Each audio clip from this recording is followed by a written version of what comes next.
Lyon, le trio de Toyota. Even. Pretty even. And I think I might know why, Benji.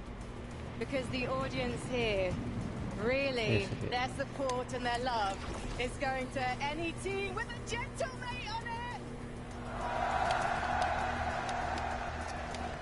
And we do have many teams with one of those gentlemates players on it.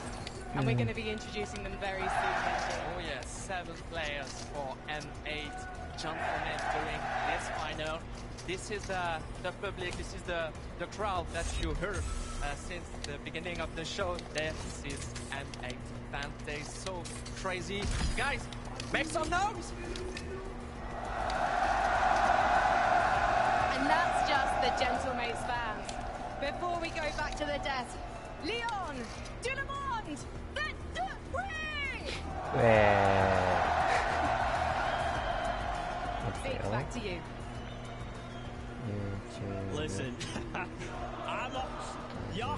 okay, this is one of the best crowds we have ever had, and we're not even in game yet. Okay, you know, in that moment, we get the elimination start flowing, we get that victory royale moment. It's going to be crazy. As we start to kind of focus back in on the competition, I wanted to highlight something for you guys. 3 of the best players from last year's Globals are finding themselves once again back on this global stage. Eaterbot, Hoyo, who were a duo that split up early this year, and Wheezy. So we wanted to take some time to kind of highlight where they are all at and how their trios are performing so far. Obviously, we got to start with M8 Hoyo. They're partying. They're partying. They're already gone. They're like, see, they see his name. They see his name. I mean, how can you not? Look, I think a lot of people coming into the competition this weekend with it, they're looking at Hoyo, Acorn, and Aegis as big favorites to win it. Yeah, I mean, absolutely. When you look at the situation as a whole, right? Uncontested at one of the best POIs in the game right now. When you take a look at their history throughout the year, first, fifth, second. When you take a look at the individual performances from the likes of like Agers, the most eliminations on NA with 40. Playing absolutely out of the mind. Of course, Hoyo also playing out of his mind. You've got Acorn on your team to lead you in the right direction, make all of those pivotal calls with the experience to back him up. The trio just looks so good.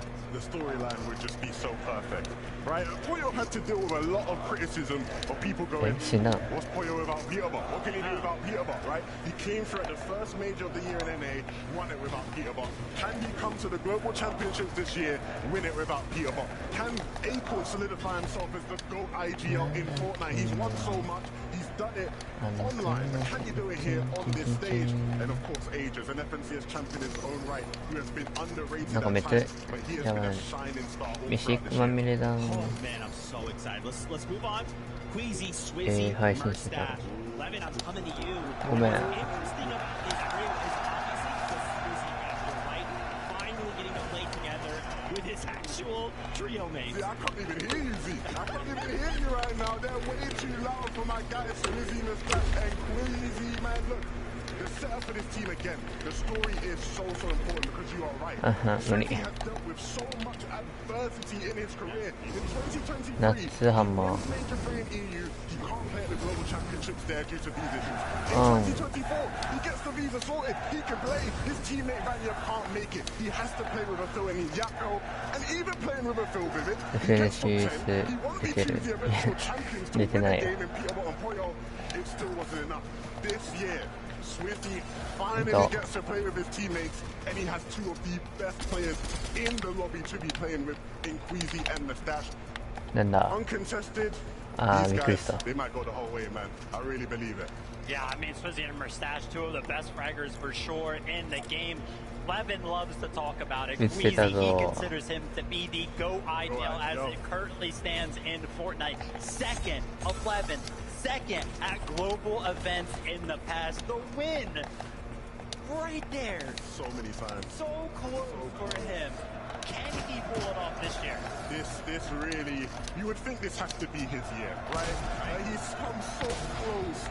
And Initially, everything looked set up so perfectly, but then we saw the breakdown from Kelly and Minnie, and the start of the show, they broke down why things look so good for them on the map. I think a lot of those things will come to fruition today. I hope all goes well for that trio, and I really believe in them. I love that. Okay. チャンピオンObviously, the remaining player of 自分 those three. 勝ったんだ。俺勝ってない。 You know, when we kind of 他にいない came わ。 into this, these three names is kind of like, hey, any one of these trios could go on to win. But then we kind of throw wrench to it when Peter Von and Ritual are triple contested, bro. Why are we doing that in globals? 危な。 Oh, the triple contestation. It's a hard hurdle for me as an analyst to kind of jump over and be like, these いや guys. 普通にワンパン倒すのは分からなかった。 And then I look at it, right? Obviously, you have unanimous best player in the world on your trio. But then when you take a step back and you take a look at the individual forms of Ritual and Mage number 3, you're like, now hold up a second. Cold obviously always has like the best damage ratio, always is right there with eliminations. We know he's very, very good. Then Ritual at the start of this year was getting a lot of flack. Like Ritual, like what are you doing? You're holding the trio back. What the heck, man? てかずっと先今までしちゃったからコントローラーが待ってもうそれじゃね Ritual had 25, Peterborough had 33. So the individual skill level of all three just looks so primed up for global. Yeah, I mean, it is just mental, right? When you have, you know, two players on your team who at any given moment can just be the best player in the world. Yeah. I mean, you know, you have a very, very good chance of doing well in this competition. But like you highlighted, Zeke, triple contested here at Dystopia. Yep. I mean, even with that being said, I still think a lot of people probably expect these guys to come out on the right side of things more often than not across the 12 games. But ultimately, it's just too chaotic. You've got to think, right? You know, 3 teams landing at 1 POI, it just can't go well. It's so chaotic, but I can't lie, Levin. I think we're hearing the whispers. I think socials are hearing. Are they actually going to be landed there? I've seen it. I mean, people have been suggesting that maybe these guys might cook up some sort of teamy strat where they're landing at a couple different places over the course of the 12 games. If any team could do that and pull it off, it would be them. Man, this is crazy. You guys have me so unbelievably excited. But it's time. All right, we got to get these players in and ready. So, Leon, give a big warm welcome to your players.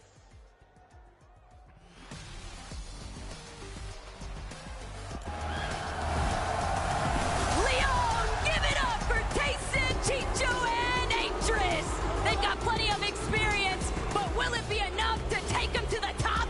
Let's get it. It's Curly, Cooper, and Reed coming out hot of NA. They're now taking their gameplay to the biggest stage of them all, but can they keep up that performance? Give it up for Tisco, Striker, and Canoe. Representing Brazil, they're here to prove their worth against the rest of the world. Let's see what they got. Poland's pride picks Darmandimas. While being up-and-comers throughout the year, they've certainly proved they can shake up EU lobbies, but can they do it on land too? It's none other than Victor B, Paper, and Epic Whale. Fan favorites of the NA West region, but also heavy hitters in this competition. It is time to lock it in.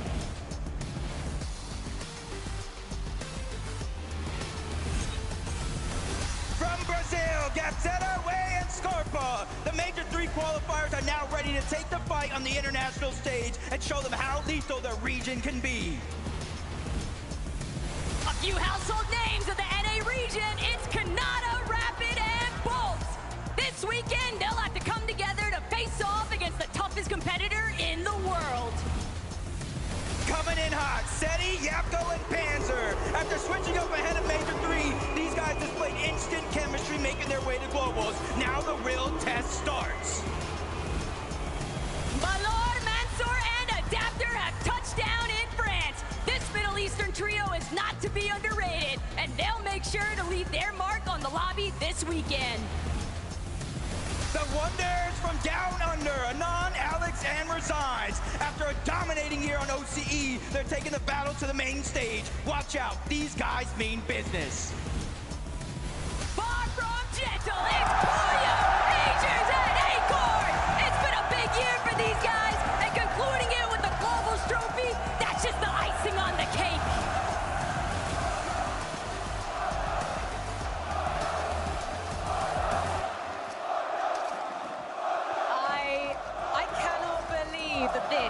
is going to be your first LAN, Curly, but luckily you have some very experienced players with you. Reet, and of course, a former global champion in Cooper. What has this experience been like so far for you? I mean, playing with the global championship winner has like, it's meant a lot to me. I mean, I'm playing with an official winner here. But, like, it's been a great experience so far. Yeah. And Cooper, you've chosen to play with these guys. What's so special about this team? I think Curly has a lot of potential. I think what Mero saw in me, I see in him. So I think he's going to be great in the future, you know, a great prospect. I think he's going to be really good. And how do you feel about your chances of taking back the crown? It's not looking great in terms of how I'm predicted, but the same thing happened in Copenhagen and I won, so we'll see how it turns out. Quickly, very quickly, Reet, we've got to have some more positive words about winning. Oh, yeah, I mean, we're going to win. I'm excited. I'm excited to go out here and play and do our best, you know, give it a shot. Bien sûr, let's head to Benji. Et oui, Frankie, je suis avec un nouveau trio. Les amis, Lyon, s'il vous plaît, du bruit pour Bolt, Rapide et Canada! Ooh la la la la. Canada, how do you feel, man? I'm feeling amazing. I love France, baby. Let's go! Come on! Let's go! You're the GOAT that you think you are. Thank you, Canada. You have this experience from big stadium, big stage like today, but today it's different because of huge French atmosphere. Do you think you can handle the pressure? Pressure's all I need. I'm feeling good. I'm ready to win. Let's go, baby! Make some noise from Canada! And now, back to you, Frank. Thank you. I had to find Aegis Acre. You've been to many of these Fortnite global lands, but how does this one compare so far? This is like nothing I've ever seen. This is the craziest land ever. And how do you keep your focus in-game leading these guys when the crowd is so loud? We're locked in, we're ready to win, and we're going to bring it home for M8. And you're going to bring it home for America, potentially. Poyo, you could do the back-to-back here in front of so many fans. What would that mean? It mean a lot. I mean, I can barely even hear you right now, so, yeah. Do you have anything to say to the fans? Thank you for being here. It's important. Well, thank you so much for talking to me. Good luck today, guys. We need to meet some more teams.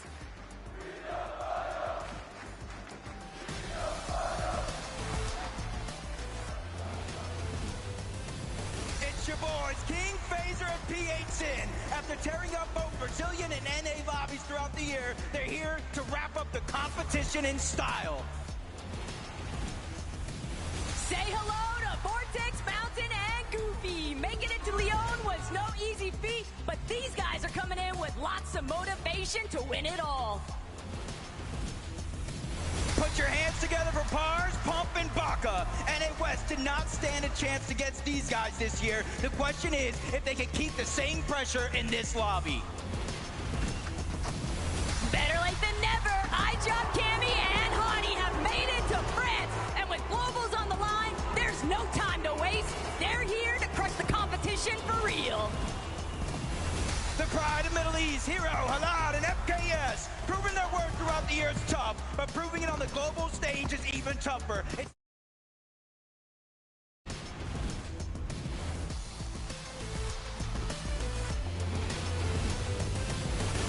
Make some noise for Clicks, Higgs, and Ianzo. Going home empty-handed just isn't an option. And with the trophy directly in sight, these guys are bringing their A-game. Get loud from Murum, Wixie, and Buyuriru. Qualifying for Major 3 was just the start. With their eyes on the prize, they look to take the trophy home. Mix and focus and Upple in the building, everybody. And this trio's talent has brought them so far already. But it's time to go the distance. Let's see what they've got. Walking in now, Art School and Salco, all the way from NA West with a major win. They're looking to bring their domination all the way to the global stage. Give it up for Yuma, Koyota, and Rise. After dominating Asia this year, now they're ready to prove that they've got what it takes to win it all at the international level. Ladies and gentlemen,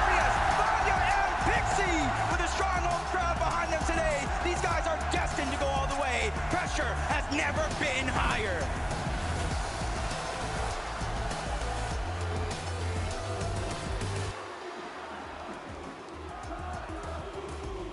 So, obviously, I had to come and keep the seat warm for Vanya Boo Boo because I know there are a lot of fans here in France who cannot wait to meet this team.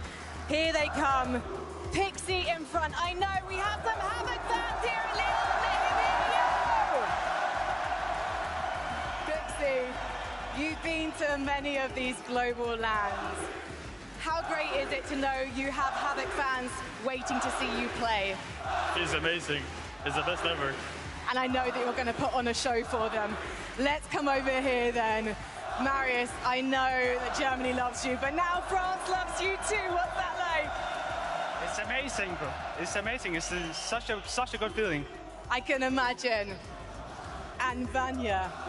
They call you Vanya Boo Boo. You spent a lot of time with the fans. What would you like to say to them here in France?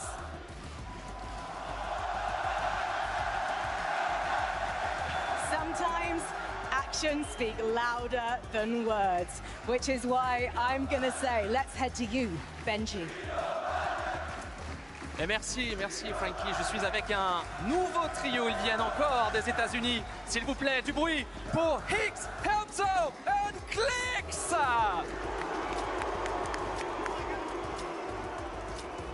Wow. Clicks, how do you feel, man? I feel great. This is going to be the one. I'm bringing it home. Il le dit, il vient pour gagner. Il est chaud, l'atmosphère lui fait pas peur. Il vient pour gagner. C'est top 1 pour rien pour Clicks. Clicks, we know that you land at Supernova, and I heard that Fredoxy have to train you for the spawn. Tell me more about the story. Yeah, he helped me train. Anybody who lands Supernova, you'll see what happens. Pour faire simple, en fait, le trio de Clicks spawn atterrit dans la ville de Supernova et il y a un ami à lui, Fredoxy, qui l'a pendant des semaines entraîné gentiment parce qu'ils sont amis et c'est grâce en partie à Fredoxy qu'aujourd'hui Clicks se sent à l'aise et c'est pour ça qu'il spawn à Supernova. Last question, what's the objective? Only top one or nothing? It's top one or nothing, and I gotta make sure this crowd is repping the set. Exit forever. Du bruit, s'il vous plaît, pour Higgs, Helpso and Clicks!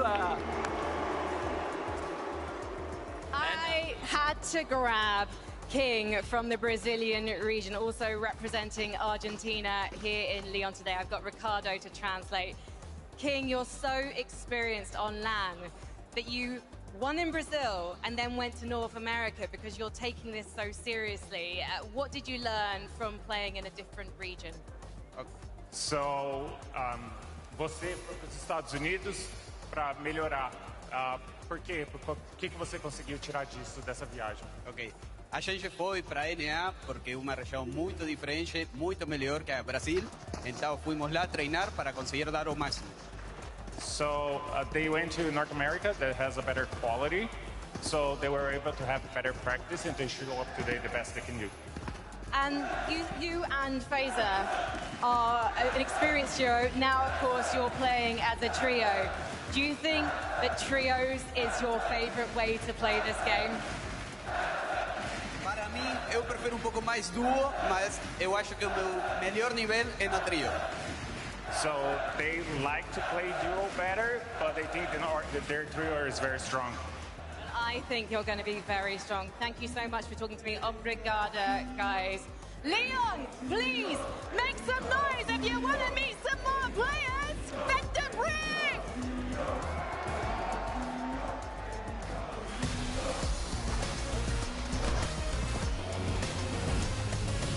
Walking in now, it's Shadow Sphinx and Muzz. The high-tier lobbies just could not contain them. And now it's time for them to unleash their true potential on the global stage.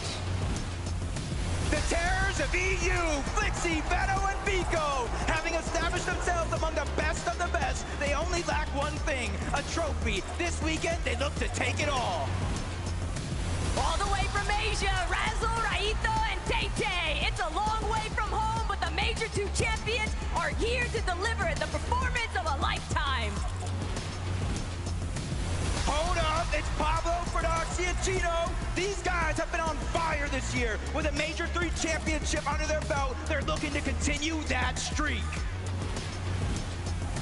Show some love for Ping, Malabuka, and Wax. The venue may as well be home base this weekend, and with so much support behind them, these guys are set to head straight to the top.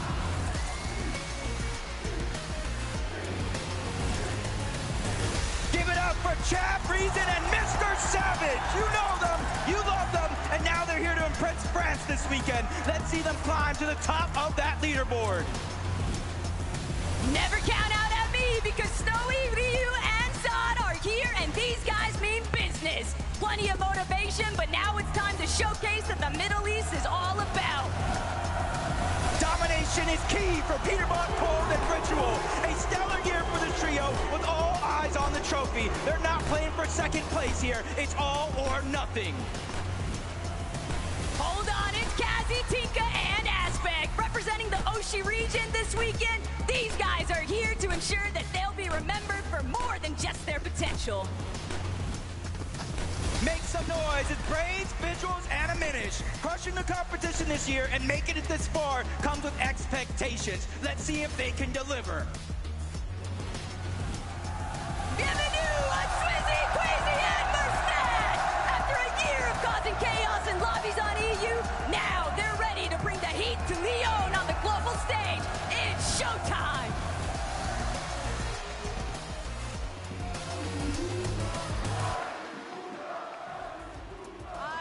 I've got players from 2 French teams here in Lyon. First of all, from Habit, we have Wax. I can definitely hear the Habit fans over here. Thank you, Wax.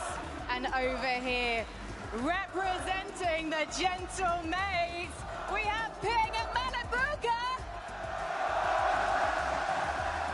Now, Malabuka, I know it's going to be really hard for you to hear me right now because the fans really want to show how much they love you. But do you have any words for them? Guys, keep supporting us. Someone for Gentlemates will win. Is that what you think? Qu'est-ce que vous pensez? Will they win today? I think the crowd are on your side today. One more question, though. Do you think that Europe can face off and take this trophy home?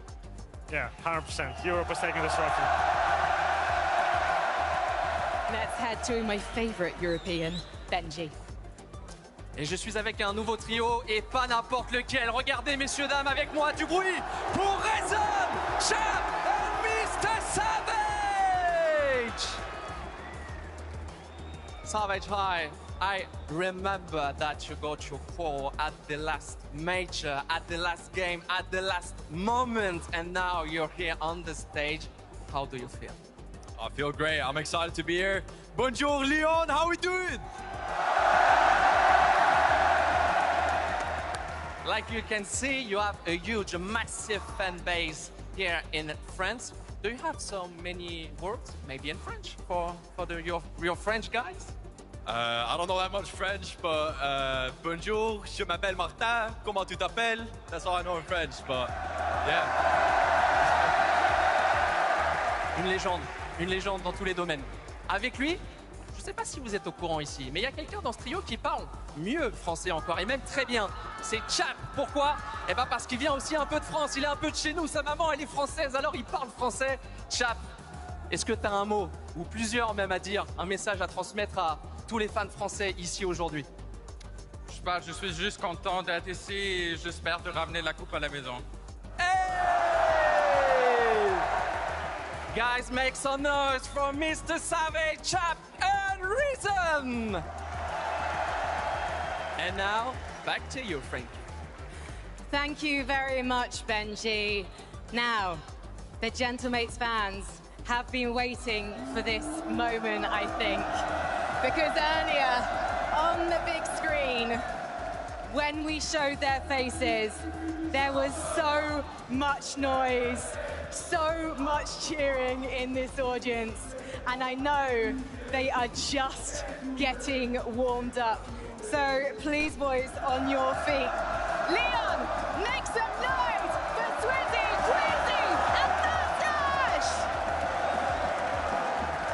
Swayze, I have to come to you first. You've had a couple of second places at Global Championships. How do you make it #1 this time?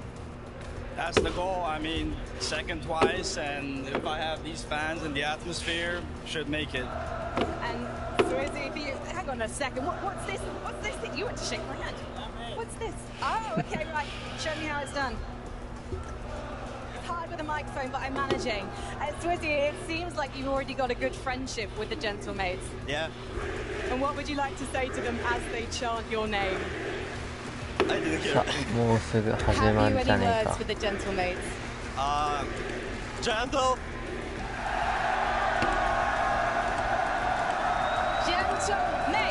Gentlemates. Do you want to have a go, Mustache?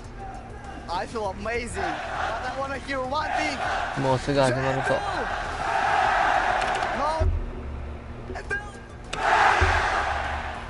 Nice. Okay, guys, I think I should probably let you get ready to load onto that battle bus because the teams here on outstage in Lyon are locked and loaded and ready to go.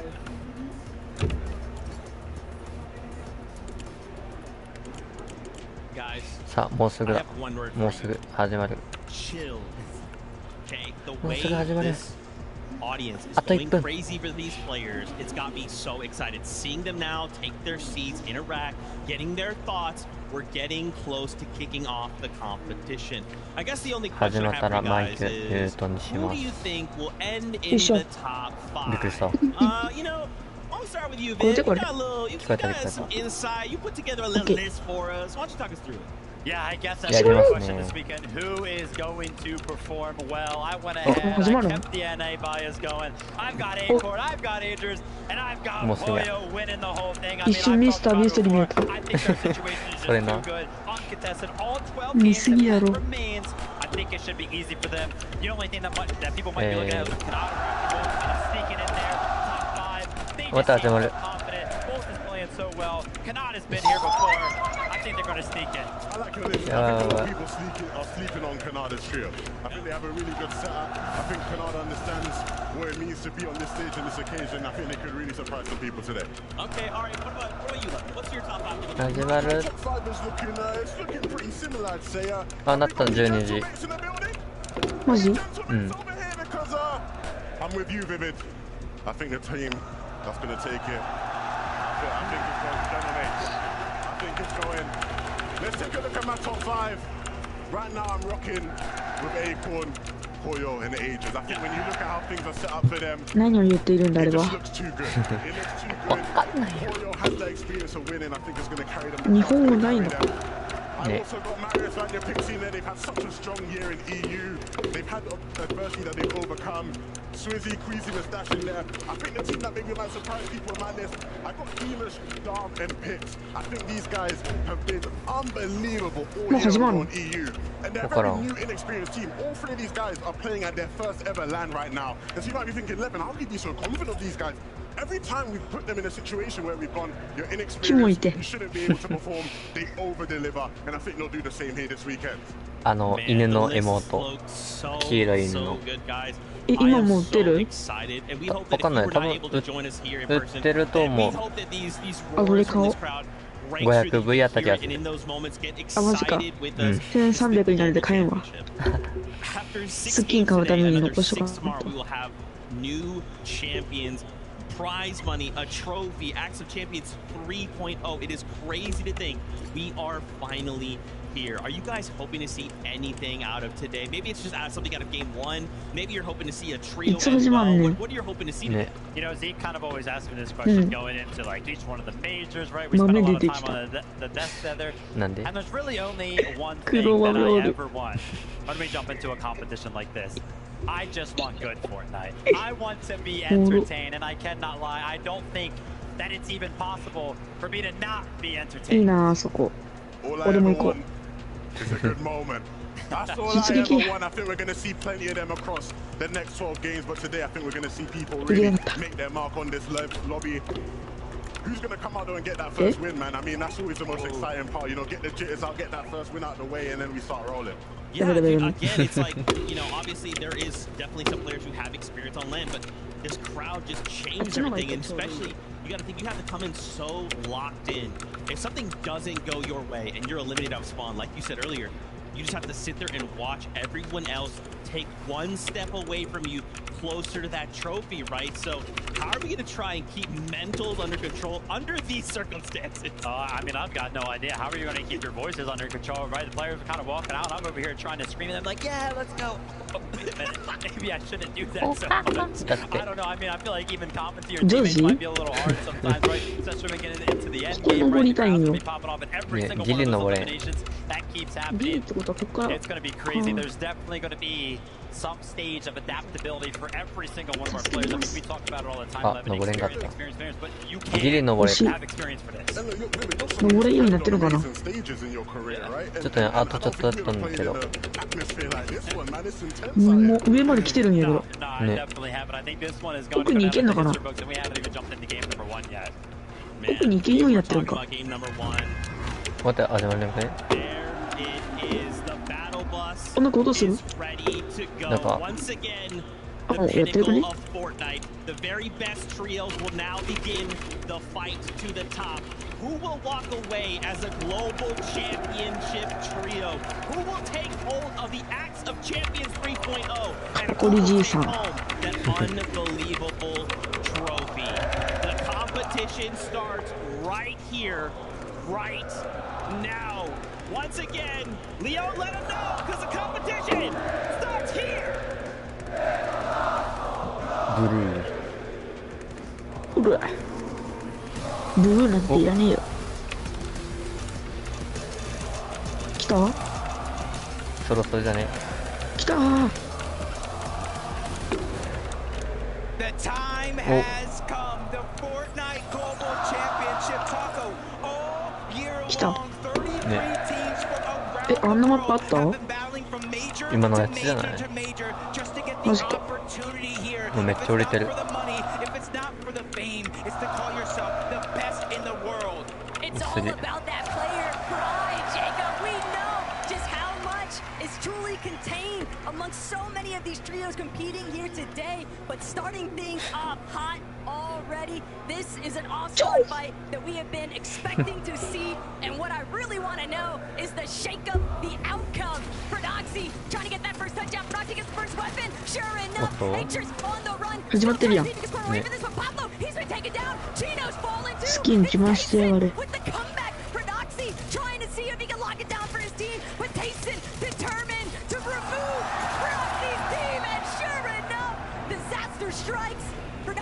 やります。ブルリルドル？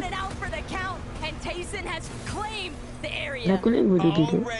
One of our contested fights 1-0, and do you see this already? They're already not landing at Dystopia City. Everybody was talking about it. They heard the rumors. I kept my ears to the streets. てかさっきの見るだけだと普通に初心者の動きすぎ。 Leading up to this weren't necessarily netting the best results, and now you see them already over towards Foxy Floodgates. And what this does not only affect Visuals, Braids, and Minish. This also affects Agers, Acorn, and Pollo. This is the team. They typically trade off Surge into the distance. Now they're already disrupting the game plan. Not the only ones. Vano, Flixie, Vico. They've got Rise in their sights, completely tackling all opposition here at Canyon Crossing. Rise doing what he can to try and stay alive, but entirely too many players to overcome. Vano breaks right through, and that's going to be the first knock. Another elimination. サーフィッチってこれ今あるよねショップ。多分あると思う。買おうかな。has pulled out a ton of tricks throughout his career, both online and in global events just like this. But early on, he's already being forced to play out some of those tricks. He has to disengage, stay alive a little bit longer, and try to have a chance back. You hear the crowd in the background, Swizzy, Queasy, and Mustache, uncontested at the high. But some are looking at this, could be one of the best POIs. You get the experience for your OXR rank, the medallion, the mythic weapons, a lot of extra heals at the 横にいるでか。おめえが横にいるから、マッチのとこに竜ドラシーチ出てきたかと思ったら、いただきゃった。大会出てると思ったら、びっくりした。紛らわしい。やば。Processing at the start of this match, Dystopia City heating up. Epic Whale, Paper, Victor V. They made it very clear they had zero intentions of ever leaving this POI. So Tay-Tay, Raito, Razo, they're gonna have to force some sort of a conclusion to this exchange before the third parties start to trickle in. Yeah, and it's not just Cold and his trio that are over on this side of the map. You see a team at the bottom of your mini map. They can easily try to rotate towards the north, disrupt what's going on. So that's going to be one of the key aspects to a fight like this. We're already seeing a flank going around from Peterbot, Cold, and Ritual. They're ready to take advantage no matter what happens here, no matter who comes out on top. It's going to be them, but Tay-Tay takes a big shot. Epic Whale, the 6-time FNCS champion, dealing a massive amount of damage. Tay-Tay down to his last little bits of HP though. Epic Whale, he's going to have to take a moment to also get some relief. Paper, nice supportive fire, and that's a big elimination cleanup onto Tay-Tay. But now, Cold, Ritual, they're starting to close in. They're interested in everything that Raito has to offer, and that's going to be the first knock here for Cold. An immediate elimination. 俺でも倒せそう。見てるだけやと。まあね。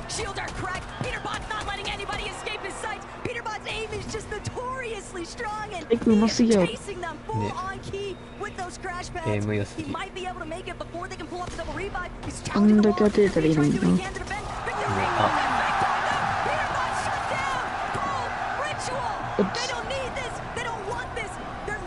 お調子ぎ。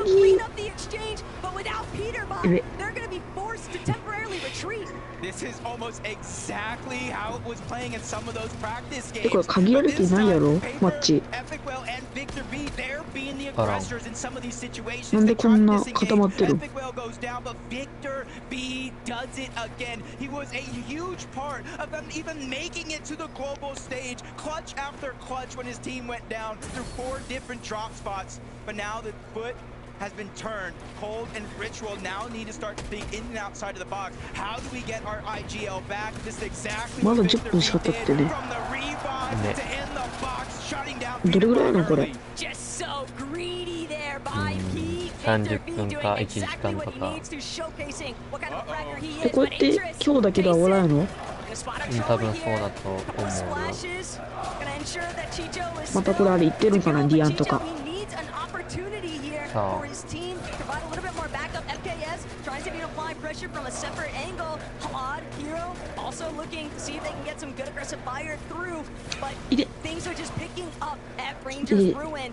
And Tayson going to be able to pull things out to a little bit of a standstill now. Chicho, Atrus, Tayson, they might not actually have to force this battle. Yeah, it seems like they're overall trying to prioritize and trying to get as much surge as possible. You see their material count relatively low in comparison to after winning that spawn fight. You'd think they'd try to get as much resources as possible, but they know when it comes to Storm Surge, it's essentially currency. It essentially allows you to freely rotate around the map versus other teams that might have to slowly rotate, sit in their surge bases a little bit longer, and figure out what they're going to do. But you see, they figured it out quick for Cold and Ritual. They already get the reboot back on up, and they're ready to play this one out because they're making way on over to Flashy already. Still a really big wake-up call though for this trio. They have got to be careful. We know just how capable they are at finding those eliminations, and they're not the only ones. Poyo 今誰？いつものとこでやってるの？いつものとこでやってる今。いつものとこ？そう、いつもやってるとこ。あれ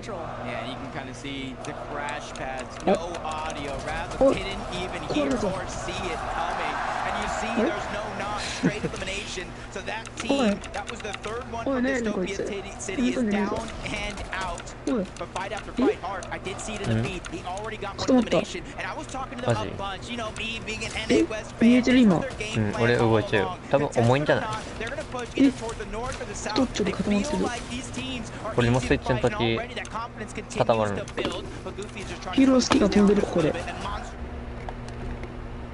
But Ark and School, the IG GL and the fragger, they're still there. They're holding the walls and making sure nobody can get out of this. I mean, being honest, Ark's been running it all week long inside of the scrim lobbies, inside the practice room.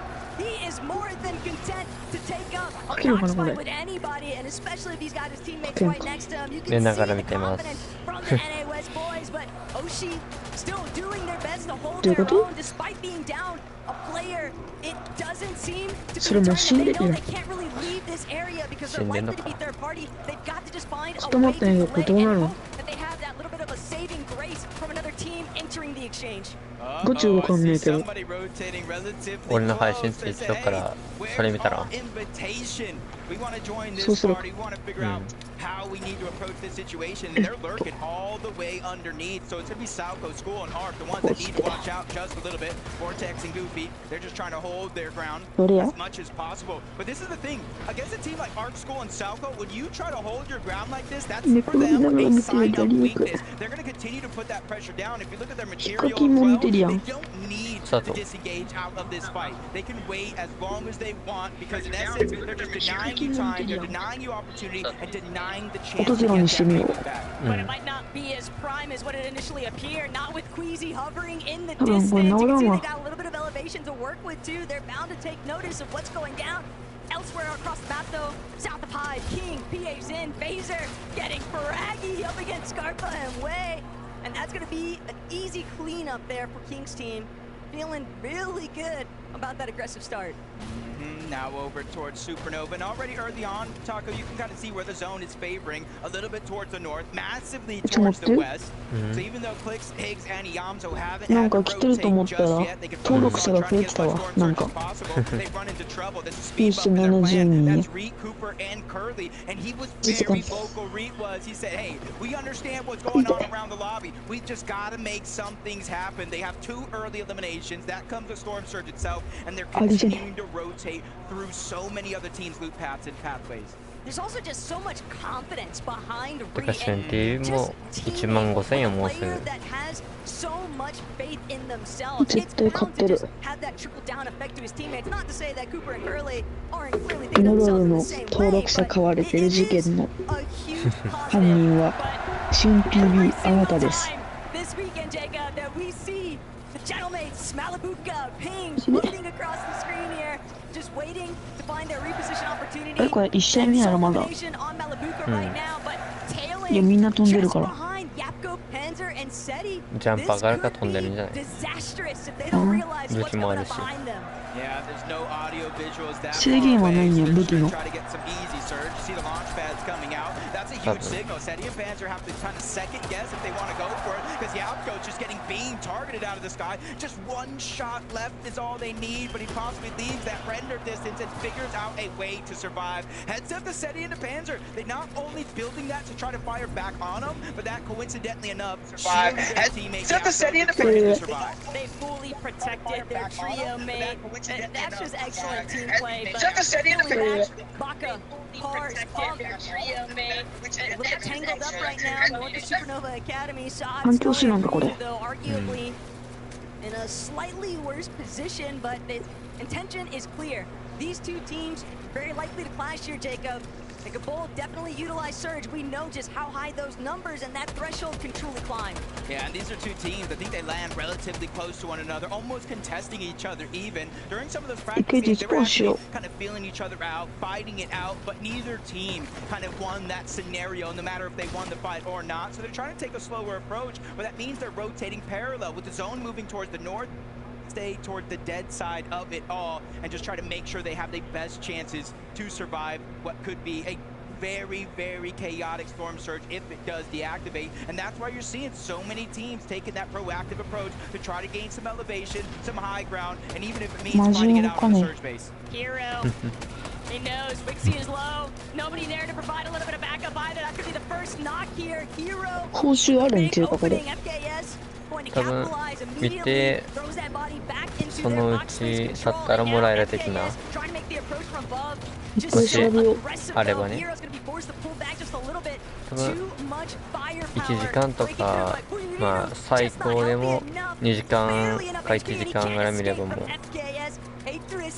か1 at distance, and this is part of the problem with trying to take some of these extended box fights. You just got these teams from so far away beaming through your walls. Yeah, just got yoinked away. But Kanata, rapid and bolts. Kanata's perfection continues in terms of qualifying for every single FNCS Grand Finals in the history of FNCS. But I think he's coming with a different energy this time around. If you remember a few years ago, contested against Malibu and Thomas at the Global Championship, he just had a different mindset. He's like, I'm contested, it's not going to go well. This time, he's confident. He says, hey, we're going to win. And the way they've been playing lately, they have as good a chance as anybody at taking that top spot. 話してるやつマジ丁寧に、はい、まあ今シーズン一番最後のアメリカセントラルの決勝大会なんかこれはこれでシュールで思んないなやっぱ10の方がいいわ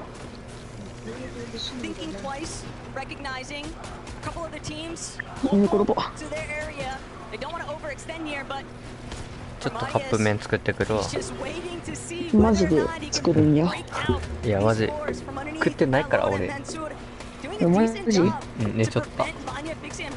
いくやつ。いや眠かったからね。怠け者。でしたな。ごめんよ。じゃあ。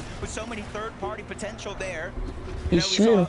Atris just kind of yoinked that elimination away early on in this game, and now Vanish is trying to target it after. He feels like he has him soloed out, dropping down a few layers, but he's able to catch himself and not let this pressure get to him too much. But they're in the zone, Taco, and that kind of depletes any opportunity from heal off later on in the game. The longer and longer you stay in this situation, but even if they win this here, they have to be careful. One team in front of them out of zone. You saw Chap, you saw Reason, Mr. Savage. They're towards the north of them, so this is not going to be as dead side or rotate as they think it will. But the main thing that I'm noticing, Jacob, is that Vanya, Marius, they're not carrying any white heals. So unless Pixie actually has something to work with, yeah, these guys are going to just have to get out of this position. They can't afford to keep tanking these early storm ticks. It's just not worth it. But on their way out, Bologna Mensor definitely not going to make it easy. Cold, Ritual, Peterbot, they might have just found Flixie and Venno and Vico, but for right now, Rangers Ruin, what seems like it might have been heating up, these guys are actually looking to kind of slow it down. Yeah, and for, you know, Ritual and his trio, they just kind of have scraps. They got sticks and stones. And look at this on the other side. Multiple minis, big pots, full health, almost max mats. And even though they don't necessarily have that information on one another, that is a great decision for them to kind of go their separate ways. Because I would almost give that one up to Venno and his trio if that did fight it out. Continuing looking around, Cammy, Hobby, eye drop all the way from the Shining Span Bridge. And honestly, even though they're on different teams, Seti, Cammy, I don't know if it would have been the same global championship without him, but Storm Surge finally showing its face, 602 damage above the threshold. As much as I want to feel confident, we know that can change in the blink of an eye. Oh, easily, but Acorn and Agers, they might just be the ones to actually intervene here. They seemingly have favorable positioning, but Cammy, with the pressure applied with the approach now, Malibuka, Ping, and Watts, just trying to be wary. There's so much company in that area. It's very easy. Just one window edit for too long, you can easily be domed and taken down. Uh-oh, 321 damage below the threshold. This is the two-time NA West champions. In Major 1, they won 6 out of 12 games, just dominating the region. But contested off spawn, it tends to do things to you, especially when the team is running away. But they're still hot on the hills. These are still the two teams rotating parallel to one another. But Baka, Pars, and Pump, they've now ran out of options. Their hand is reinforced, and they have to go in because Storm Surge will activate, and every 7 seconds they will take 25 damage. But the worst part still, Shad not actually in the same position. His team relatively healthy for their surge, at least for right now, Jacob. Bars, Baka, Pump, they're going to take a moment to pause, but now, with these storm ticks starting to break away at their shields, they're going to be forced to fight it. Baka already out of this battle. Pars shortly after, but now Shad, Snowy, Ryu, this is a huge come-up. These guys just got a little loot bomber package delivered straight to their front door. And I forgot to mention, if Storm Surge takes you down, you don't get knocked. You get straight eliminated back to the lobby, but I did see it in the feed. A couple of these guys kind of putting it all into the test as Cooper lands a great shot on the Valor. You see him dropping him down, trying to finish the fight. 1v3 situation. And he is just hitting haymaker after haymaker as he gets another knock in this situation. 319 above. Cooper with the 1v3. That couldn't have been a better time to clutch things up, but Cooper's still going to have to essentially play his life here. There are too many players that are going to prevent him from finding that breath of relief.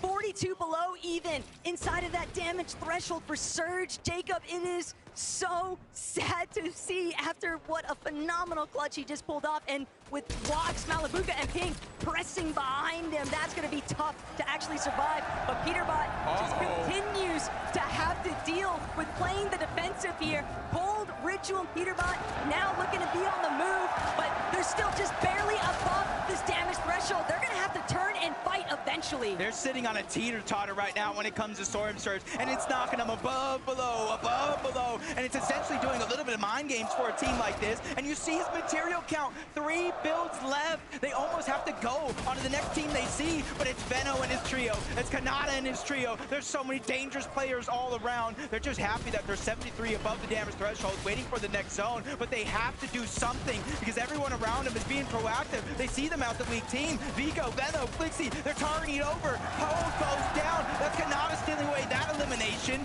Veno's gonna clean that one up, so points go to Kanata's team. Loot goes to Veno's. EU on one side, Middle East on the other, and Ritual, the last man standing, but not for much longer, fully eliminated.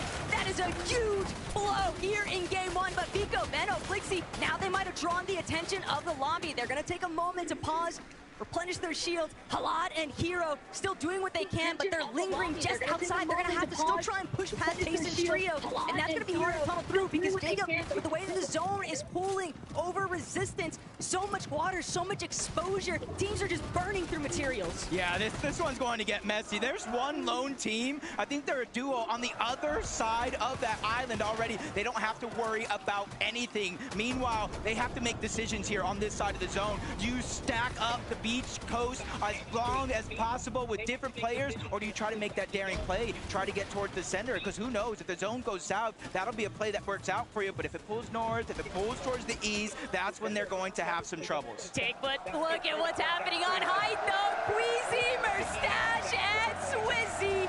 Can you think of anything different to ever take place in an endgame lobby, Jacob, than seeing Queasy immediately try to challenge and take height for himself? You can already tell the Gentlemates are going absolutely ballistic right now. Swizzy and Merstache just following through Queasy's commands here out of their IGL, but they've got the entire lobby in their sights. It's all about maintaining their positional control. Oh, they actually found themselves 66 below, but you can see immediately with that minigun and some pre-edits, they're able to kind of take him down, grab that elimination. Loot and Storm Surge all being accumulated in a blink of an eye, kind of leaving Pixie and Marius by themselves. The good thing, though, is they're 568 damage above the threshold. The bad thing, though, their loadout, their material count, that one is not looking good. 5 bandages. Luckily, they don't have any HP missing yet. But they have a max pull all across the water to the other side of that island. It's not going to be easy for a single person in this game. But there goes Malabuka. Nice drop on the Hottie. He needs it, and he needs it now because he's barely above that damage threshold. And that's the kind of refresh that Marius was hoping to find, but instead it's going to be all Malabuka. But no, he's going to actually be forced to keep charging forward. He doesn't even get a chance to try and collect that body loot off of Hottie. Fortunately, he still has a good amount of material and just beaming a minute as he trails behind him. The face crash pad combination just taking him so far, but when you're in this position, Jacob, as a solo over the water, you're just hoping out of sight, out of mind. Yeah, you just got to take it one step at a time. You can't get too ahead of yourself, especially if you hear action going down around you. You got to use that as a distraction, try to get out. Marius finds himself in a tough spot. Well above the damage threshold, and another elimination on the eye drop, but he is by himself as a solo with a rotation to make. Now he's just getting ticked away little by little. Talad is able to finally take him down. That's a big confidence boost for a team like that. Of course, but Height has had a couple of developments here. Striker and Kadu, we saw them posturing a little bit earlier on before that last rotate.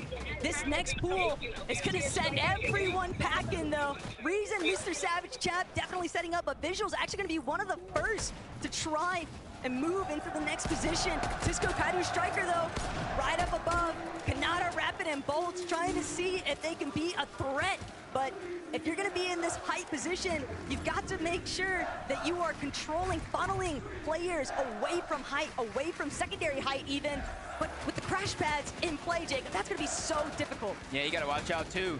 Chicho, Riz, Tayson, they're underneath. They're probably having their eye on the high ground. Cisco's trying to put good damage onto King Phaser PH Sin, but it backfires on him, forcing him to retreat just a little bit. As Tayson just building his way up, he knows he doesn't want to be stuck on that mess on the low ground. And even NA West in the elimination feed going crazy as Arkansas will take down King Phaser and PH Sin with a little help from Chap. But Tayson's got such an excellent position in that secondary height layer now, shooting towards that front side of zone. It's only Clicks and Iyamzo. They lost Higgs somewhere along the way. Iyamzo doing what he can to claim a little bit of space here next to Clicks, but ideally, they're going to have to duke it out in the low ground, Jacob. They need a big refresh. They've got to keep that material count high, but Mustache, he's actually fallen the mid-ground, getting a little bit too chaotic, and he just couldn't break through.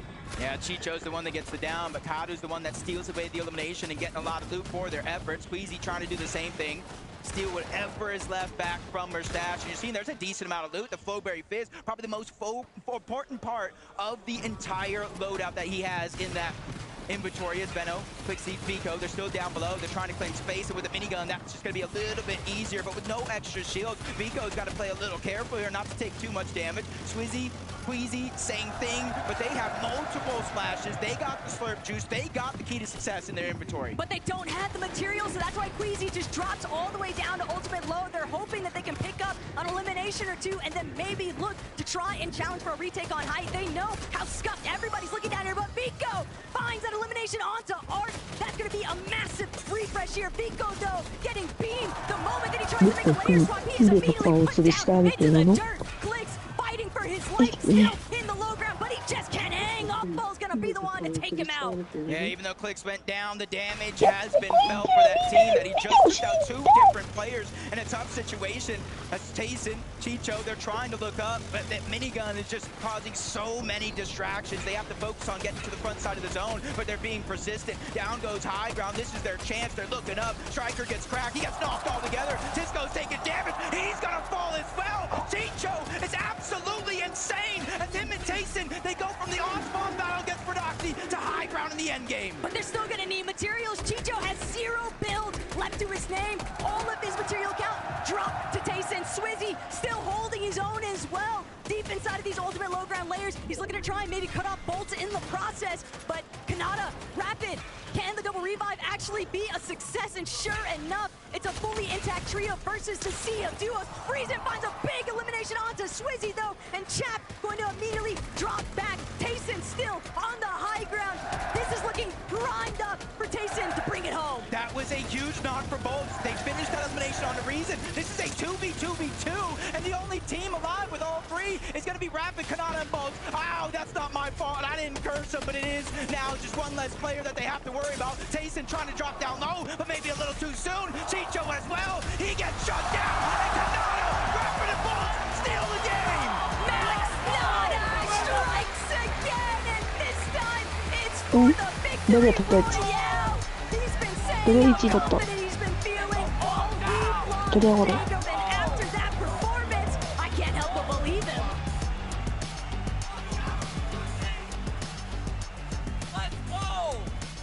Let's go, Kanada!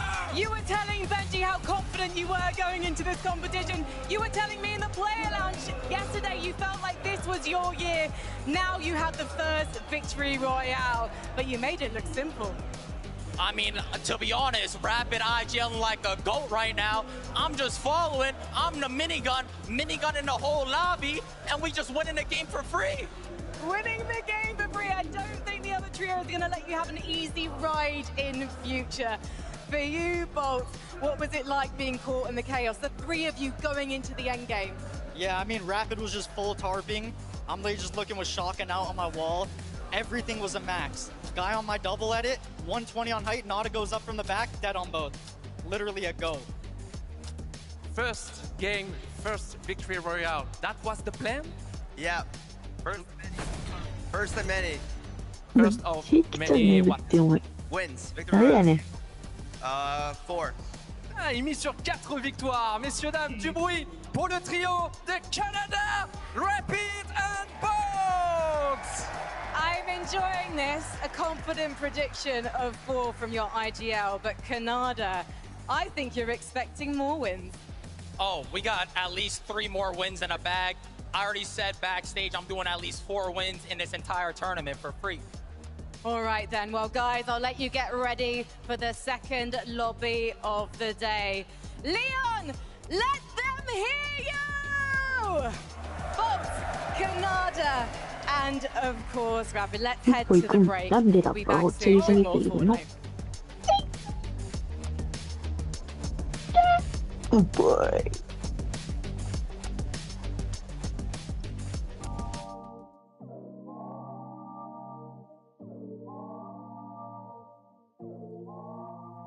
Do you get scared? Or do you feel lost? I can smell fear. I've been there before. But you made it through the storm again. You did it on your own again. Goosebumps in your skin. Do you feel what I feel? I'm waiting on you to notice that you got what you wanted. We don't got time to cry right now. Only got time to focus. 2 hits on a wait list. I was armed and dangerous. Take a shot, leave them faceless. I was armed and dangerous. On a whole different level. I can see why they hate it. I was armed and dangerous. I was armed and dangerous. You should have noticed. ね、この映像。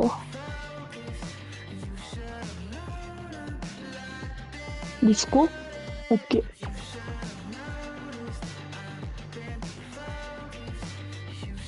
よいしょ。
Do you get scared? Or do you feel lost?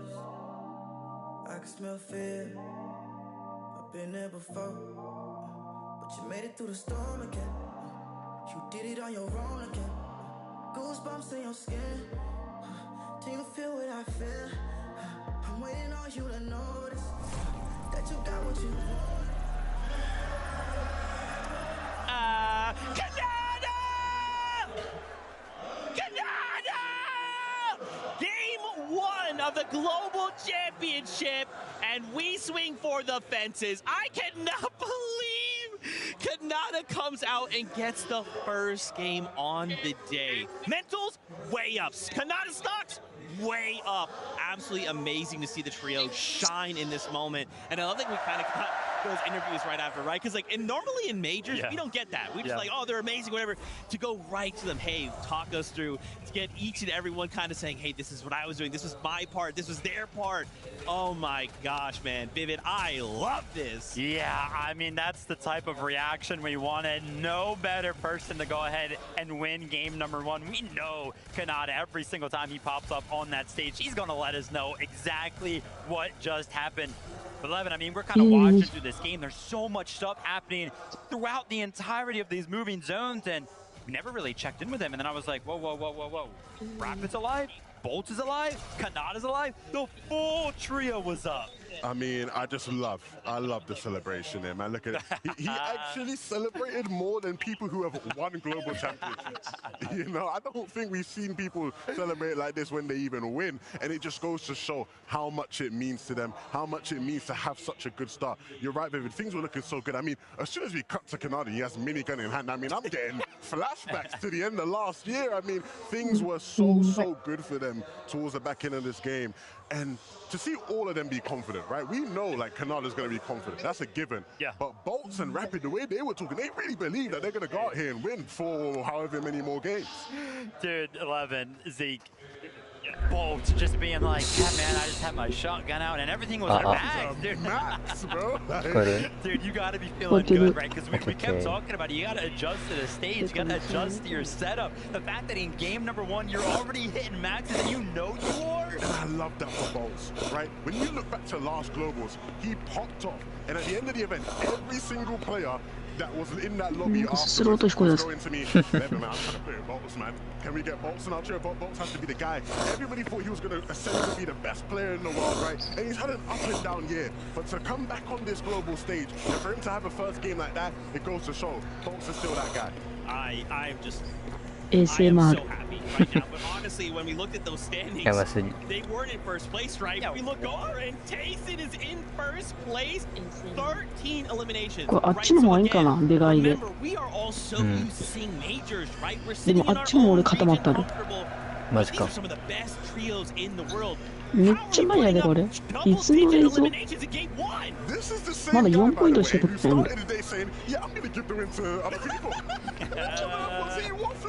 He is on fire right now. They win the off spawn. It's a close one. It's a tight one. But Tayson and then they go on to just win the outright game. Again, it's why it's so heartbreaking. We're seeing them fight off spawn. They can go with this game to not even get into play through the next game, right? They might just end up having to watch for half an hour. But this is what they can do when they win that fight. We know it.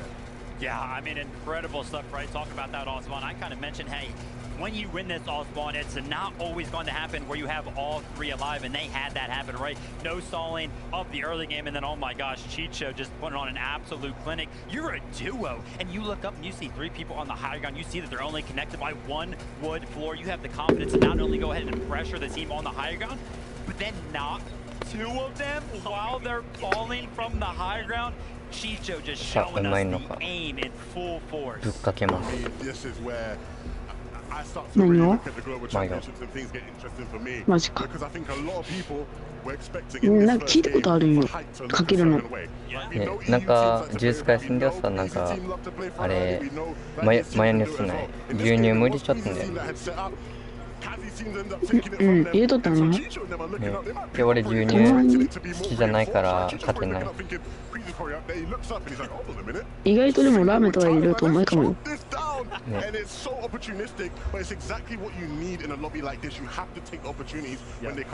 どね、食べるとね、夜に太るんですよ。Man, as we start to head down this lava list, though, Vico, Zeno, Flixie tied up with Chap, Reason, and Mr. Sab. Wow. You know, there's just so many incredible moments. I feel like any time we cut to a different trio, it's just like, hey, this trio's popping off. They're pushing what trio? They're doing what? Like, this is such an exciting time in Fortnite. Once again, I'm going to keep saying it all weekend long, man. Bringing together 7 regions and making them fight. It is spectacular. I mean, this game looks so good for Vino, Flixie, and Vico. Honestly, I thought they were going to go ahead and win it because, you know, come around to, I believe it was like 9th zone. 使いたいのに。下田さんとあかんのに半分も進んでない。終わってる。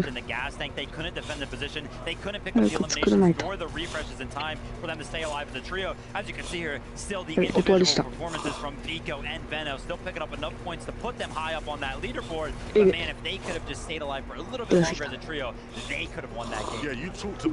背景消すの面倒。終わろうかな。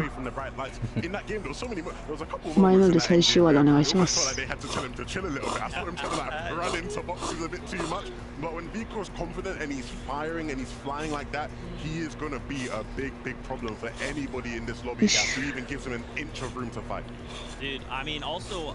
しゃみ出る。The way Queasy had that kind of early game, right? Getting obviously we knew that they're uncontested, but yeah, having the queen spawn, I'm thinking, bro, this is it, game over. And things didn't quite go that way. It was unfortunate because the setup looked primed for a classic Queasy hype win. It just looks so vivid. 見どころです。まだ半分もいってない。まあ、まだそれやったらね。まあまあ。予想では食べきらないです。じゃあ食べきってみせます。絶対無理。いやまだね、わかんないよ。怪しい。Queasy and Co. They launch padded right over, landed on top of him, had it convincingly, and like Levin was talking about, right? The zone was incredible. It was like 7th zone. Every single team was on the east side of it, right? They were chilling. There was this big body of water.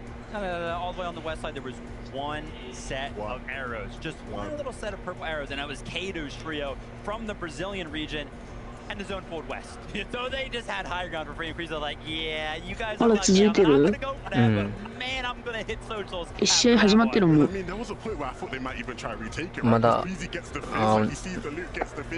まあ始まってる。マジか。練習してたもん。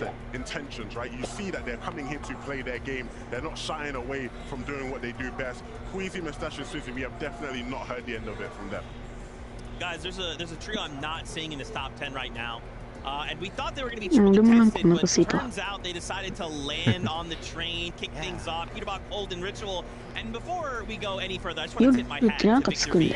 Peterbot decided, let me get a little crazy right now. We got to knock, let's push things. Victor B said, excuse me, this is a global stage, friend. Knocks him back down, and then from that point forward, boys, they're just kind of trying to piece things together. Shambles all game? This might be a concern, right? Because if the plan from these guys was, hey, look, we're going to land outside the POI, get looted up a bit, and go in third party. We know those guys are going to take a bit of time to find us. Let's go. We're PO, we're Cold, we're Ritual. This will be an easy clean up. If that was your plan, and the first game goes like that, it's already thinking things a little bit. You know what I mean? Okay, maybe this isn't an easy of a flight to clean up as we thought, because they got rocked in there. I mean, yeah, everything in game number 1 is perfect. Like Lev was talking about, one of the teams that was fighting there, they got knocked, right? There was only Lev, Peterbot, they waited till the right time to go ahead and make that push in. 7072やったんや。They were resin epic whale. They had knock, and then Pete just kind of goes in solo, right? Imagine if Pete would have just waited like そうそう、72名俺だよ。なんかね、なぜか登録してたのに消えとった。マジ？うん。意味わかんなかった。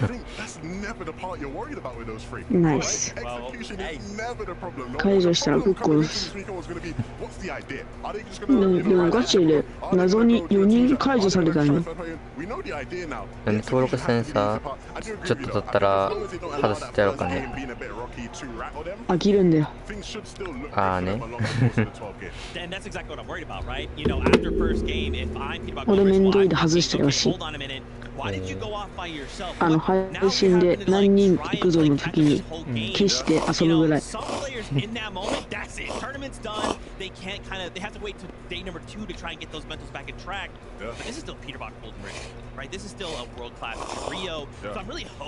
れハッピーに欲しい。登録した人基本外してないの。うん、めんどいもん。困って。BGM 探そう。違う、これじゃない。お耳にならないの。あれどういったさっきの。あららら、また危ない。俺、TikTok で集めたやつ流れそうになった。映画泥棒。これどういったあちで。素材が消えた。事件です。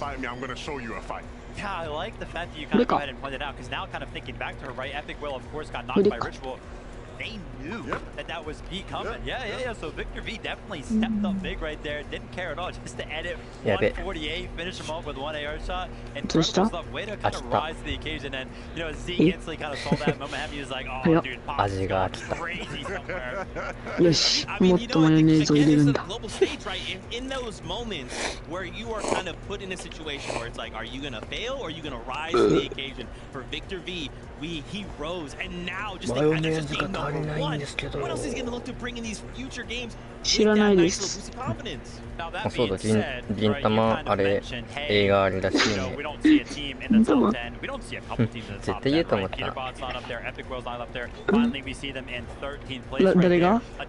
銀玉っていうあれアニメが一旦終わってたんだけど、今年か来年に映画があるらしい。前のやつじゃなくて？わからん、普通に新しく。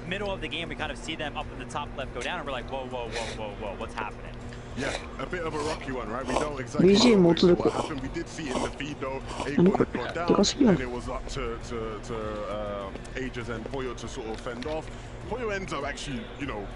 ？winning the fight on his own, right? He gets the last couple of eliminations, and so they win the fight, but they lose the war, right? Because then it's Poyo left as a solo. It was always going to be a tough one from that point in the game to clutch it up. Even though we know Poyo can, have a clutch or two in him, I think the big thing again is it's just first game, right? We're all hyped, we're all excited. Canada on the stage is excited, right? He's got that first win, he's feeling good. He's like, I won the first game, I'm going to win. But it is just one of 12 games. You still have so much of your history to write right now. マジでハッピーエネの素材があったら完璧やのに。ハッピーエネそれそれ。ハ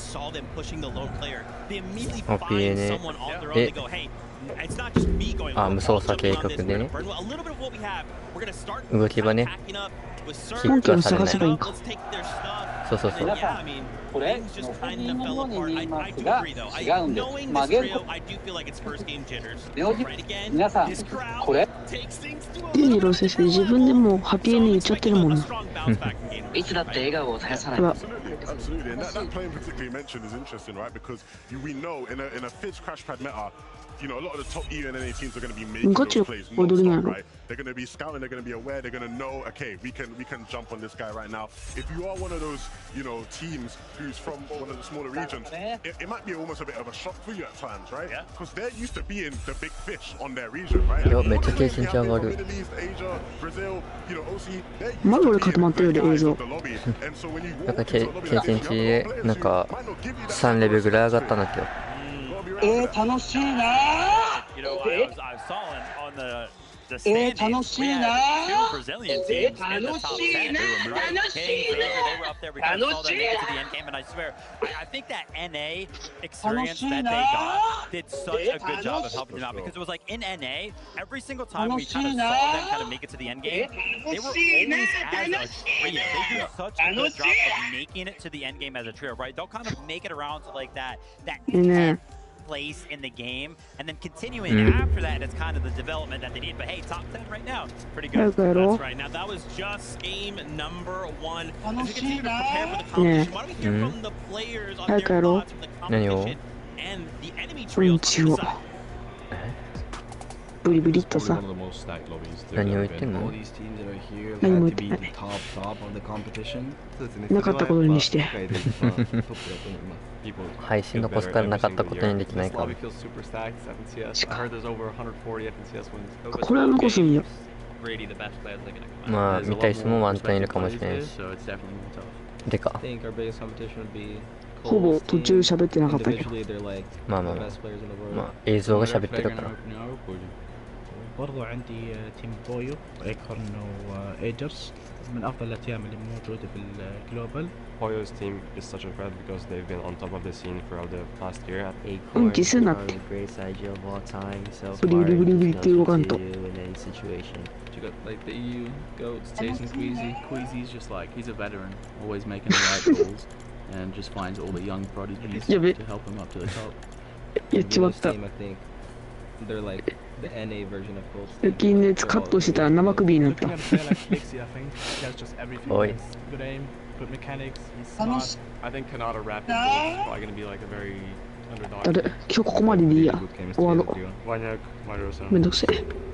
やってられるかよ。This whole year, they've been playing very well. An underdog team that I think will do good is Pix, テンプレが神やねやっぱり。Kami might surprise everyone because he has an uncon spot. I think he's gonna go really well. 試合見よう。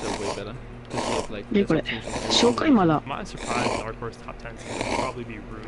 全然試合ないやん。In the Brazil region, I think the biggest threats are King's Trio. I think they're gonna shock. 試合はないの。Alex's trio is the best mostly because they're the most aggressive. Kyoto, like one of the best fighters や in っ the ぱ編 world. 集しよ So う。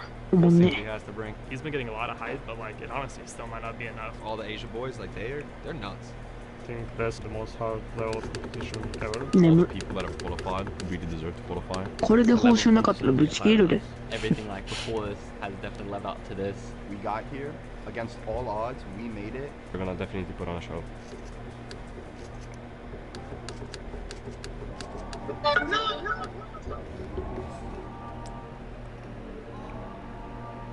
楽しいな。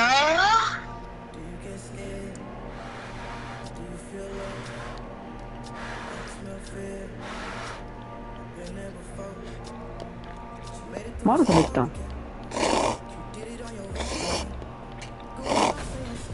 ちょっとすするスピード遅くないっすか、さっきよりも。ラベットくんな。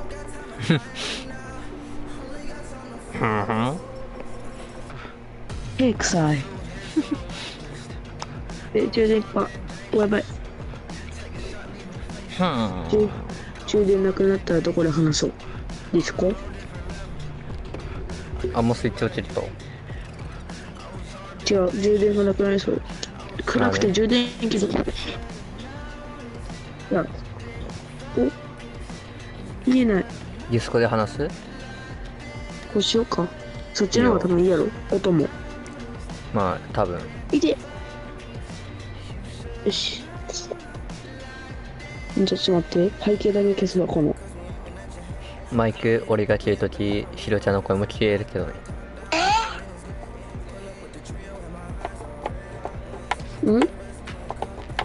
いや、俺がお振るときをマイク、ひろちゃんの声も聞こえなくなるけどね。ちょっとだけやろ。まあ、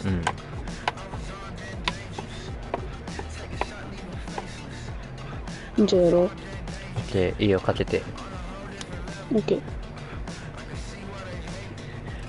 かけるとき地味に音うるさいんだよな。わかる。よ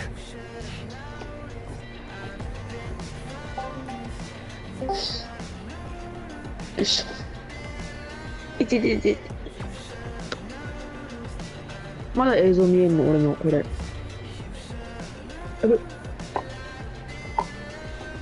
俺はまだ映っちゃうよ。あ、ディスコードまだ俺だけ映らん。ビデオやろ。うん。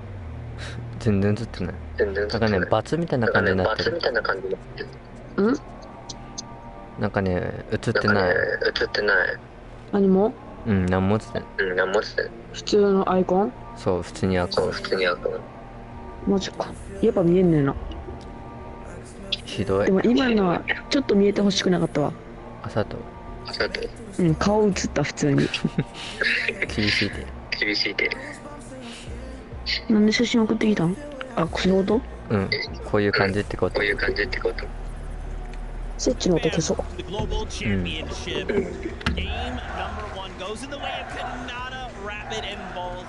An explosive pop-off from not only in-game Kanata himself, and now we make a return and start to continue the competition. Now there is a small technical issue happening on stage. We're working to resolve that very quickly, and then we'll get back into all of the action.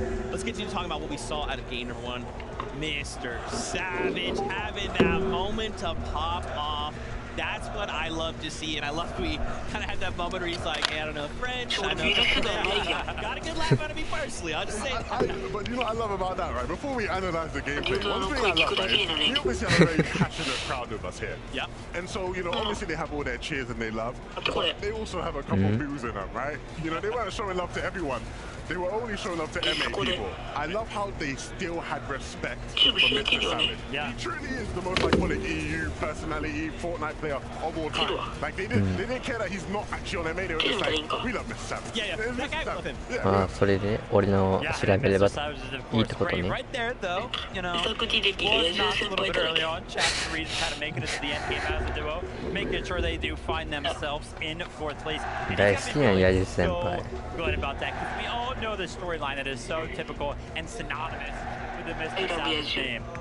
It's almost like you could kind of change his name from Mr. Savage to Mr. Contested, because it feels like every single time he wants to do good and he's like, you know, motivator for Nate, somebody wants to land on. And we came into Globals kind of expecting that, right? Toyota's trio was supposed to be landing on a Vino maybe kind of throwing in a haymaker there, kind of saving him at the last second, right? Preventing that from happening, but boom. Kind of proves himself uncontested and early on 4th place. I mean, it feels weird. Times are changing, man. As an EU veteran myself, I'm not used to seeing Mr. Savage uncontested, you know, so many times. I mean, we had it in Major 3, now we get the Global Championships. We're being spoiled, actually, because you're spot on, Louis. I mean, for years, we have just had to deal with him being contested, no matter what, right? And so it's nice to see him get a shot to just build a strategy, play out the game, and he's got 2 great players by his side. I mean, Reason, of course, another just veteran and legend of EU, and then you have これ1回画面タップして赤いボタンとか押せば抜けれると思う。 So many other pros are like dapping him up, showing him love, right? Giving him kind of that respect that he's earned, but kind of like hasn't really been a thing for some reason. Now, you did mention the fact that he's uncontested. Do we think that will continue to be the case? Because we did see that off-spawn situation go in the favor of Vico, right? Yeah. So, do we think maybe Koyota's thinking, you know what? Maybe let me test my luck with Mr. Savage game 2. Let me just see what happens. 機密があんま伸びんくなってきたな。 Do you think Koyota is a liar? Because that man said he ain't leaving, and I believe him. I believe him. He said it. I love how they had to like translate the whole interview, and there was the one bit he. てかさ、ヒロちゃんとさ、声真似のやつさ、今247回。 You know, all things considered, Mr. Savage should stay uncontested. Fingers crossed. 全然伸びない。 Okay, I like that. Okay, we also obviously have other M8 specials, 声真似とか全然伸びない。どう？その前に出したベジモトさんとかエイクさんとかハッピーくんとやったのが1000、2000回なのにおかしいって。 Them coming out in game number 1 feels like a solid start, right? Like now we need to pick things up maybe a little bit, but it's a solid start. Yeah. I mean, hey, listen. It's a little bit harder than I would imagine, but when you have so much support from the crowd, you kind of feel a little bit amped up, right? It's kind of like a little bit of a boon of sorts, right? Like, yeah, everybody wants to see me do well. Honestly, though, I mean, listen, they did, you know, kind of like well enough. They got some experience going through this game, survived Storm Surge, made it to the end game. 鬼滅を何回か出してからもう伸びんくなったらやめようかな。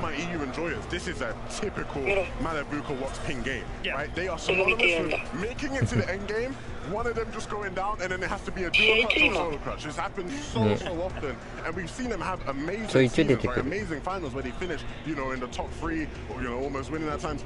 Where, you know, this does happen, right? So, again, if we're looking at maybe Queezy's trio going, hey, that was, you know, the setup was to do what they always do. You can say the same about Malibu's trio, where the setup was to do what they always do. They made it to the end game, a bit rocky. In those situations, though, where they are able to save all 3 of them as a trio, that's been when we've seen some of the best performances from any team this year, right? So hopefully they can sort of, you know, stay a bit more tight-knit moving forward. あいつあんまりディスコ Obviously, again, this is just one, right? We haven't seen those solo clutches, right? Kanada's trio coming out in that end game moment as a full trio, but like in an think about how many right? How many times do we see these solo clutch moments? You're thinking, what is this player doing alive? It's just them. There's no way, man. Oh, they went out to win the game. Oh, they clutched a top 3. たまに開いてるところ見るけどね。あれフォートナイトしてる。結構こんくなったよね。配信とか動画のコメントとか。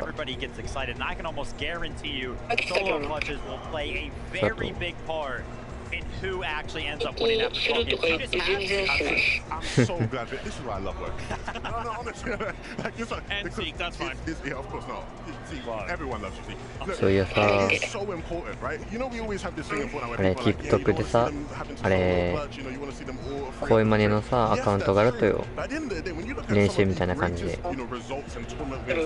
それでさ、俺全然上手くないからさ、適当にまあ練習記録みたいな感じで上げてってさ、その一方の動画がさ無断転載されてた。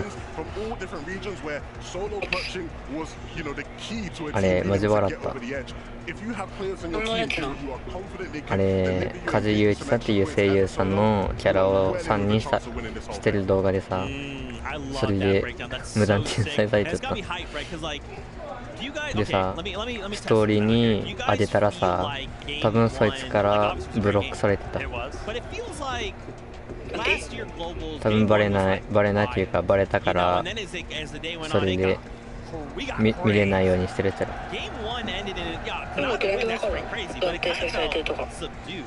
あれ知り合いから来た、送られてきて。Zeke is not entertaining. 佐藤。ありがとう。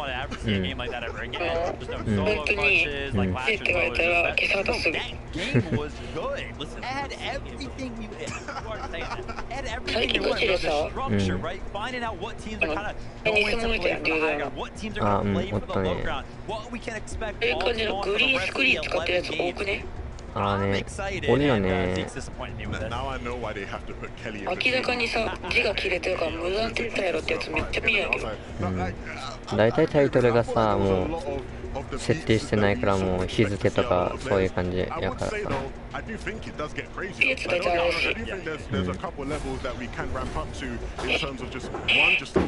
かけるっていう子は登録者今12人ってか笑う。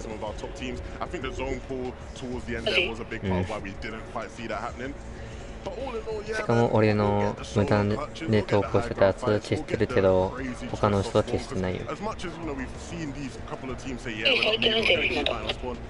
At a certain point you do have to start looking in the mirror, you know. Maybe that doesn't happen quite on day one. I think maybe a lot of the times you just ride things out day one, but going into day 2 for sure it ramps up. Okay, alright. Do we think the Storm Surge kind of played a big factor in that last game? Felt like a little, for some trios it was totally okay. For other trios it felt pretty tough. Yeah, I mean, honestly, the fact that one of the very early Storm Surge thresholds did not end up popping makes it very, very hard, right? We actually didn't see it active until the threshold was at 64 players, which I believe is around like zone 5. So it was actually pretty late into the game. So those all-squad fights, all those early engagements, they're playing a big part right now. Absolutely good stuff. Now, of course, as I mentioned before, we are working to resolve a small tech issue. We are going to return to a break, and again, we're trying to get that resolved quickly because we know what you want. It's more Fortnite action. Stay tuned, though. We'll be right back with more action on the Global Championship.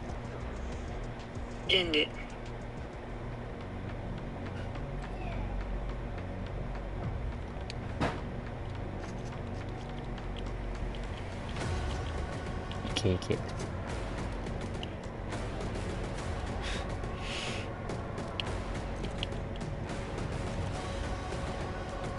初めて見れると思ったのに固まるし、ってやったら見れるとかないかな。そうやってスイッチ 2？ スイッチ2でも重いっちゃね。てか最近まず俺のネットがなんか終わってる。あーね、それならまあ仕方ないか。俺だって俺もそれで回線とか変えたし、あれあるやつよ、5個ありやん。うん、あれが0とか1とかやもん。マジか。あれ優先にしたら Wi-Fi 優先にしたらめっちゃ軽いよ。あれ優先、もうケーブルでつなぐみたいな感じで。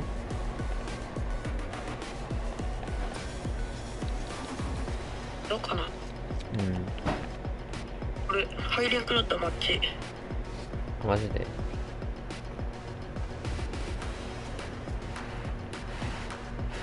12キロもスイッチ。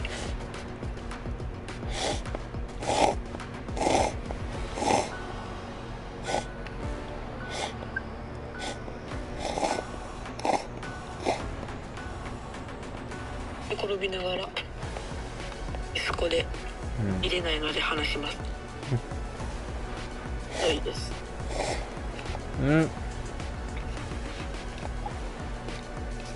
食べ終わったぜ。遅くな。何時に食い始めたっけ?5 半ぐらい。だいたい30分ぐらいか食ったの。カップ麺1個で。まあでかかったからね、仕方ない仕方ない。よし。来ちゃったら大丈夫ね。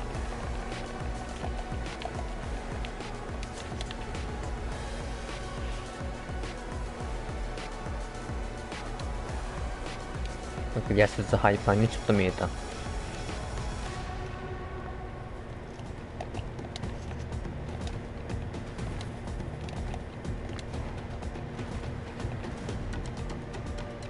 誤解を招かないようにそう送っときましょう。なんか出てきたし。いや、さっきのやつよ。ああね。経験値。経験値が入る。あ、チンチンチンって聞こえた。何言ってんの？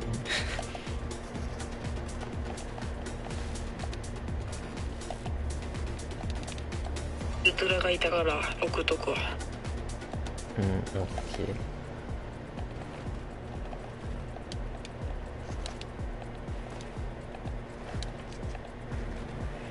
楽しいなぁ。俺も久しぶりに作ろうかな。ミーム。アンパンマンみたいな感じ？そうそうそう、そんな感じの、まあいろんな混ぜたやつ。俺最近これにハマってるんよ。楽しいよね、作るの。作りの楽しいし、できたら普通におもろいっていう。普通におもんないのもできるけど。まあね。今まで多分俺も5ぐらいボツになってるもん。食って。マジで。じゃあ俺が代わりに出すわ。いやもう一周出たら全部消してる。あ、そうやっちゃん。見たかったな一応。あ、くそ。1個作るのに30分以上は絶対かかるんよ。マジ？俺全然さ編集とかしないからさ、今日作った時とむしろの声真似の動画さ、まあゆっくり作っちゃったからさ、1時間ぐらいかかっちゃったもん。だいたい1時間ぐらいかかった。まあ、寝起きですぐ作ったからね。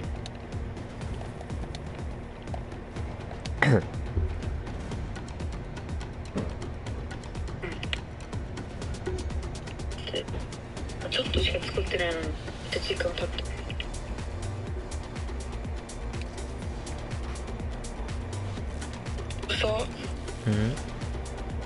話しながら作れるんかな。なんかカウントダウンがある。残り6分半。なんかね、大会のやつがさ、なんかタイマーがあるから、多分これが終わったらまた始まる感じかな。一回流れっていうかね、もう1時間経ったね。一旦寝る？どうしよう。オッケー、おやすみ。まだまだ今言ってる途中今。ね、全然眠かったら寝てもいいから、無理しなくていいから。でもなんかやってるとね、あんま眠くないよ。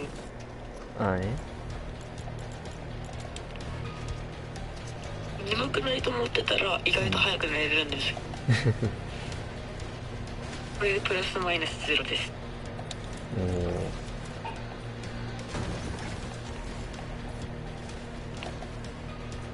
食べると思ってるの疲れた。前のさ、TV ってアカウントはあれ絶対あるけど、どうしちゃったん？炭治郎のアイコンになってるやん。ディスコード？最初のさ YouTube のやつのアカウントのやつはさ、なんでずっとあるん？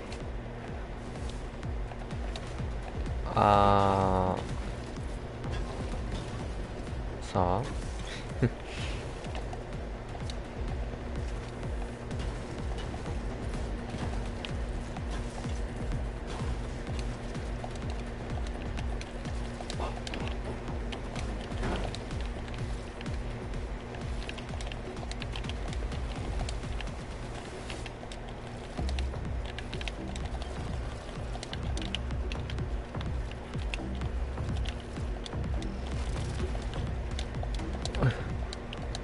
あ死んだ。やってる。あと4分。何が？始まるの、カウントダウンが終わるのが。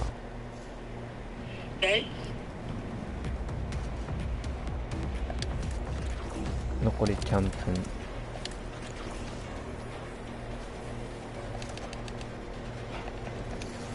シュン TV はさ、一緒にしようって言ってさ、一緒にするんだけどさ、俺が優しいんで、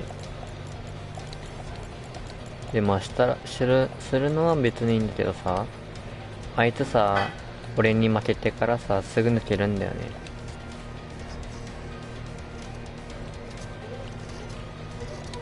あれはどうなんだろうな。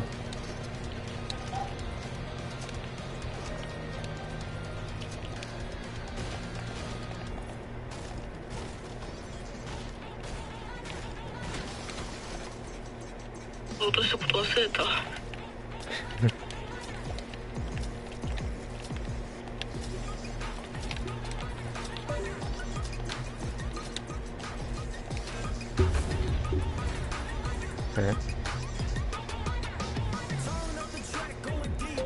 なんか入った。違うやつなんかやってもらった。なんこれ。ナッツ。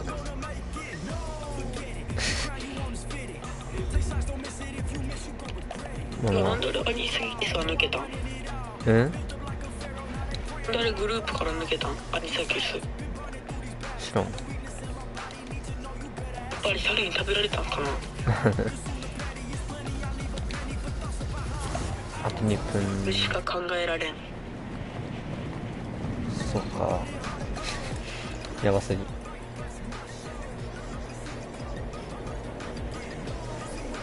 横に置いたら絶対傷ってやつや。エピックってさ、最近ほぼエキゾチックにするよね、昔の向きとかは大体。もうだってもう金本だってエキゾチックになったし。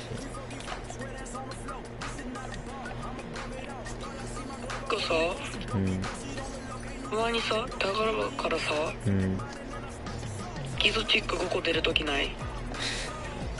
あったあったあった。あれ、もうコミュニティに俺出しといてよ。めっちゃ出たもん。俺もなんかさ、青高かな、あげたんよ。なんかめっちゃエキゾチック出てきて、びっくりした。それな。誰かの参加型配信に入ってた時に出たし。参加型暴走してた。あれ荒らしてた？いや、荒らすのはさすがにちょっと。俺の荒らすの。もう、コメント書いたら読むやつあるやん、昨日。あれで18期って鳴らしまくって荒らした。配信で18期って流してた。やばすぎだろ。怒られたでしょうね。いいやったら晩ですからねって言われた。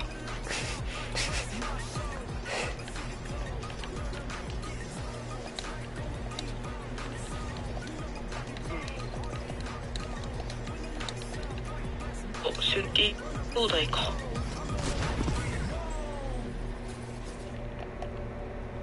うるさいんで。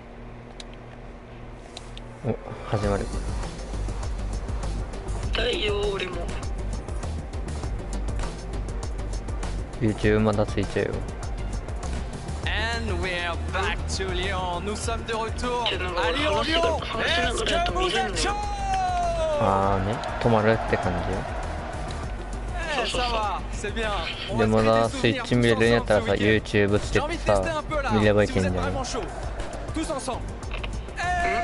あれ、スイッチまだつけれるんだったら、YouTube 開いて、俺のを見ればいけるんじゃない？わからんけど。両方充電が今ないからや。ね。じゃあ何もできんね。そう。ずっとディスコの画面で貼ってだけ。YouTube の URL を送ってからその再生ボタンを押せばワンチャン見える可能性もあるもんない。してたね。配信とか貼ってたよ。貼ってたね。朝とは。じゃあ一旦送ってみろ。Il en reste encore 11 au total, 5. Aujourd'hui, la route est encore longue. On est encore très loin de connaître le grand vainqueur de ce trophée. La game 2 va démarrer, guys. このRyuudoraのサーバーをアイコン変えようかな。Man, we are back and we're getting ready any moment now. We're going to get word, we're going to jump back into the action. I did appreciate one thing though. Obviously, we hate to see tech issues, but they happen, right? This is a live event, things happen. We kind of had a moment now, players kind of taking a moment, stepping away. We have a chance to like talk with someone. What I like to really see is all of them are in high experience, right? Kanado walks up, he's like, Zeke, what did I tell you? I'm like, bro, let's go. That's the kind of hype I want to see. But everyone's in high spirits. Everyone's saying the kind of same thing. Hey, look, this is game one. Don't worry about it, Zeke. Stop hitting Zeke. Why are you crying? Listen, I just hope that it doesn't cool anybody down, right? You want to kind of keep that momentum going for any of the teams that are kind of doing good. We'll have to see if it actually ends up impacting anybody. But hey, maybe some other teams kind of finding this beneficial, right? A little bit of a break. Maybe they went down early, kind of a little bit of a reset. But yeah, I mean, hey, listen, pauses like this, not what you want to see, but hey, sometimes rolling with the punches is what makes the best of the competitive players. Look, you got some time to reset. Just treat this as game one. This is game one. This is the new game one. You know, game one just happened. This is the new game one. That's right. You know what? I'm getting word. It is time once again. We are ready to jump back aboard that battle bus. Game number 2 starts right now.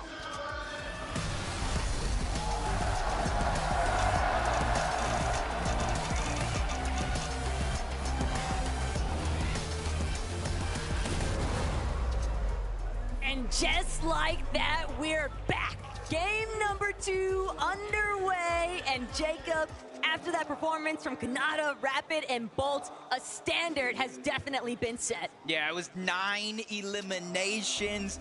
And the interesting thing out of them all, they're not even the team in first place. It's the Rangers Ruin off-spawn winners from game number 1, Tayson, Chicho, and Harrison. And honestly, it's not going to be that easy all day long between these two teams. And honestly, I wouldn't wish it any other way. And we're going to go at it yet again, straight off the spawn. A little bit of 50-50 action going down between Pablo and Riz. Right now, it does look like Pablo might have got the first one. Prodoxy's able to get the second. That's a Sentinel pump and immediately put it to use. Gets the drop on Riz. They're going for revenge here. And so far, 2 knocks, 2 eliminations. They just need one more as Pablo cleans that one up. That is all 3 down and out. And now it's time to see what type of conversion we're going to be looking at with Prodoxy's team, because in the last lobby, after Tayson, Chicho, and Atrus conquered that off-spawn battle, they were still able to find such a steady placement, steady eliminations. But again, they're not the only teams going head-to-head. Benno, Vico, and I'm seeing an eliminated Felixi along the way here at Canyon Crossing. Coyota's team still posing a massive threat.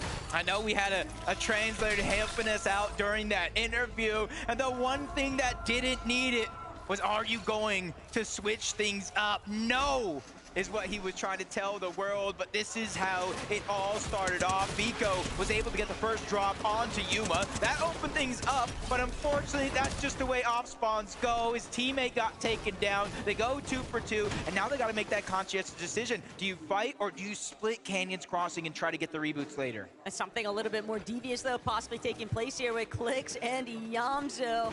Higgs, following suit, Supernova Academy might just be claimed by these 3, but Jacob, we saw so many teams. We didn't see that many surge bases in the first lobby. Almost have to wonder how many of these teams have been counter-stratting some of those surge partners and trying to take matters into their own hands. Victor V, Paper, Epic Whale, Dystopia City has been theirs to own, but they still have company to clear out.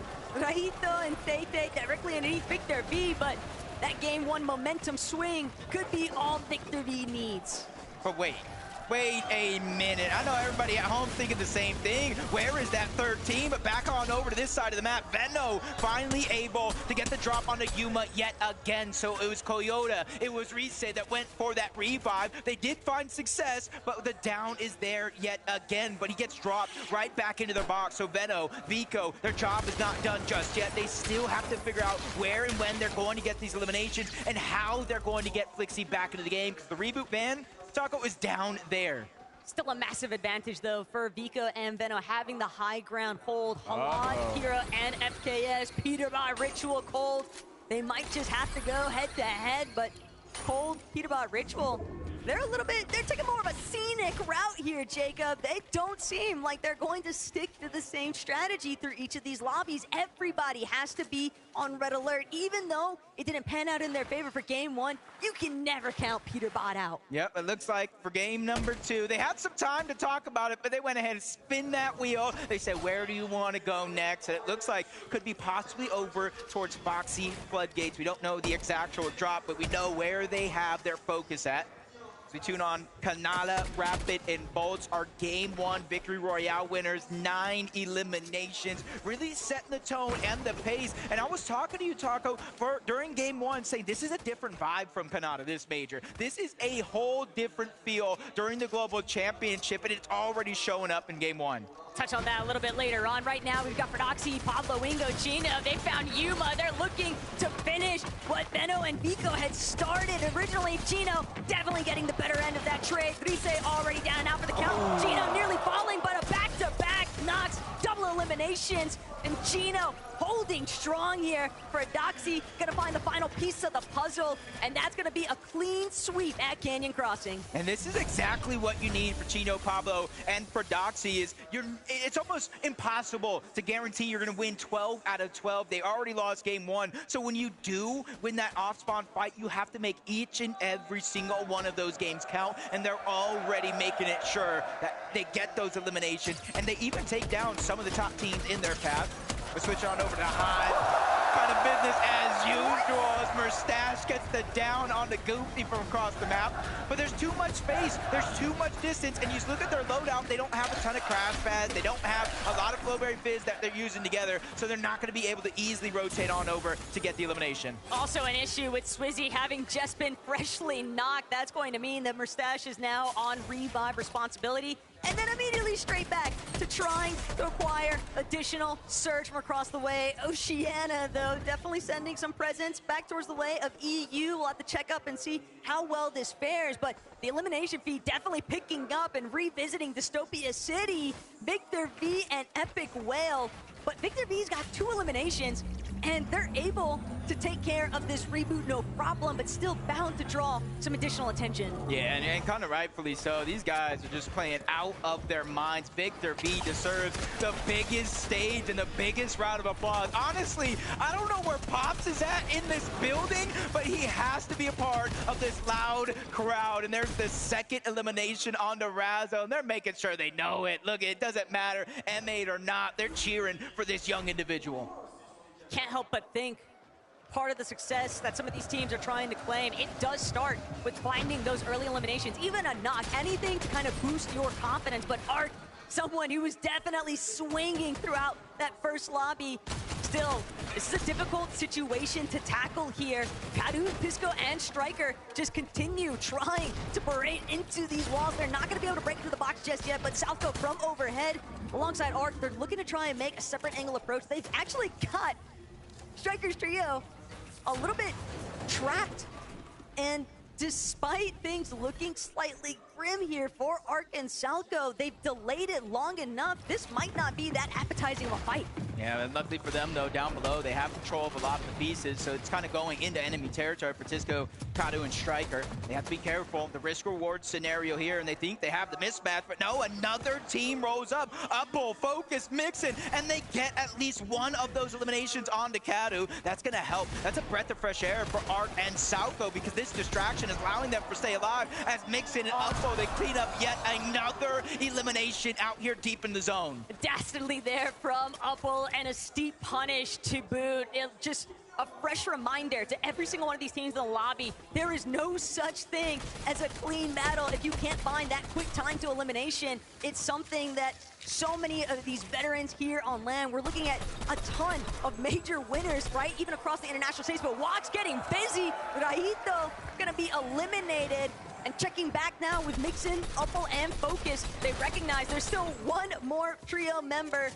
Granted, with those 2 eliminations, they're recognizing the fact that this is just an easy final piece if we want to take it, but it's not something they have to force. Yeah, you got to really be careful here, too, if you're Arc and Salco, because that team's just floating around. They don't necessarily know Arc and Salco are there, so they just have to be patient as can be and kind of hope they have enough Storm Surge to last these next couple of zones. Because they're not a team that'll build those towers. Archspel and Salco is one that just kind of fight for their surge all across the western side of the map. Wax being Malabuka, they have that 1 elimination so far, uncontested at Outpost. But very, very similar to that last game, this zone is pulling all the way towards the north, so a lot of these teams have to think rather quickly. But this is a very dangerous position that Ping has taken up. He's being fully collapsed on by the Middle East. Halad gonna find that initial knock onto Ping. Malabuka gonna be forced to try and possibly pull back from this position. FKS, Hero, and Halad just fully intervening with what they were scheming by the Alpha's Enclave. They're trying to get some surge across the way from Panzer and Yapko, but that option has just been reduced to nothing. It's all about kind of waiting to see if it's worth it. They know at least 2 teams are fighting, but they may not know how many are still alive over on this side of the map. But Malabuka is using that opportunity. Even with his teammate down, he knows Storm Surge is a problem, and he has to worry about it every step of the game. Pablo Chino for Doxy. They get another elimination. This time it was Visuals who have went down. And honestly, this is like redemption. They said we went down early in game 1. We didn't get any points. If we have any shot of getting a top 10 in this tournament, we have to pick up the pace, and that they shall do. This is so reminiscent of how they handled their Major 3 performance in EU. They were scrappy, they were aggressive, and they were successful for it. And right now, when you're staring at a team, oh, hold that thought though, Chino taken out of the sky. That's the dangers involved with this Flow Mary Fizz, and the crash pad still has Pablo and Ferdoxy to immediately back him up with that double revive, but there's definitely trouble in the horizon. Teams immediately trying to key them, seeing that that knock was successful. Yeah, just kind of an opportune moment. They just chop out the... I feel like I've seen this more and more and more. They just take that opportunity, catching them slipping, maybe even asleep, and they just end that fight rather quickly. But it was Agers, Acorn, and Pollo that actually did get that knock. It does look like they were trying to rotate in that direction, but they rather quickly to get the revive. No worries there. Malibuca walks.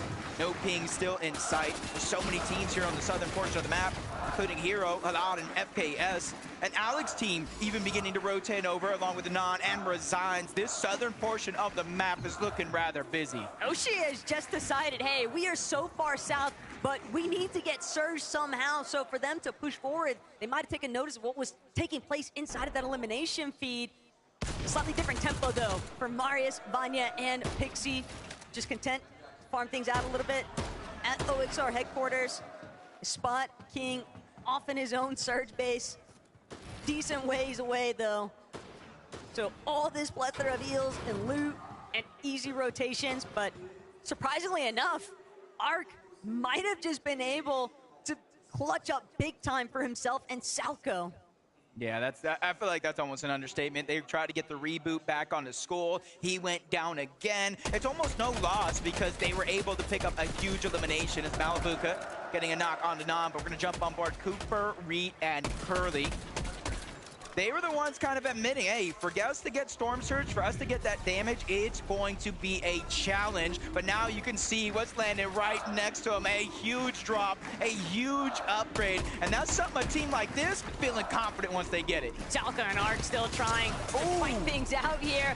Big knock onto Uppo, but Focus from overhead. He's going to bring down Salco. It's all down to Focus versus Arc. Focus definitely having the HP advantage currently, but he's going to go for the full finish here onto Salco. That Siphon immediately extending his leverage here. Arc scrambling underneath him, trying to see if he can replenish just a little bit of his shields to boot. But Arc, he's got to make a decision. He's got to make it quick. He's trying to see if he can get this right angle peek. Instead, stuck underneath these pre-existing builds. Focus going to create a little bit of space here. Focus off the right fish, trying to get the overhead approach, and Arc, he's still looking to take this fight. He's not backing down. You have to respect the guts to go for it.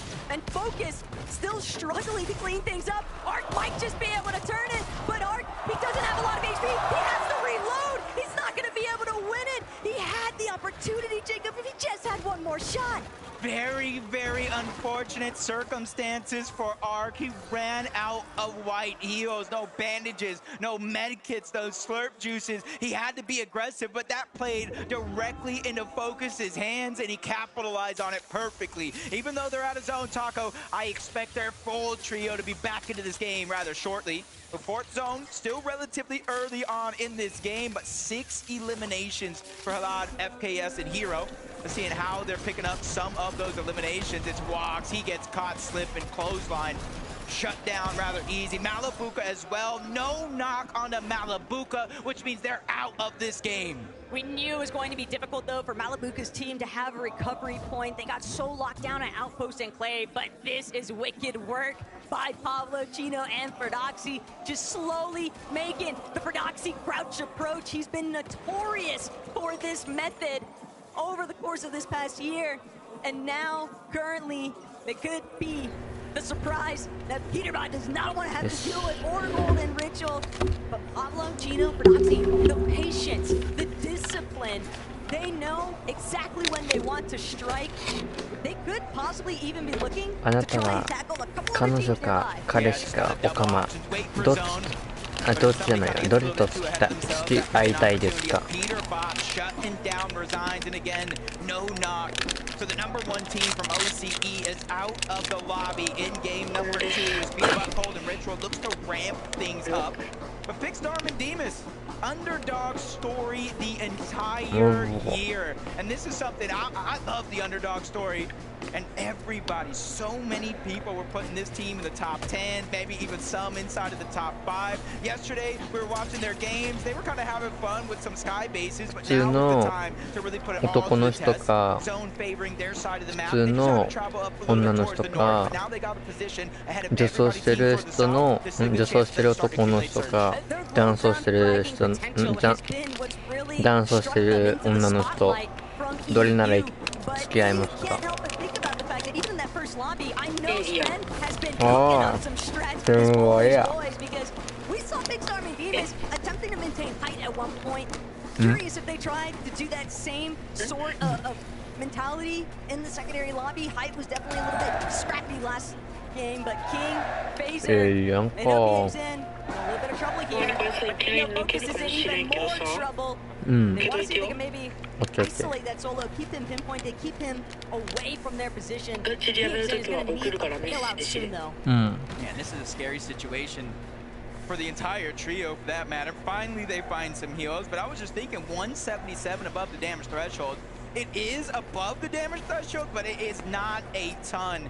Things can change rather quickly, especially you see Merstash, you see Swizzy, Queasy on the other side of the mountain in the zone, pushing further and further towards the northeast. And this is where in the back of my mind, I'm like, oh my gosh, on that side of the map, Taco, there's mountain ranges, there's dips, there's dives, there's so many different things in terms of elevation. Teams better be prepared. And look, game 1 definitely did not pan out the way that Acorn, Pollo, and Acres would have normally anticipated, or anybody honestly in this audience would have expected them to do. But with so much surge damage already online, Jacob, this dead side rotate is absolutely perfect. They don't have to worry about encountering any of the clusters that might be starting to build on the edge of zone. The real thing that they're going to have to be very, very cautious of is just not getting beamed from the sky. Yeah, they're going to be rotating to a lot of teams for that matter. So that's why they're trying to use that new upgraded launch pad. You mix in the Flowberry Fizz, and you tend to kind of get out of render distance for some teams, and you kind of get a free rotation in. It all depends on who's kind of looking up in a moment. Now we're seeing a peak with Kanata, Rapid, and Bolts of what that southern side of the zone actually looks like. This is what Aether's, Acorn, and Pollo are actually rotating into. So for Kanata, Rapid, and Bolts, they already won game number 1, 9 eliminations. For them, I think it's kind of like slow and steady wins the race. They're not going to get 3 or 4 eliminations. They're going to let them naturally present themselves throughout the course of this game.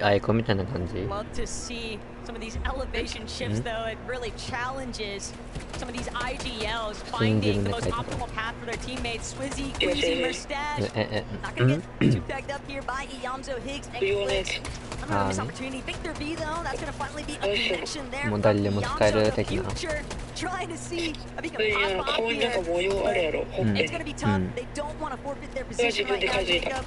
Try and compete against Victor B, Epic, and Paper. They're just going to let them continue to tunnel through towards that side of the mountain face. Cassian Aspect, though, stuck. Prodoxy, Pablo, Gino.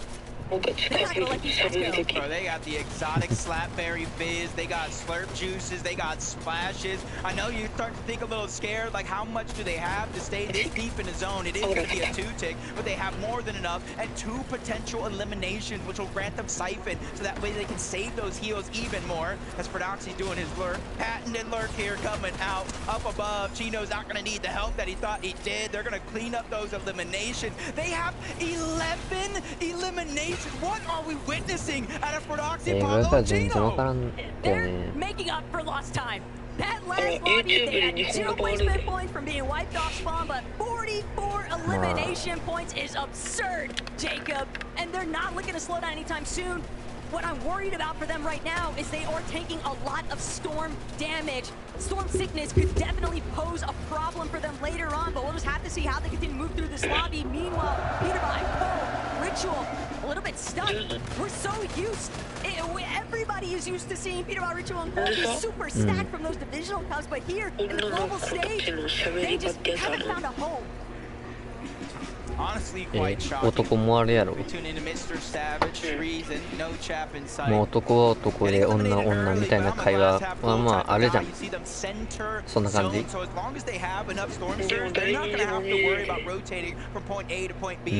で制限とかまあだって男誰か分からんやん。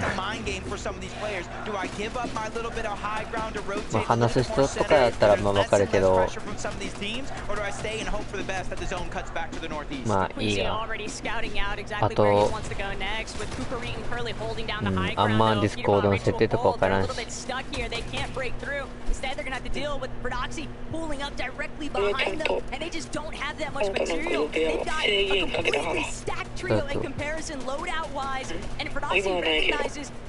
俺はあれ虫しかあれチャット打てないっていう設定したいけど、どうやってすんのかもわからんから諦めてるんだよね。調べてもどれなのか全然出てこない。Yeah, it just kind of forced them out of the zone.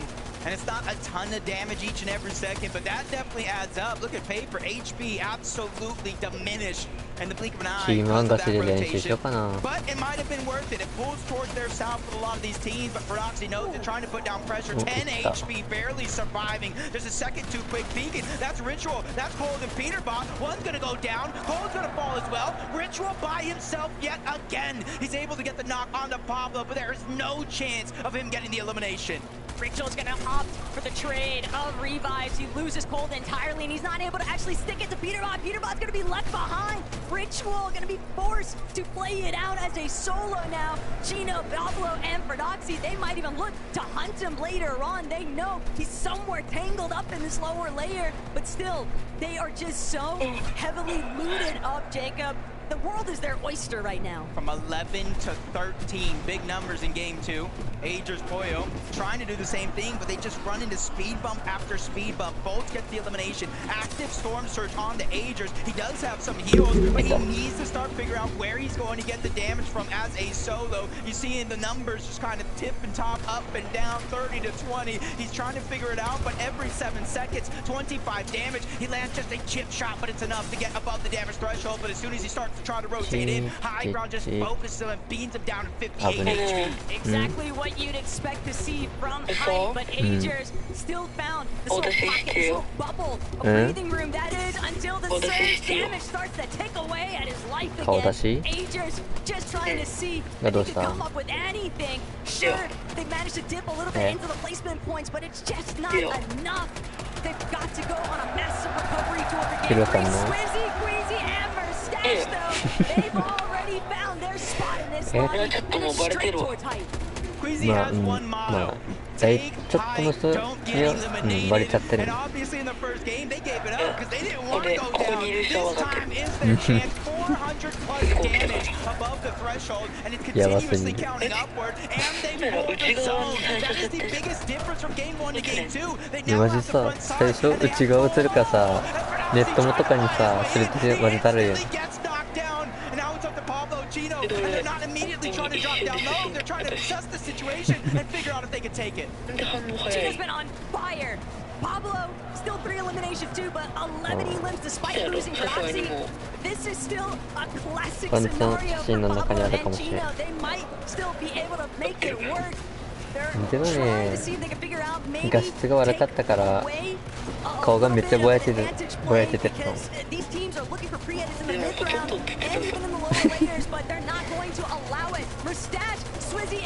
まあまあまあ、ご愁傷様。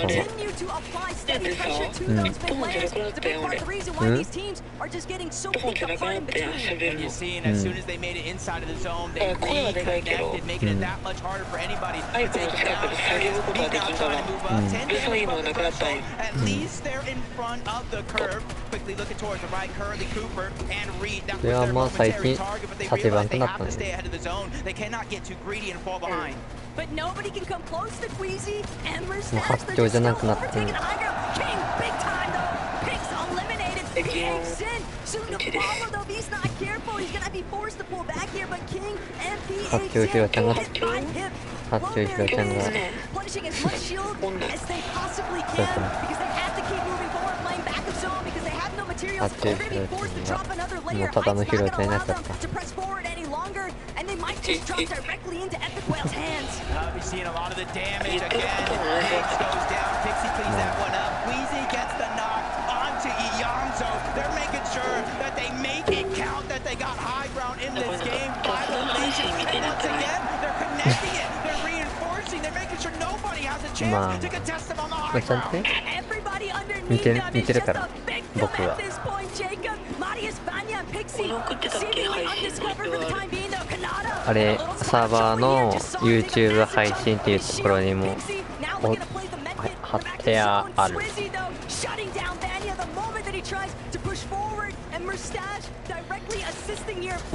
次参加型するとき冬休みかな。Essentially, there's no way his teammates are going to be able to get to him. Yeah, and you're also seeing Kanata fall rapid down. Not sure about キロちゃん things are going sideways very quickly. PS4 ぐらいあればもう普通に配信はできるけどね。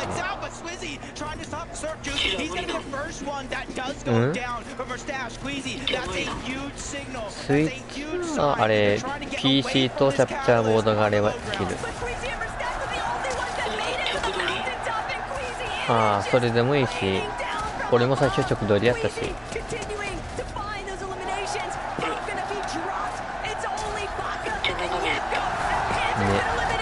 あれ難しいんだよね、直撮り。まあね、ゲームの音は聞こえないけどね。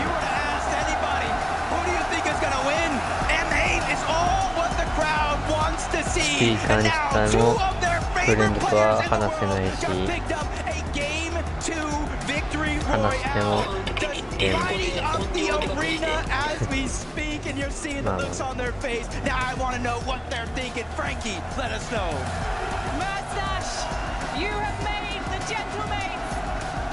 多かった。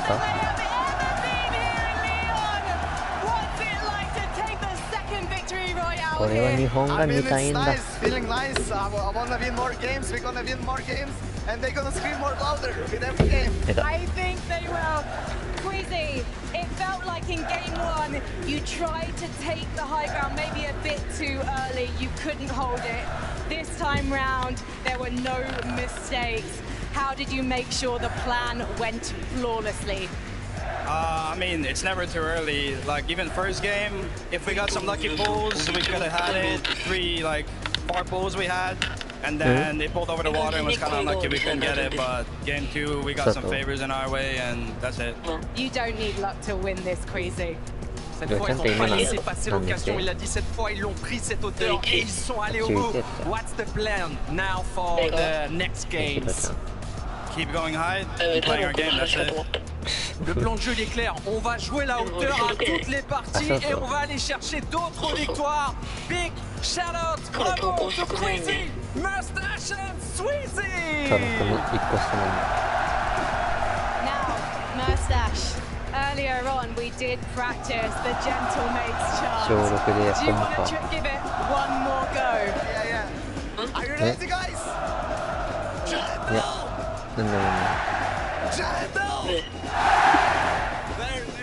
Very good.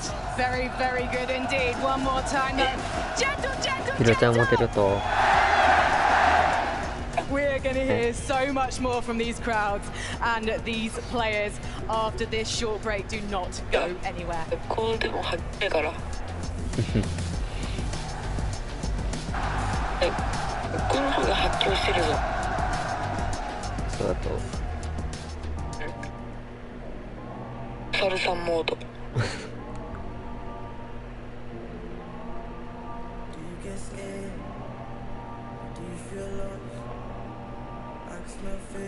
Shun TV がさ、あれなんだっけ、TikTok で配信した頭あいつすぐバンになりそう。言い過ぎやもん。あいつもすぐ切れたというかすぐ棒電吐くから、それで TikTok 厳しいから、もう棒電言った瞬間もうすぐバンやから。でもやろ。目についたら最近もあれもオーガリアとね、いいイベントそのまま使ってるから。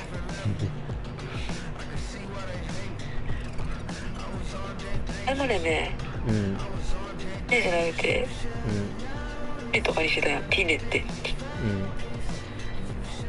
ちょっとね、方言を吐くとあんまり良くないので。ね。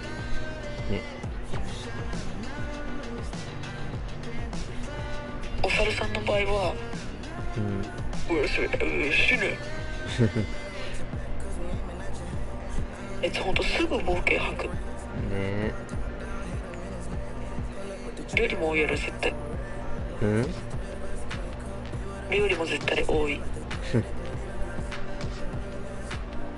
猿って顔猿なんやろ。まあ学校では大体言われてる。マジのさ、俺最初さ、俺シュン TV とフレンドやったやん。そ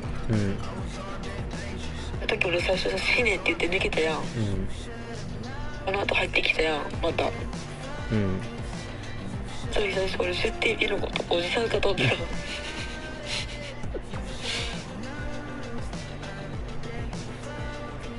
声がおじさんやと思う。声が低いやん。ああね。最初おじさんかと思ってた。普通にあれ僕と同い年です。おじさんと高校生が2人でいるんかと思ってた。それちょっとキモいんだけど。ちょっとやめてください。なんで最初フレンドだったんやろガチで。ね。エビとフレンドになるときいたった。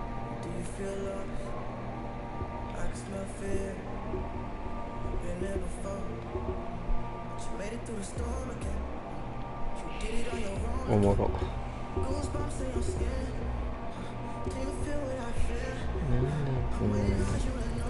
これさ、その俺が来たさ最初らへんにめっちゃ人いたけどあれ何やった？俺最初いた時やったやん。俺が初めて来たらへん。My favorite part about playing is when we see these games happen, we get to talk directly with the players. I get to see Swizzy cheesing because they got themselves a victory royale. And I love too, they sit there and kind of call out, hey, we had some lucky pulls game one, but game number two, yeah, exactly. I mean, we definitely talked about that already. The interview that you're kind of talking about, right? I love to hear the game plan, right? Quizzy showed that, hey, what's the game plan? Just keep going high. Incredible game from them. You can kind of see the difference in the style of play, right? The control from this trio, versus last game where we saw a less experienced team up on the high ground kind of lose it very, very easily. It kind of seemed like,最近はもうシュン TV もあいつとずっと来てるし、ヒロちゃんも来た時からもう大体来てくれてるから、大体そこの2人はもう普通にめっちゃ来てる。happened to Pablo. If you try and go up even close to high ground, they're just going to shoot you out. In this trio, we talked about at the start of the show, they have their head on a swivel. They are so aware of what they need to be looking at when they have that high ground. They have such good positioning, making sure that they have one player right in front of them, and then two players looking behind them when they're on high ground because they know just how potentially easy it is to steal height, but not when you're Queasy. I love the kind of like the duality, the dichotomy of game 1 and 2, right? Game 1, you got Kanata come out, just jumping all over his duo mates, or trio mates rather. Game number 2, Larry's looking Queasy. Ice cold, right? He's like, look, I love that I got this VR, but I have to stay locked in. I cannot falter even for a moment. I love to see that they got this victory royale. So many points racked up. And I thought for like a moment, I was like, okay, we've got height, things looking good. We ain't got eliminations. They said, Zeke, hold on. Look at the points now. すればいいのにリプレイ機能とかも取れるし。強いが絶対いいよね。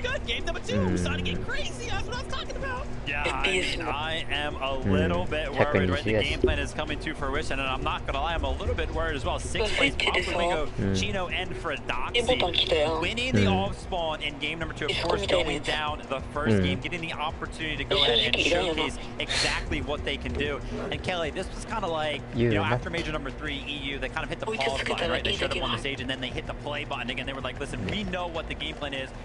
Run at people and get the elimination. Oh my gosh, what was it? By zone 3, they had 8 eliminations. It was absolutely crazy watching what they could do when they do win that off-spawn fight. But what I want to see now, though, is them transition that into the perfect endgame. And you saw they had the idea. They went to potentially go for height. It didn't work out. They dropped down and they were still able to carry themselves. And that really is what matters. Not just being able to kind of recover from a failed height steal, but also recover from a failed 最近までは変わらんか変えてなかったけど、あれ久しぶりに変えようかなと思って変えてしまった。送ろっかコード。ちょっと待って開くわ。Levin kind of talked about it. You kind of expect a great EU team to be on the high ground. You would imagine that Frodoxy would have thought like, hey, listen, Queasy's probably got the high ground. Why would you just send yourself kind of right in their firing line and kind of risk that when they had so many builds to work with? They could have just worked the mid ground. I think they were testing the waters a little bit. It's still just game number 2. There's a lot of potential to possibly see what high ground is going to be like. And in game number 1, high ground was a little bit easier to take. But that was when Queasy was not on high ground. But looking up on the high right now, for of course, we have to look at Pablo Wingo, Frodoxy, and Gino just a little bit more into that game. Look at this. We're in zone 8 and they already have 11 eliminations, sticking to the low ground because that's where all of the players are going to be. That's where everyone drops down when they're getting a little weak, a little low, and that's where they can clean everything up. 任天堂スイッチオンラインへようこそ。任天堂スイッチ2と任天堂スイッチがもっと楽しく、もっと便利になるサービスをお楽しみください。分かった。Showing up on a global stage. We already saw them show up in NA in major number 3. They said, all right, this is practice now on a global stage after game number 2, 4th place. They are looking to continue this run. I mean, they are proving to be pretty menacing here on land. Yeah, I mean, it's super impressive. Again, they're a trio alive, right? I talked to 11 about this, is that they do such a good job right now and getting around to like 10th place as a trio. Kind of a little bit out of character for them, because usually when one of them goes down, all of them go down at the same time. But no, look at the clutch here from King and EH Sin. Incredible stuff, right? Maybe adapting to the lobby, being like, hey, listen, we can't just kind of play this game where it's trio or nothing. あれでさ、あれ、なんだろう、普通に話してたという配信で、声真似のやつで。で、それでさ、たまたま背景がさ、無一郎にしちゃったとよ。で、それで、なんか、ちょっと似てるねって言われて、ってなって、で、それで動画出したら、なんか似てる、少し似てるって言われたから、じゃあ練習しようかなと思って、けど、普通に最近初めて、あれで1週間目やからね、大体。だからね、まだまだ慣れてない。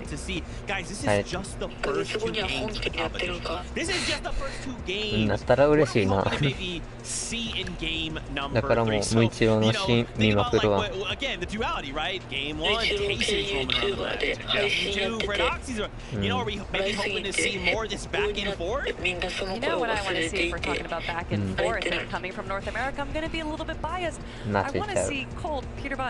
as well as Acorn Features and Koyo get to an end game. I want to see this rivalry that we've been building up for the last year. And again, these first 2 games, Vivid, we still have so much more, and we can expect out of those 2 trios much more to come. Yeah, I mean, kind of strange game from Acorn's trio there. We almost never see them below Surge, and Surge was definitely an impact from their game right there. And instantly, you know, again, we talked about it after game number 1. We were like, hey, listen, like, the plan seemed like it would have worked if they would have just went ahead and third-party the Dystopia City fight. We didn't see them third-party the fight at all this game, right? So maybe instantly kind of veering away from that because it didn't work in game number 1. I don't know where they went on the map, but not feeling confident right now. Man, dude, I want to keep talking about so much we saw in the game. So much to unpack, but you heard that battle bus horn. It is that time. Once again, game number 3 is here and ready for us. What's gonna happen? Let's find out right now.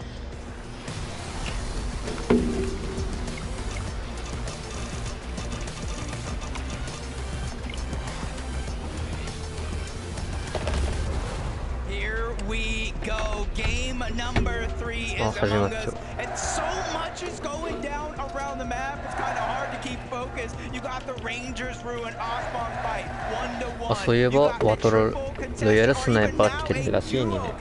トリックしよっかな。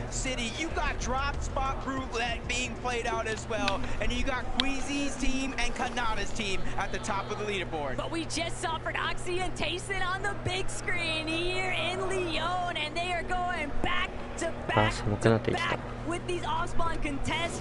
Both of these teams wishing each other good luck in those pre-game player interviews. But Prodoxy is looking to make that first touchdown. Tayson actually going to be the first man to pick up a weapon. He's looking to see if he can close in on an initial knock. Gino already stripped of half of his HP. Tayson, though, with the leverage of the high ground, they have forced Pablo, Chino, and Prodoxy to be stuck dealing with the swarm. They are all tunneled inside of the same staircase. Rangers Ruin is getting desperate right now for Gino. He's only got 4 HP to work with, but Atris, he's actually going to be the first one fully eliminated. Gino still holding it down, delaying, buying up time. Prodoxy with the separate angle approach, but Prodoxy, he's got to finalize on this. They have to capitalize on this moment, and they do. Dame strike yet again here in France, but no, it's been Ruin, Scarpa, Gazetta, and Wade immediately getting involved. This is what we were talking about. Maybe 2 games of play out as well, but things are looking a little shaken up as Gazetta. They're trying to take advantage of this fight that has gone 1-1. Now it's looking like Prodoxy is in trouble. Gino, he's the one with the good loadout. He's the one that has to try to figure out a way to make a play as Prodoxy just trying to loot up, get some materials. They realize even with Pablo going down, they have to start to think about reboot card. When do we get it back? And they're not the only team. There's another team that's starting to look in this direction for Gapzetta, Scarpa, and Wade. They got what they came for, and that's position over Rangers Ruin. The pain right now for Chino and Prodoxy is that Chino is just stuck. Prodoxy had to create a little bit of space. He had to disengage. He had 0 mats. He knew he could no longer stay involved in this fight. But this is definitely going to put a damper on their overall game strategy because they're just going to have to wait it out. Gabzetta, Way, and Scarpa, they're also going to reap all the benefits of taking Rangers Ruin for themselves. See if that one continues to play out. We'll take a close eye on that one. But this one, Dystopia City, where we thought it was a triple contested fight. Cold, Ritual, and Peterbot go back to something they did early on in game 1. They landed towards the outside, but they do not know. Tika and his entire trio is running above from OCE, waiting for things to break out. But a triple contested, they're all landing forward the launch pad. Rise is the one that's getting good damage on Nico, and that's the first knock. Flixie's taking some damage as well. Luckily for him, he has a momentary escape. Rise, Yuma, and Koyoda just putting on the burners right now. Flixie was trying to see if he could provide a little bit of coverage, but 1 versus 3, and he's not going to get the chance to escape. Asia coming out on top in game 3. What is this? It might be a Brazilian thing, you know what I'm saying? Because both of the teams that qualified out of Brazil, or at least 2 of the 3, are now made their way over towards Rangers Ruin. Luckily for Prodoxy and Chino, though, they were able to get on out. So this is just a whole different mix-up that I didn't expect in a million years. This is the Prodoxy effect right now. And Rangers Ruin, everyone is just crouching, creeping up on each other. But Scarpa gonna be some of the first to open up with some big shots. Still 上手通信は近くのネイティブの設置すると対応したソフトと一緒に遊べる機能です。あ、近くにいないとダメだって。PH Zin though, still gonna be enough of a buffer zone here, and Gabzetta, Scarpa away, they've decided, you know what? You guys can have it. We're out of here. Yeah, we gotta figure it out. This wasn't even our drop spot. You guys can take it. Now King Phaser, PH Zin, they're actually choosing to kind of rotate away from Rangers Ruin. And that's a conscientious decision. Go for eliminations, go for points, go for Storm Surge, instead of sitting back, not knowing if that other team is still alive, and going for XP. These are 2 different paths, and they're taking this one. Talk about a silver lining of Prodoxy and Chino. They're left all alone at Rangers Ruin with Brazil deciding for that early departure, but Peterbot, Ritual, Cold, they struggled to really find a hole with their initial drops just because they were trying to hold around the map. And yet again, lobbying them for previous, seeing them try a slightly different approach here, but The result is still all the same currently, Jacob. They're at Dystopia City and they're waiting to see when they're going to be able to try and take advantage of this contested area. But Dinka, Kazi, Aspect, they're also just trailing so close behind. It's making it really difficult for Peterbot Gold and Ritual to actually take advantage of vulturing some of the leftovers here at Dystopia. My eyes glued to the mini map right now. I don't count 1, 2, 3 different teams. But wait, one of them's Kazi, Tika, and Aspect. So I'm thinking right now, where is Epic? Well, Victor V and Paper. Maybe an early battle between TK and the full trio. Merstash. 2 different faces towards the sky, and with the zone going a whole different direction this game than the previous 2, it looks like it's going south, maybe a western lean. Swizzy and Merstash and Queasy, they have the luxury of waiting for all of these teams from the north to rotate down into them, and that means easy surge for the first place team.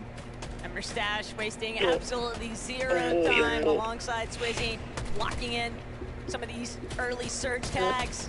A little bit of hide and seek, but it's going to be Merstash coming out on top yet again. Goofy knocked, but you have to remember, despite Goofy being knocked, there's no real opportunity provided there for Queasy's team to follow up with a heavy key approach. So we're going to shift a little bit of the attention, folks. Striker needed to watch his back, but he's still got Tisco maybe to try and bring things up into fruition, but Salco Art School, they pose too much of a threat here, and Tisco, he'll be eliminated. That's just an easy cleanup.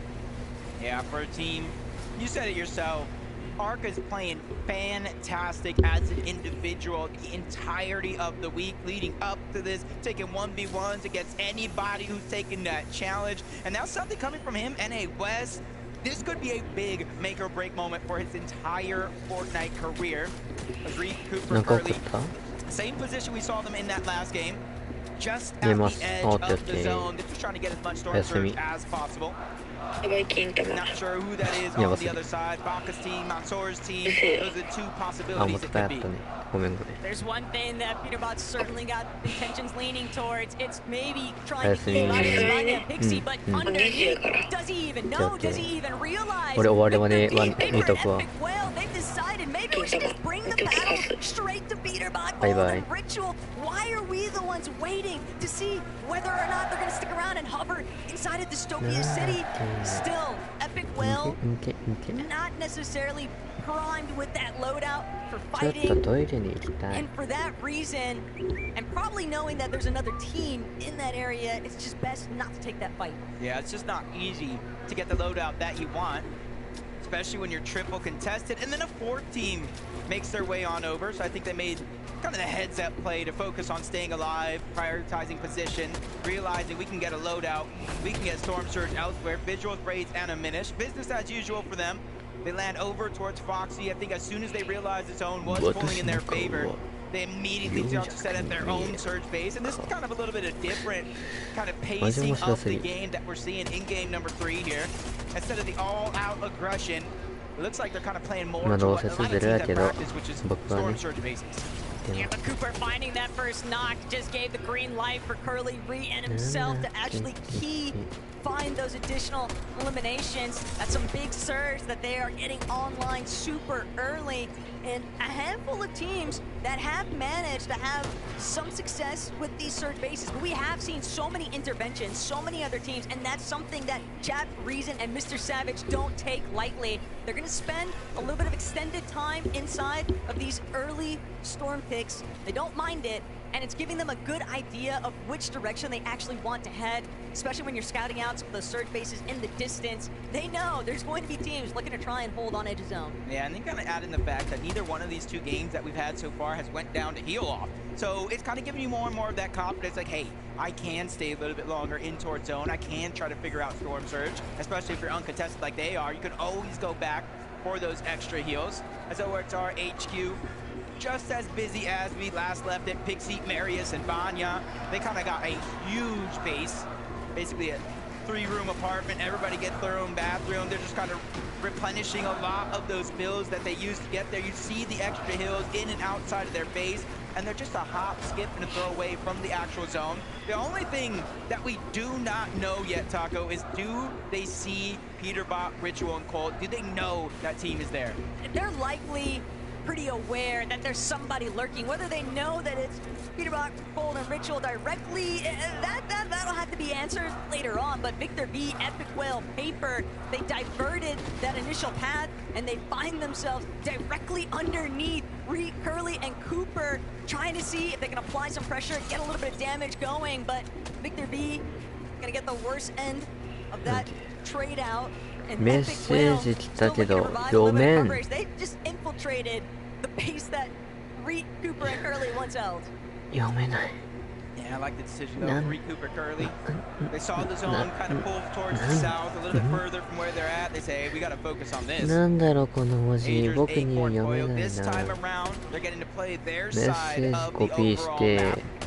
Seen it pulling towards the south, but Demons are kind of just on the outskirts inside of the zone. So they're watching and seeing every team that rotates on over from that mountain. You got to think Alex and On reside there towards the south of that mountain. Toyota, Rise, Yuma, they land over at Canyon, so they're trying to take advantage of every team that might not be quick to the punch. But it's still crazy to see that quick stat for Acorn's team. But they didn't take a single take of surge all throughout the regular season majors. But here on the global level, they have been struggling back-to-back matches, finding a good grasp of that surge damage threshold. Right now, Game 3 though, halfway point technically speaking for day 1. They had the opportunity. We just saw what Prodoxy, Pablo, and Chino were able to accomplish in that last lobby. When you're able to secure over 80 points in a singular match, you're still always in the running.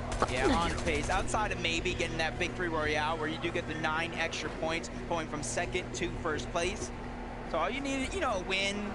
But 10 eliminations, that's about a 105 game. Close the gap in an instant. We already saw that out of a few teams so far. Pixie, Marius, and Vanya, they're just rotating all around. You saw them go from OXR HQ. They took that massive launch pad with the Flowberry Fizz to take over the Shining Span Bridge, prioritizing their rotation. Not really worrying about anybody else that's there. As Victor B, Epic, they're still here, but Cold is the one that's down. So Peterbot and Ritual got the pressure on their shoulders. Tragedy there for Pablo as he's fully cleaned up too. So that's going to be a wipeout for Prodoxy's team. They'll have to sit and deliberate, figure out what they want to do for Game 4 instead. But Ritual and Peterbot still trying to work side by side. The problem is they are so split from each other, Jacob. The moment that Yamso, Flakes, or Higgs might realize, hey, there's a primed up opportunity here to just outright key, but doesn't seem as if they're aware of that situation just yet. And already we saw Cooper, Reed, and Curly try to rotate on out. But now they're running into a whole nother team, and Cooper's going to be the first one dropped. That's Snowy. Todd is still alive. Even though they do lose one, they have a numbers advantage. They can play for the revive, and I think, Reed might know that just a little bit. Trying to go for pressure underneath, break it through the wall. Beast control does not go over. They do a quick peek. Both teams kind of missing those shots, though. Reed has to be able to take advantage of these opportunities. They are inside of the zone, so in theory, Taco, Ryu, Snowy, and Todd have no reason to rotate out. That little bit of a whiff, though, from Reed might come back to haunt him here because Todd, Snowy, and Ryu in that 3 versus 1. This is so optimal for them to continue to apply steady pressure. They recognize Reed has no other choice except to try and live, to try and escape, and they are just ripping him apart from the sky. Every single crash pad, sure, it's taking them one step further, but fortunately for Reed, Marius, Pixie, and Vanya provide a little bit of that buffer zone. They're going to force Sod and Ryu back, but Reed, he is still pinned down, stuck along the beach face underneath Shining Span. Yeah, don't miss you wonder, does he even have a singular reboot card, let alone 2? He really had no choice but to disengage out of there because they will try to push a solo in that situation. Malibuca walks pings 25 points through 2 games so far. Couple teams need to go down by 7 to start getting some of those placement points. But for now, they're just kind of focusing on one thing and one thing only, Storm Surge. That's going to open up the world in terms of flexibility the later this game goes on. And this time, Malibuca's team not being third-partied now means that they've got a little bit more of that luxury room to try and get their Surge locked in, going up against Yapko and Panzer in a separate Surge base. Good ways across from them. Yuma, Koyota, and Rise, though, we saw the success they finally had with taking care of Veno's team, and now the question becomes, can we see a Fernoxy Tyson type of performance? Can they convert this to a strong endgame finish? Hey, you know the entire region usually kind of has some tricks underneath their sleeve that they save for big moments. Just like this. Swizzy, Queasy, Merstad, they're just making their way on over towards that bunker. They're one of the few teams in the lobby because they're uncontested at the Hive. They get that instant OXRHQ rank, and that is what they're able to use to kind of rotate on over to the vault and get some sort of exotic. You already see it's going to be the AR in Swizzy's inventory. And if you guys don't know, every shot you land with that AR, the next one just deals more and more damage. And putting it in Swizzy's hand, honestly, is very, very scary for the rest of the lobby. And looted and booted, that is for sure. Merstash, Swizzy, Queasy, they've got so much time to work with in comparison to a lot of these other teams that are likely feeling a bit more pressured, a bit more pushed into trying to create, manifest some sort of surge damage just to be able to find the same type of rotates. But Queasy, we'll have to see what he gets up to later on, because we know they love to look for height, and they are setting up very early on, Jacob, strong loadouts to take over. Tough situation, depending on where the zone continues to go for a lot of these teams towards the south. They're trying to make this part of the map their home base and kind of wait for a lot of the teams towards the north, towards the west to start to try and rotate in. Kanata, Boats, and Rapid, almost 700 damage above the threshold. Now they're going to surpass that with a couple shots being landed. And they're just peeking through the cone right now. They already are in zone. They're just trying to figure out how many teams are around them, what teams are there as well, and what teams are rotating in. Ritual Cold Peterbot, that's going to be one that they focus on for a quick and short moment, landing some damage on the Ritual, forcing them down further towards their glide, just kind of making sure they can't get priority position. The real trick in a set lobby like this, though, is finding those shots, but not receiving any in return. Peterbot, Ritual Cold, though, they've got to take this fight up against Tate and Raito. They need a recovery point. They've managed to bring Cold back off the reboot, but this is a fight that they're going to have to optimally turn into their favor. It's a little bit scattered right now, but they're just so low on that surge. They don't have any other options. They have to keep trying to apply pressure, but they might not get the chance. The surge is going to take care of them alongside Raito. Just an easy come up. I am at a loss for words. After 3 games so far, they have failed to place inside of the top 17. That's where those placement points begin. They are in 31st place on the leaderboard, and it can only get worse if any of those 2 teams below them are still alive. But from the bottom side to the top side, Swizzy, Queasy, and Merstash. That's going to be one thing, because they see every single player that goes down. They see every single trio that gets eliminated. And when you see them go down for Queasy, Swizzy, and Merstash, even Clixy, Amzo, and Higgs, that's got to be a confidence boost. Everybody just looking like a rags to riches comparison from what we just witnessed, but Yamto clicks hits. They're still trying to take advantage of their convenient positioning here. They're spraying all of these teams that are just stuck on the congestion inside that edge zone. Teams that are fighting to try and lock in a little bit more surge, and Phaser, he is going to fall. Yamto, a little bit too accurate, and Clicks just still continuing steady pressure application. These teams are not able to escape. Yeah, I think they saw it in the corner of the eye. Another knock going down, a whole nother team, but they know if they can continue to focus in that direction, they could probably try to get the wipe. But on high ground, we're finally getting that peak. Poyo, Agers, and Acorn, but they're 69 damage below the threshold, which is surprising because we're at the Kappa factory towards the south side of the map. They have been granted the zone majority of this game, but just unable to really find the shots to put it to use, and they're falling further and further below. They've got to be real careful here. Team sitting inside the building, and Agers just doesn't care. Mountain gonna be immediately eliminated. Just a max pop shot. Poyo now looking to follow suit here. They are feeling so confident. They know they got Goopy locked in their sights, and Agers finds the next elimination. There's their surge at last. Locked and loaded, ready to go. And this is a team right here, right? When you got Poyo on this team, when you got Agers on this team, Acorn, debatably one of the best IGLs in Fortnite, them going down early, that's like poking the bear. That's like poking the bear in the wilderness. And that's something I would never do. And now they're here in this game, and they're out for redemption. The problem right now that I'm thinking about, Jacob, is Queasy loves to look for height right around this period, right around that 8th zone time frame. But with Acorn now looking much healthier and a mastermind IGL in his own right, you have to anticipate that there's going to be a very strong challenge for height between those two teams. And that's not even considering other trios in the lobby like Vanya, Marius, Pixie, all of these experienced veterans that know full well what type of potential high ground holds, especially with the zones falling over this part of the map. It is a very strong pinpoint location. So many teams are going to have to burn through materials in those lower layers. Yeah, and you can kind of see in the minimap, majority of the teams, even with the zone currently opening up, are like on that 50, where the half and half actually was. And even further south, nobody really wanted to make that move because you know as well as I do, inadvertently with the crash pads, Flowberry Fizz, it just makes you an open target. A Savage Chat reason they're getting a little bit more aggressive, trying to take advantage of Marum, Ryu. They're underneath as well. I think Wixie might still be alive. Nope, saw it in the feed. Queasy's gonna take him down, so Savage Chat reason, even with 2 eliminations, almost 900 damage above the threshold. They're feeling good.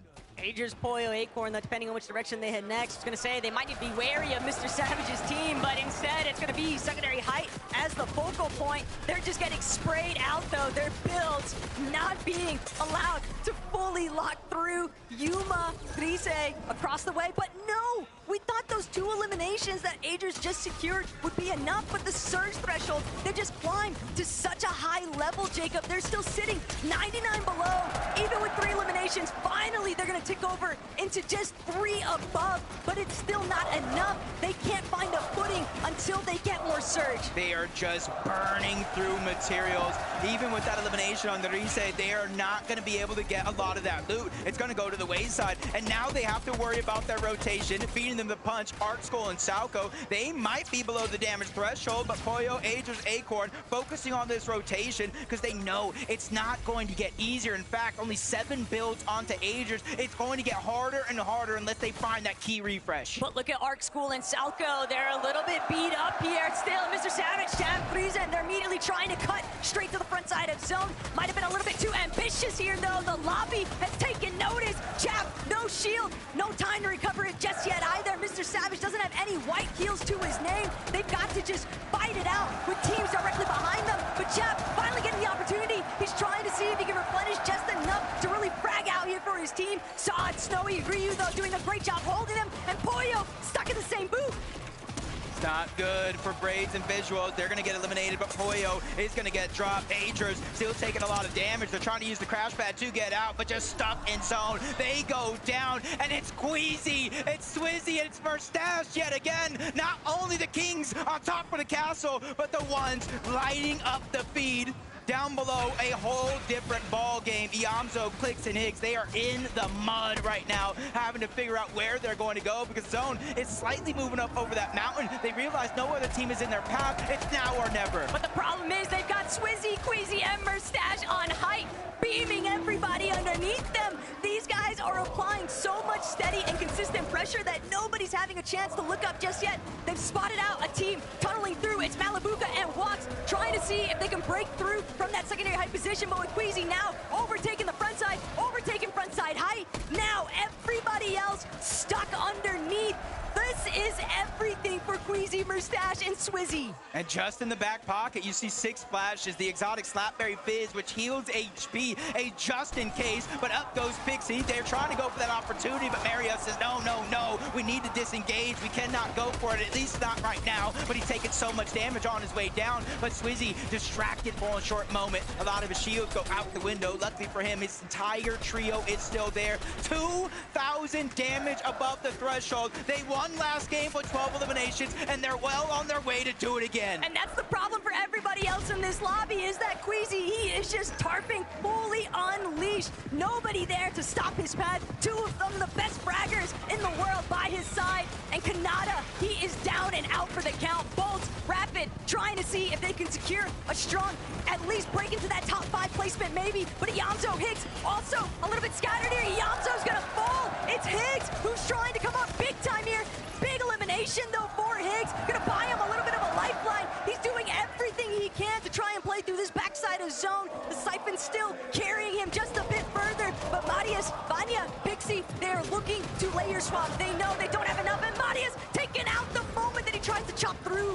He just gets stuck. That 1 second cost him what could be an opportunity here as Pixie's just trying to make it to the front side of the zone. He's just getting cut down every step of the way, but finally reuniting with Vanya. This is their moment. They have to figure out a way to make this count. They're missing a huge chunk of HP. They're using what they can out of the med mist, but there's still a whole team on high ground and another team lurking underneath. That's Chap, Savage, and Reason. They're making every single one of these uncontested games count as Vanya's making a play, challenging for the high ground. He has it for now, but how long can he hold on to it? Vanya doesn't even care that it's just a 2 versus 3. He still tries to take that challenge, but Swizzy immediately, not against my IGL. I've got the backup here.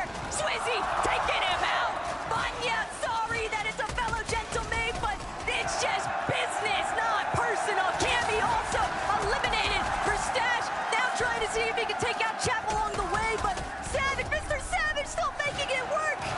This is it. It's basically all EU here in the end game. Chap down below, trying to make a play. He's gonna get cut short. Reason as well. It's all up to Savage, but no, the entire trio ends up back in the lobby. Swizzy has finally come down. He's ready to steal this game away. They have 12 eliminations, already matching their last game win. Don't count out Pix, Darman, Demons, though. These guys love winning through the low ground. We've seen them do it time and time again. And Queasy with no materials. Pix also no materials. I drop lurking directly behind the team on low ground, though. And Mustache, Swizzy, they're starting to drop. They're trying to see if they can close this one out. Queasy finds a knot. Demons is out. Queasy going for the back-to-back. It is all Queasy, Mustache, and Swizzy for a Game 3 victory royale. It's only taken 3 games to get our first team with not only multiple victory royales, but the back-to-back 12 eliminations in that last game. More than that in this game. We are looking what could possibly be a great team in the making. Frankie, don't you agree? I really do agree. The fans in Leon again going absolutely wild for this team. Queasy coming into the Global Championships.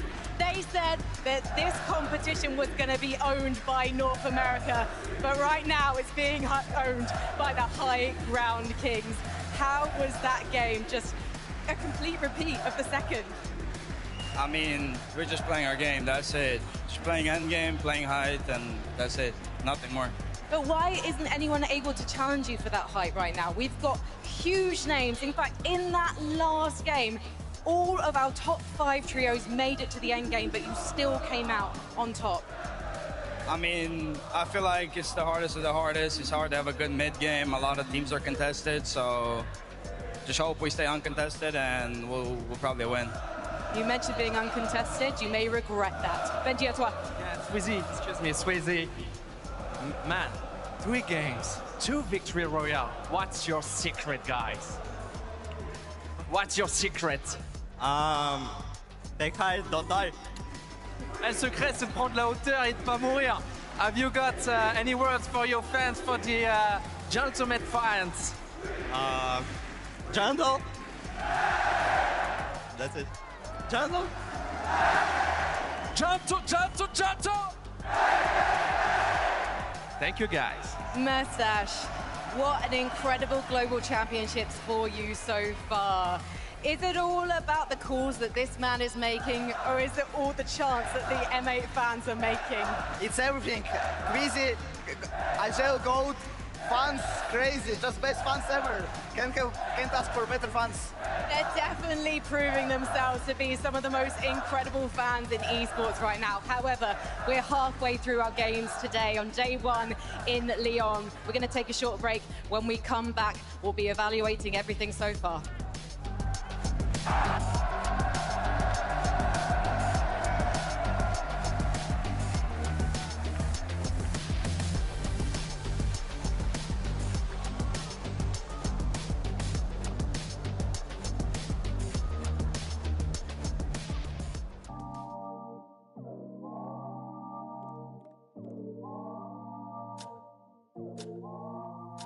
Do you get scared? Or do you feel lost?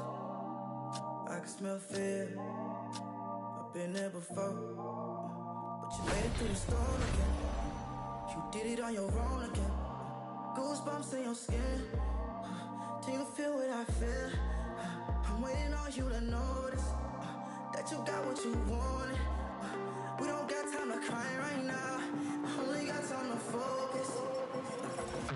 2 hits on the wait list. I was armed and dangerous. Take a shot, leave them faceless. I was armed and dangerous. On a whole different level. I can see why they hate it. I was armed and dangerous. I was armed and dangerous. You should have noticed. I've been focused. You should have known I'm locked and loaded. You should have noticed. I've been focused. You should have known I'm locked and loaded. You better watch your back, cause we aiming at your head. I don't need a pick me up and I don't need a rest. Knock down, top down, hit him in his leg. Pull up with the trio and my eyes all red. 3 of us can't compete with us. Everybody screaming like they did and believe in us. Believe in us, believe in us, believe in us. 2 hits on the wait list. I was armed and dangerous. Take a shot, leave them faceless. I was armed and dangerous. On a whole different level. I can see why they hate it. I was armed and dangerous. I was armed and dangerous. You should have noticed. I've been focused. You should have known I'm locked and loaded. You should have noticed. I've been focused. You should have known I'm locked and loaded.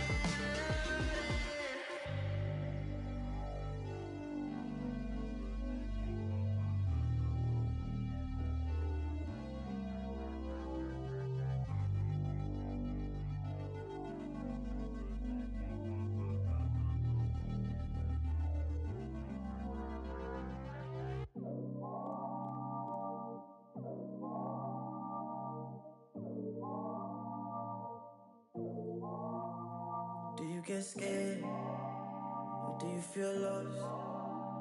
I can smell fear. I've been there before. But you made it through the storm again. You did it on your own again. Goosebumps in your skin. Do you feel what I feel? I'm waiting on you to know. Welcome back to the Fortnite Global Championship. My oh my, it happened. It happened. The back-to-back from Queasy, Swizzy, and Merstash. Back-to-back victory royales. We like to joke about it a lot, but EU still doesn't have a Global Championship title. And Queasy said, I'm going to make that change. And you know, it's funny too, because Swizzy said the most famous Queasy quote of all time.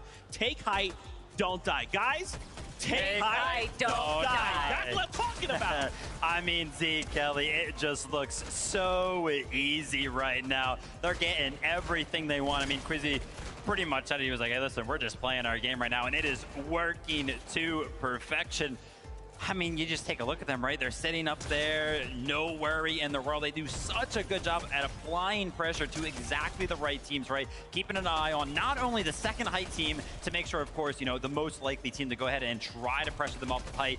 Always keeping a close eye on them. But one thing that I always notice when we kind of tune into like Swizzy's POV is that he is so keen to look like back in the storm and make sure nobody's going to come up behind them and make some sort of sneak play. They are just so aware of everything that is going on around them. And you know, you say take height, don't die. Usually when a team has height so dominantly, a lot of other players will just kind of leave them alone, focus on the low and mid ground. Yeah. But that is not the case for this trio. Both games now that they have won from height, someone has tried to steal it away from them. And that actually was one of the closest height steals we've seen between the two games. Vanya and Pixie actually being able to build over them. But Queasy, Merstash, and Swizzy were able to easily recover from that and then take height once again. It just looks so clean, man. And it's crazy too, right? Game 2, 12 elimination victory royale. Game 3, you know what? We'll get another victory royale. Let's just toss a few more. Sprinkle on some eliminations on top. My gosh. And of course, once again, Queasy still 100% locked in. Let's take a look. They are starting to pull away with a lead, and this is just the halfway point of game number, or day number 1. What? 300 points? Basically, they have established a 122-point lead just after game number 3. I mean, yeah, I guess that's what a back-to-back win will do. You know, I got word. Not only did we get to see this fantastic last game, we have a listen in. Let's take a look on how it went for the trio. Yeah, I'm 100 mats, 100 mats. Take. On me.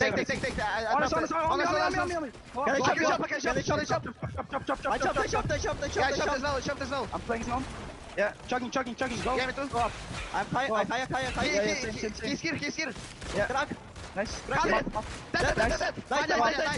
Nice. Zero mats. I have 3 pills. I have 5 shots. Take. Yeah, drop. I see solar. Yeah. Dead. Nice. 100. I'm dropping down. I'm on the spear. 100. Dead. 100. That's at 2. 100. Nice.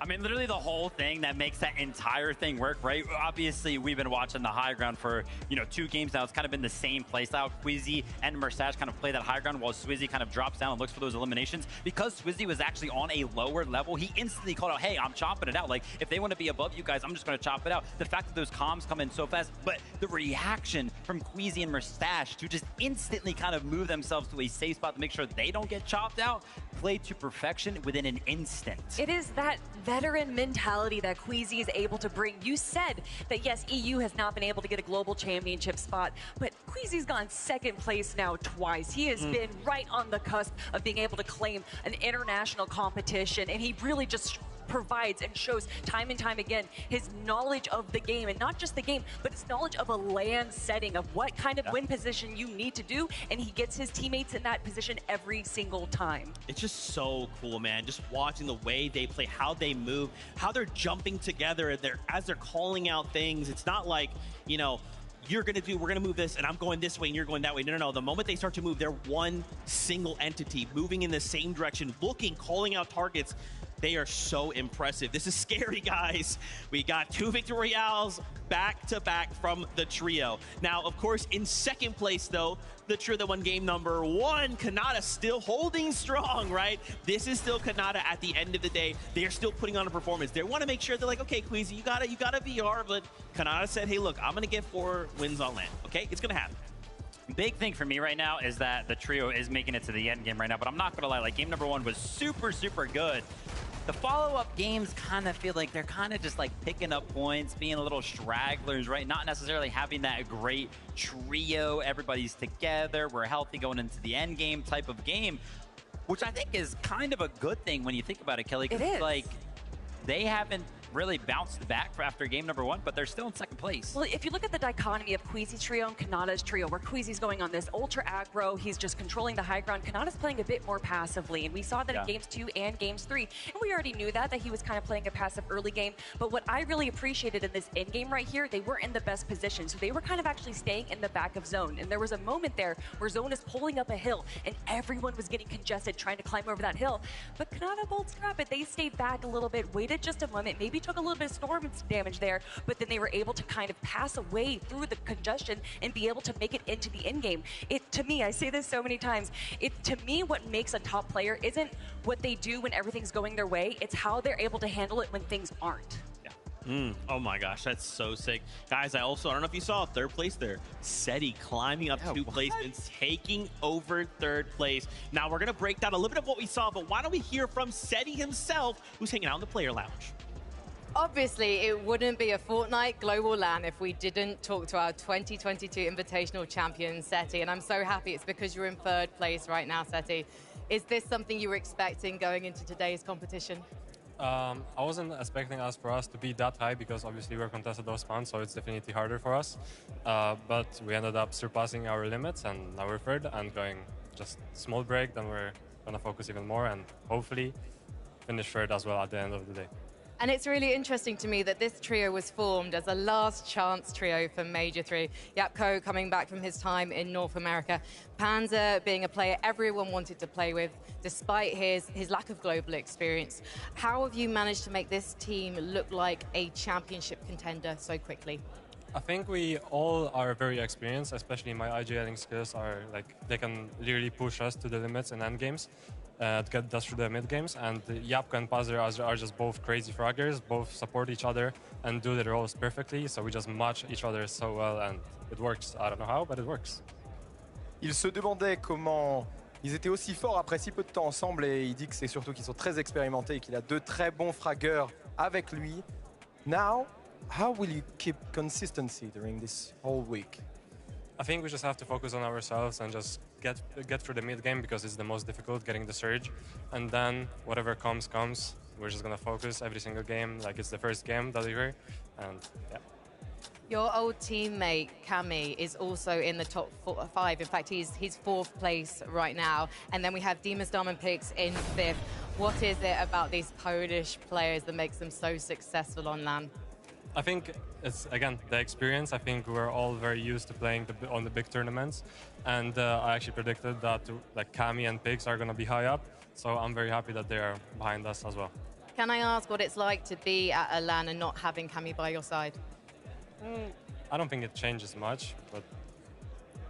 I mean, it just means we have more chance to have a top 5 full of Polish teams. Ça change pas tellement finalement d'avoir pas son collègue à côté, mais il est très heureux d'être là. And so, just thinking about the rest of the competition, Choka has already asked you about staying consistent. Have you been looking at the lobby and thinking, okay, these are the guys we need to look out for? Who is your competition here? I mean, obviously, Queasy, he's right now on 300 points, but I think like all eyes are on him, so he might have some trouble going into next games. We will see. Polska Gorum, indeed. Let's head back to the desk. Thank you so much for that interview, man. I'm telling you, man, this is my favorite part about LAN. We get to hear from the players, get to hear that insight, what Seti's thinking about in the moments. And I think I agree, right? He kind of calls out, hey, eyes are now on Queasy. So it's going to be up to him and his trio, right? Do we start to feel that pressure? Do we just keep going? I mean, we have to remember this is a 2-day format, right? So you're only going to have so much in the tank. How do we make sure we make that span across 2 whole days? If there's anyone that can do it, I have faith in Queasy. Now, we're just going to ignore the fact that there's 4 trios that in the top 5 that are from EU. EU's absolutely dominating. This is, it's fine. All we need is Kanata. He's up there. But look who's still lurking, right? Higgs, Clix, and Iamza, who are also holding on strong. They're performing well. Kelly, things are looking good. Yeah, you know, a lot of people tend to doubt this trio, and when we saw in Major number 3 that there wasn't the best performance out of them, but they did not allow that to really hurt their emotions. They kind of took a moment between weeks 2 and 3 over this season to kind of collect themselves. They said that they went off stream, they kind of worked on their emotions a little bit, and then they came back stronger than ever, and we're seeing how that's paying off right now. We know that this is really an emotional team, and when they go down, it kind of affects them a lot. So to see them be able to kind of mature their emotions in the span of just a few weeks impresses me so much. But I gotta give Higgs a shout out. You know, he's originally from NA West, if you remember Batman Booga, and his solo clutch right there is what really climbed him up the leaderboard. Yeah, I mean, definitely still need to see a good game from this trio. I think collectively, as all 3 kind of being up and alive and healthy, and they got the mats and everything like that, because that's usually what they're good at, right? They're usually good at kind of controlling the front side of the moving zone. They don't necessarily usually go for the high ground, but the fact that we haven't really seen them as a full healthy trio, we haven't really been able to see that from them yet. So the fact, again, you know, another one of those instances where, you know, it's doing very, very well, 6th place. Still yet to see like that Clix, Higgs, and Iamzo-esque game, which is really good for them, right? Maybe this little bit of a break can kind of help lock them back in and actually go ahead and portray their real game plan when it comes to the end game. But even looking right here, while Zone is pulling towards them, they're a little bit ahead of the gate. They're making sure that they're aware of anyone that is below them, allowing them to kind of encroach onto their territory right there. Just like David was saying, they love to be in the front side of Zone, but these little adjustments that they're making, kind of just staying back a little bit, picking off these weaker players so that they get those refreshes. They see that they don't have that many mats, so instead they're going to go for the elims. They're going to play a little bit back, and they don't want to control the rest of the lobby if that means that there's so many other incredible teams that are going to potentially be able to take them down. Yeah, I mean, just kind of caught on a rotate, right? Kind of go to one of those sides of the moving zone. So many people are kind of going to catch up to you and get boxed up very, very easy. But like Kelly mentioned, right, Higgs kind of pulling it together, making sure that he picked up a couple of eliminations and placement points to clutch that one up, made that one a good game. That's so sick. Guys, I just got word we have something really special. So obviously, for the first time, we have an anthem created by David, and we actually have David standing by, and we get to talk to him right here, right now about it. David, obviously, first off, what's going on? It's great to see you. How are you doing? Doing great, man. It's good to be back. That's right. I was literally gonna say. So we met at Pro-Am. We're basically Fortnite fans. Me and David are basically best friends. We talk every day. We play Fortnite every day. Not trying to brag or anything. David, what is it like, man? So in case people for some reason don't know, you actually started playing in Fortnite, right? Yeah. Then you kind of started getting into the music, and you just boomed. And then now you come to us, and we're like, hey, you know what would be cool is like if we kind of put some of your music in the game. And it was like, okay, cool. Hey, what if we made an anthem though? And we're like, I'm sorry, David, what did you say? Let's do that. I mean, to take your story from playing Fortnite to making music for Fortnite, now the official anthem for the global championship. How does that feel for you? But it feels amazing. Like just from where I started OG Fortnite I started playing season 2 of the game just as a kid, and then growing up with the game year after year, and then starting to like make music and then have that full circle moment coming back straight to the game is beautiful, bro. It's beautiful. Dude, that's so sick. You know what's funny for me personally? So like, because I work at Epic, I didn't even know this was happening. And then one day I get like invited to like a meeting, and they're like, hey, so this is the meeting for our official anthem. I'm like, wait, whoa, I've been asking for like an anthem for so long. And they're like, yeah, it's David. And they play us like the animatic. I hear your song for the first time, and I see like what the visuals are gonna like could be. I'm not gonna lie, I actually cried because I was like, this is so cool. Like that for the first time, we get something like an anthem. And it's not just like anyone, right? It's you coming from that background. Like what led you to kind of making this song, like choosing what you did? Because like it feels like we as competitive are like seen, you know, it feels like it was made for us. Yes, bro. So basically it's like when you're playing Fortnite, especially in FNCS, everything is high stakes, high blood pressure, high adrenaline, right? So I wanted to make sure I got that and encapsulated that feeling through the song, so it felt like you were in the end game, you were in the game yourself while listening to the track. It's crazy. I love too. So I actually used to like edit before kind of jumping into all this broadcast stuff. And I think one of my favorite parts is that like, it is like someone is editing this together, right? And then the characters in Fortnite are kind of jumping around in this cyberspace. Like, that's got to be so cool. Like, did you have any like input on like, hey guys, this is what I want to kind of see, this is what I'd love to kind of bring to life? Was there anything maybe like that you called on, you're like, this is what I want, and it like happened?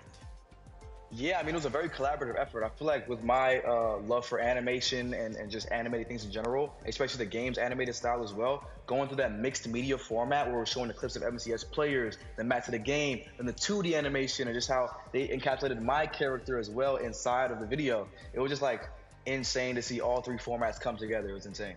It's so cool. David, just thank you so much for loving Fortnite so much that you were like, hey, let's just make something cool for the community. Thank you so much. Before I let you go, I'd love for you to kind of give you the stage, to call out anything you're doing, to call out where people can follow you and find you, because they need to do that.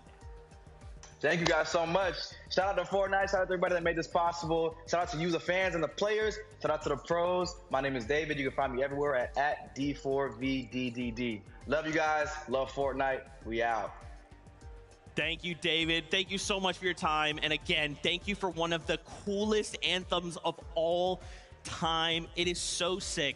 We've actually talked about this for so long. Like, man, it would be so cool to have like an anthem, and like to actually get one, and it to be David is like literally a dream come true for me personally. It's so awesome to see like someone else who loves Fortnite made a song for Fortnite, dude.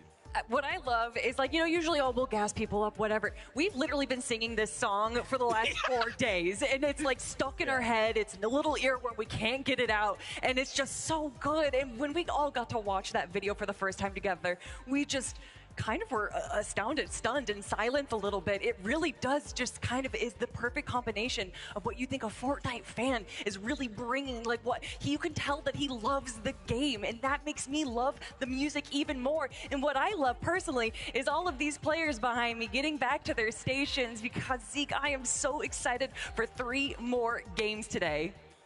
Yeah, that's right. Of course, if you didn't know, at the halfway point, we kind of give the players a break, right? We let them kind of walk away, take a rest, take a breather. Maybe they can talk about their trio mates, their coaches, whatever they need to do, and then they come back to the stage. We continue playing Fortnite. Now, as we kind of start to continue to get them back, we actually have another special interview. It is Loser Fruit who's standing by with Mini Miner. Thank you so much, Zeke. I'm up here in the VIP lounge, and oh boy, do we have a VIP. It's Loser Fruit. It's Fortnite icon, Loser Fruit. Firstly, how you feeling? Are you enjoying the event? What are the vibes like? I love it here in France. The atmosphere is amazing. Everyone is... I love the crowd. France. J'aime France. Absolutely love it. Now, I mentioned there, you're a Fortnite icon. You are an icon. You're in the Icon Series outfit. I mean, how does that feel? What does that feel for you? No, it's like the biggest honor to be an icon, but like, I'm the only icon here. I don't know where they are. Like, where you guys at? We're calling out you other icons. Well, you should be here. What's going on? Let's talk about the games. Really electric, as you mentioned, the atmosphere here. Unbelievable stuff. What are your thoughts so far? What are you thinking about the game so far? The games have been entertaining. It's good to see Power doing well in the last game that they just were in. So, yeah, hopefully keeps getting better for them. I mean, you have a little bit of LAN experience yourself, right? You played at the Pro-Am with Alex. What was that like? Oh, Alex is a goat. He carried me hard in Pro-Am, like, because I was terrible, but, you know, it's fine. He'll show him it. I thought you carried him, personally. Yeah, but it's fine. Yeah, I mean, what do you have to say to that team right now? They've had a really good game, right? They had an 11th place right there, a few eliminations. They're starting to grow into it. Is that something we can expect to see from these guys throughout the rest of the day? I think they'll just keep getting better and better, as long as they're having fun, but they just, like, dominate. So I think we'll see more of them on the screen. Put them on the screen, broadcast, all right? So we need to see more Power, all right? You guys hear that behind the scenes? We want to see more of them. I want to see these guys popping off, and also I want to see more of the games. So I want to big thank you to you, of course, Loser Fruit, for joining us here on the interview. Got any final words to say to the fans at home, to all the people in the arena as well? Thanks, everyone, for watching. This performance is amazing. Thanks, Fortnite. Back to the desk. Hey, Loser Food, thank you. Thank you for being here as the only icon represented that's not playing. Thank you. Where are your other icons at? Anyway, guys, in case you didn't know, Double XP is happening this weekend in celebration of the Global Championship. Jump in. There's a bunch of stuff happening. BR, Grapple Glove, and the Pump Shotgun coming back. Reload's got 100% rare chest spawns with some other unvaultings happening. And then finally, Blitz has melee mythics when you drop off the Battle Bus. Jump in right now. Double XP. Don't miss out. Make sure you take advantage of that. Now, of course, as we continue the conversation, the players continue to kind of roll back in. We're getting closer. I kind of caught a moment there. Queasy talking right there. Swizzy Merstash. They're kind of still strategizing. They're taking every single moment possible to make sure they are ready to come back for game number 4 even stronger. Well, this is where things start to get interesting, in my opinion, because like you already mentioned, right, the break has happened. And the fact that 2 dominant performances have happened, I'm going to be looking towards these next 3 games, because now Queasy, Merstash, and Swizzy, they might be getting even more respect for this. Everybody might be looking at the high situation and be like, yeah, we've got no chance if we actually go for it. Let's just give them full respect, which would kind of open the door even more. Even though it already looks open for Queasy, Merstash, and Swizzy, it might open it up even more. But now the opportunity as well for some of the other teams to maybe kind of counter-strat some of the things that may be going on in the early game. Obviously, there's a couple teams that we think could be doing better right now, and hopefully this little bit of a break gives them just that opportunity to go ahead and figure something out. I mean, when there's a team that just dominates high ground so well, a lot of the other teams will kind of build this little bunker over themselves in low and middle and kind of, you know, refute eliminations from them. But Queasy, Merstash, and Swizzy aren't allowing that to happen. They are making sure that they are not controlling high ground passively, which we've seen teams do in the past. They are making sure that they are chopping out all the roofs, making sure that they're still getting eliminations, and that is what makes them so dangerous. We see teams go for height and get that consistency, but rarely do we see that in tandem of also having the most amount of eliminations in a game. I kind of want to flip the script here a little bit, right? Obviously, we're talking about Queasy kind of in that #1 spot. There's a couple other trios, namely Peterbot, Ritual Cold, right? Pollo, Acorn, Agers. What's going on? It seems like this trio, these trios we know should be performing well, right? I kind of made a joke at one point last game. I was like, oh, it's interesting, like, Peterbot, Ritual Cold are 31st. You're like, that's interesting. That's how many eliminations they should have at this point. But that's not the case. What do we think is happening here? Well, obviously, I think games #1 and 2 were kind of like feelers. They were kind of trying to see what they can actually do with their drop spot kind of situation that they have going on. And then games #3, we kind of tuned in with them. They pushed into Dystopia City pretty early on. And then I was like, whoa, their map situation looks very, very good. They've got a pretty clean loadout. I just don't think they really know where to go from there. Like, it doesn't really seem like they have a full laid out plan, which is why, you know, looking at this break right now, hopefully the coach kind of comes in and talks to them and is like, hey, listen, this is what you guys need to do after you kind of get an established loadout and the materials needed. You know, there's a word that we like to use in North America when we describe Peterbot, Cold, and Ritual, and even Acorn, Agers, and Pollo, and that is conditioned. They condition the lobby, but that lobby that they condition is just North American Central. There is a very specific strategy that we see time and time again that these players get to practice over weeks and kind of build up that one meta, and then they are conditioning the lobby to kind of play around them. Well, they have 7 other regions now. They have Europe to contend with, so that strategy that they have conditioned the rest of North America doesn't really matter now. So I think that they're kind of being thrown for a loop. That respect that so many other teams give them in North America isn't necessarily seen here today.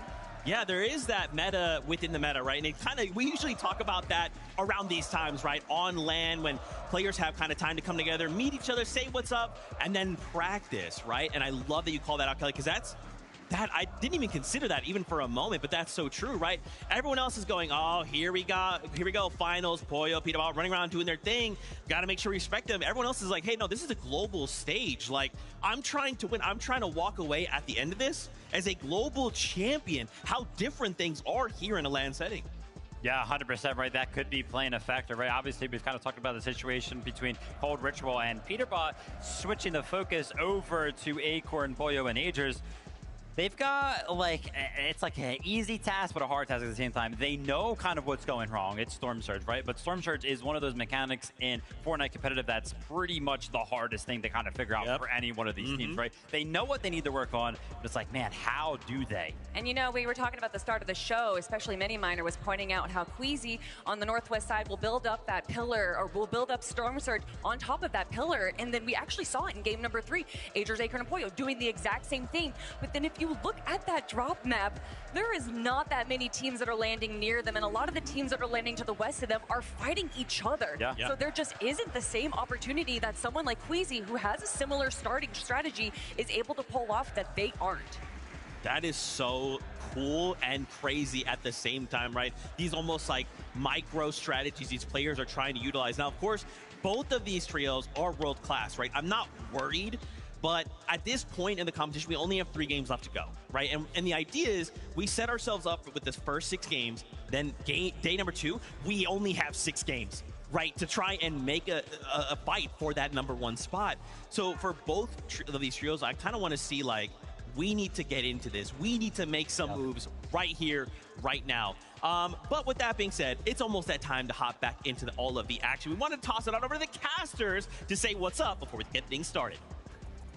Appreciate it so much. It has been a phenomenal time frame so far here today, Jacob. But Leon, je t'aime, because you guys are putting on such a strong crowd performance too. The way you guys are gassing up these players, Jacob, it's so awesome to see. Honestly, coming into this venue, I was kind of like, oh man, what's gonna happen today? How's the atmosphere? You could hear them 2 hours before the event even started. I had to go in the middle of that crowd and get a video of my own, but the hype is real and the game is ready. Let's get right into it.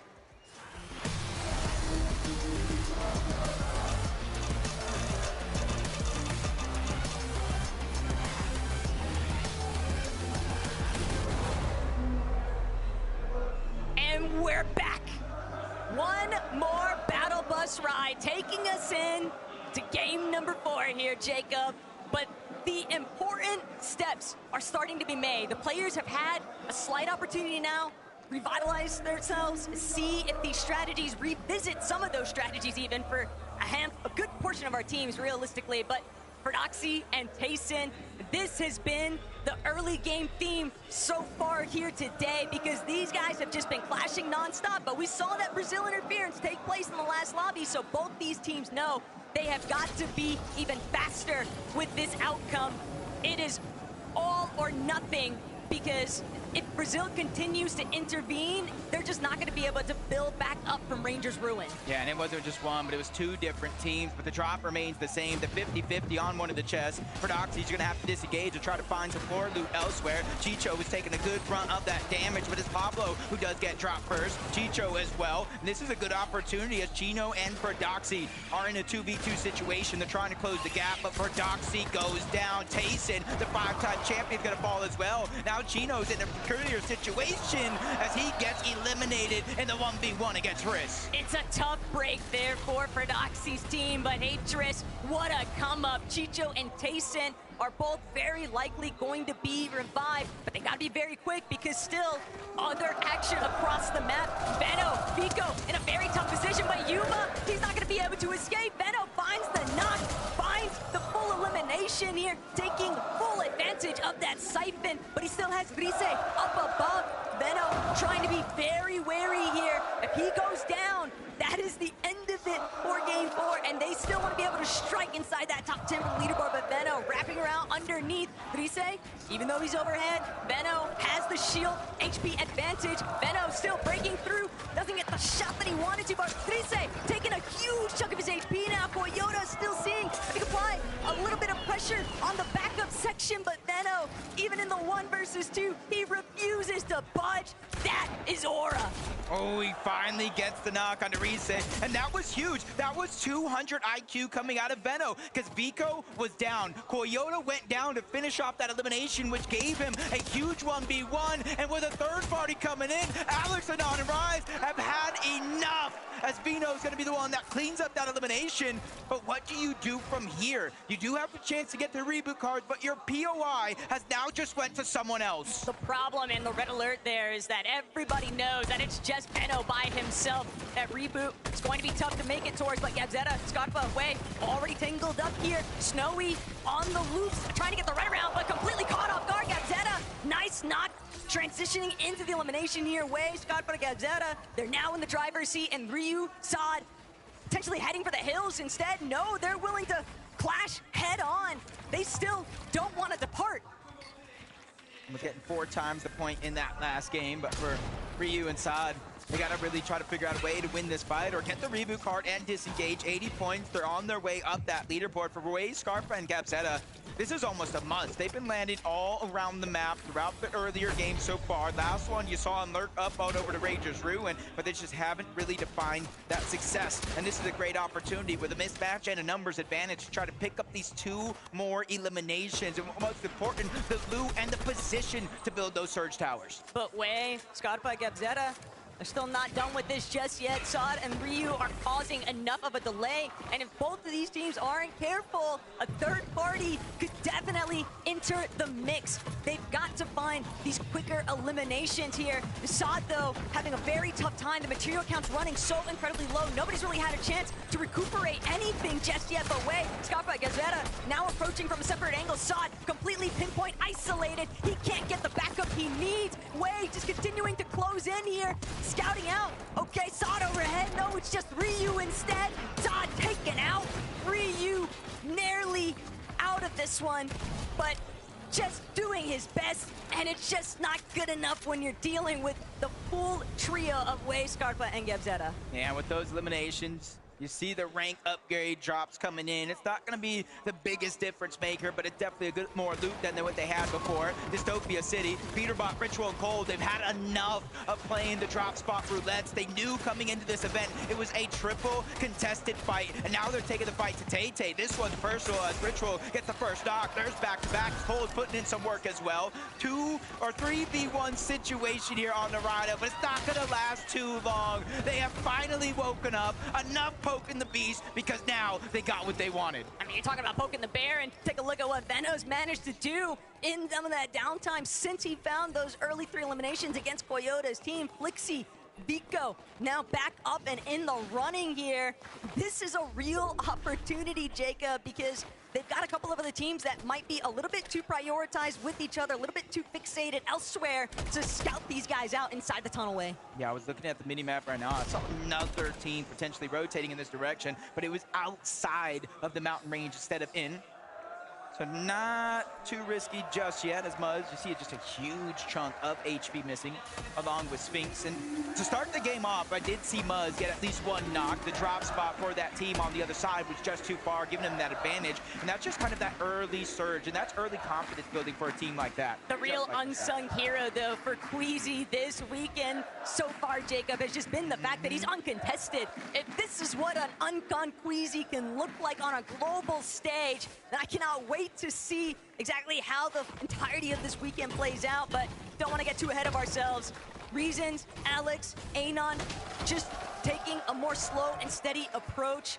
Oceania has had its fair share of struggles throughout the course of today's matches, and for good reason. It's just very difficult when you are stuck in between some of these teams that are just these pre-established surge bases. It can be very hard to cut through, work around, and they're dropping so far south of the map, Jacob. They just don't have as much resources. Yeah, definitely kind of changing things up for this game. They knew coming into this with the drop spot they had, the hardest part wasn't necessarily loot, not even materials. It was getting up and over that mountain to try to get in a good position for the game. It's called Ritual and Peterbot. You see them sneaking up, using the bush, the Flowberry Fizz, and the Crash Pad. That's Pixdarm and Demas on the other side. The revive is fresh. Two of them are weak, and that's going to be easy pickings if they can continue to put this pressure down. Cold trying to be the first one in. Demas is the one that's getting angled out and pressured by two different players. Ritual is going to be there on the other side, but a surprise attack, a big shot. That's going to slow things down for only a short moment. Looks Cold. He's realizing the bait and switch. My teammate is weak. I have to continue to put pressure out. It doesn't matter who it is. I have to keep these guys on their toes. Cold and Peterbot are playing like they just see red right now. All they want to do is jump into somebody else's box that's not their own. But Peterbot,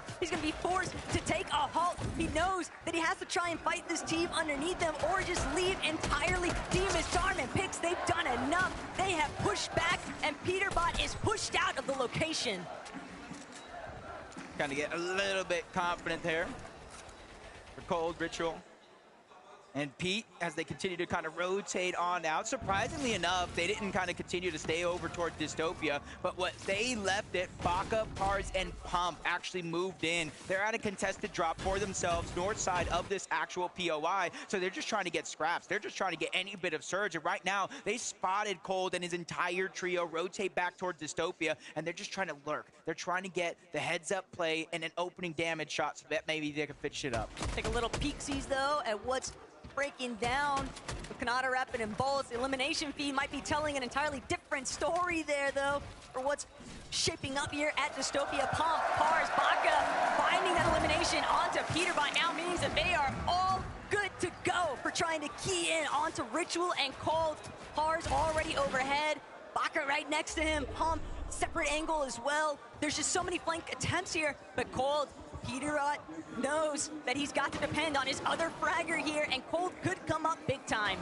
Hey, before Peterbot went on this huge tear for the scene, it was Cold everyone was worried about. And I remember back at the Invitational 1v2 to get his teammate back into the game and try to get them that good positioning that they had. Baka, Pars, and Pump. I do like this right now. They're kind of testing the outskirts. They're not taking that big risk scenario of moving in towards these buildings. They know they're lurking around. They know with the double pump, 2v1 situation, they can easily try to catch any bit of this damage. So for Cold and Ritual, they just got to continue to play sneaky. One has a med kit. So Taco, this is not the last we've seen of them. Yeah, but the problem still remains, Jacob. They're going to have to deal with Baka, Pars, and Pump, who are very likely, they look as if they're keen, set on setting up to prevent Cold and Ritual from actually leaving Dystopia. And if Cold and Ritual attempt to make a reboot inside of Dystopia, they are going to be immediately pounced upon by Baka, Pars, and Pump. They have so many medkits, they can afford to stick around in these early zone ticks. And you can see in the top 5, obviously Queasy's team pulling far ahead, but only 133 points to get into the top 5. 1 point behind is going to be Yamzo, Clicks, and Higgs, who've honestly been playing decently well, but they just haven't caught that stride, that momentum shift that we know a team like this can have, especially with Clicks and Higgs from Xset. They're kind of the fraggers, the duo from this team. And then you got Yamzo, the IGL, the mastermind of this squad. And I think as soon as they start to feel that confidence, it's going to be a huge momentum shift. But you know what? You got to give Clicks, Higgs, and Yamzo their flowers, because most people on socials did not have them anywhere near this spot on the leaderboard. They've been holding their own as Panzer, big shot onto Mansour. That's going to be a huge opening now, and Yapko seemingly energized by that, just following it up. Panzer with a third elimination now onto Belor. They are getting active so early on. Yeah, 6 eliminations. They play against Tinka as his trio off spawn. And it does look like somebody tried to rotate in and potentially steal some loot, but they made them pay rather quickly. Instead, his former teammate, Cammy, Hottie, and iDrop over from that Shining Span bridge. They're trying to focus on getting as much Storm Surge as possible, which is why you see them so deep and so far into the zone. But with every team rotating on out, they're going to use that as their cue to make their rotation as well, and just kind of minimizes a little bit of the risk of the teams they will actually run into and the danger they'll face. Checking back in now, though, with Chap, Mr. Savage, and Reason. These guys have really just been sticking to their own game plan, and a lot of that entails spending some additional time inside of those early storm takes. They know that they don't have anybody contesting them, and kind of surprised, Jacob, that no one has decided to try and actually challenge Mr. Savage's team in that northwest position, but they've done an excellent job at just creating so much space and playing their search trades where necessary. Yeah, you see, it's a whole different ball game when you are uncontested. Vanya, Pixie, Marius, they're trying to continue to find their stride, just like some of these other teams in this lobby. 110 points, definitely above most of the lobby, but not where they had hoped to be at this point in time. Pings, Malibuka, and Walks, probably the same thing could be said for them, rotating from that uncontested outpost over towards Foxy Floodgates.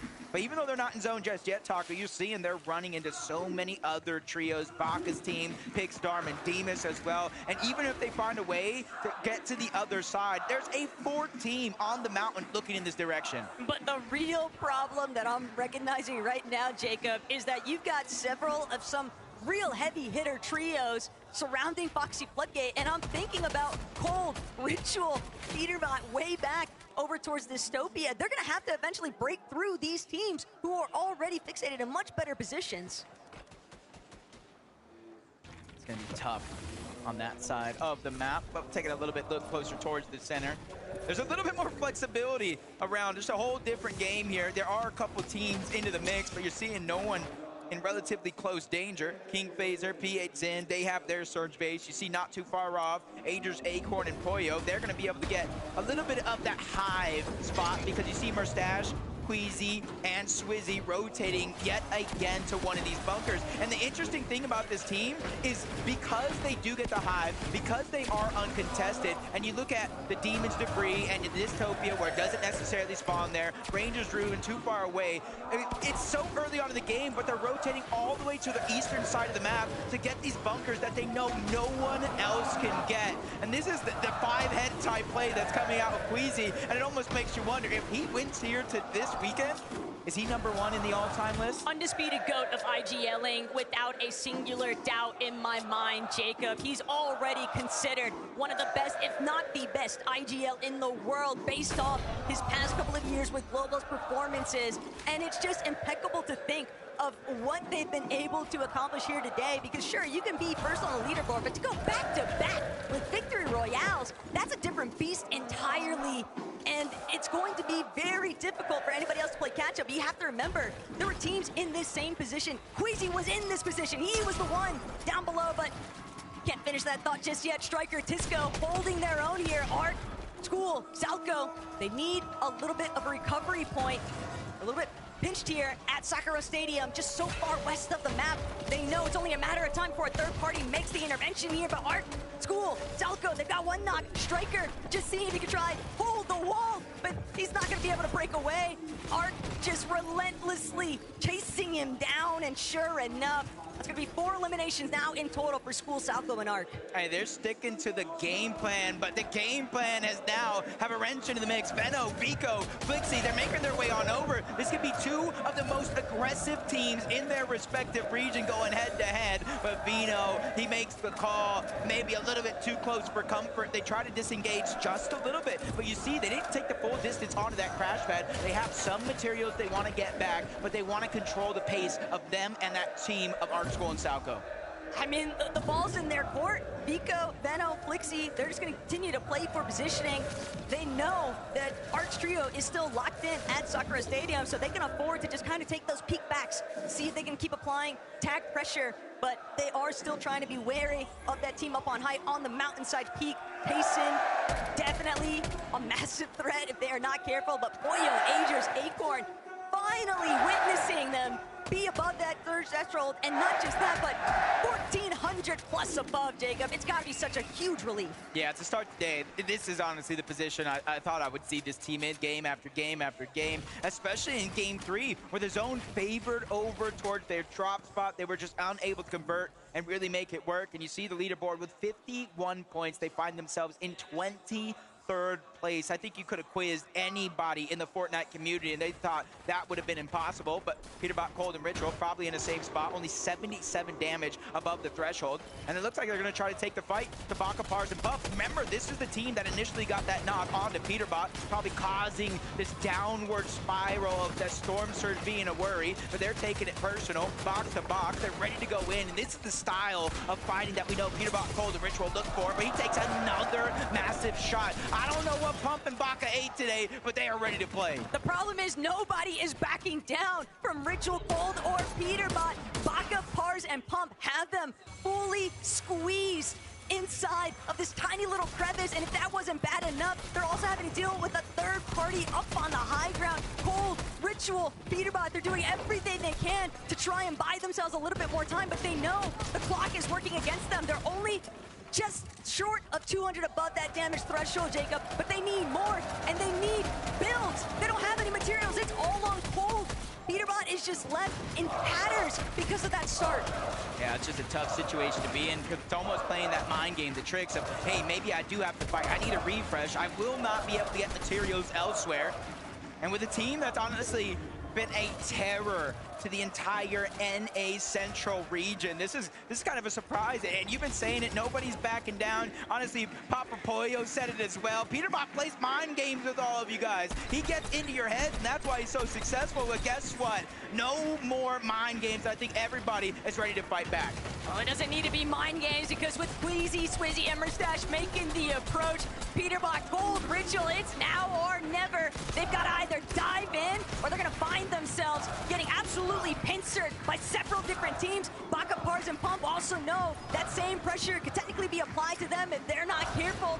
Seems like they might just want to break away here, create a little bit more space. They don't actually know what kind of position Peterbot and his team are in, but Baka cracking Peterbot's shields now means he could potentially try and press forward, but with Cold just steadily applying reverse pressure, he's making it very difficult, but the builds are running so low. Baka, Pars, Pump. Pars is down though. It's just Baka and Pump now left to try and recover the situation. What looked so promising at the start, Cold is trying to shut down, but Cold needs too much damage. He has to pull back. He's got to wait for Ritual and Peterbot to provide, alleviate that pressure, but Peterbot, Ritual now looking to try and dive forward. They need more surge.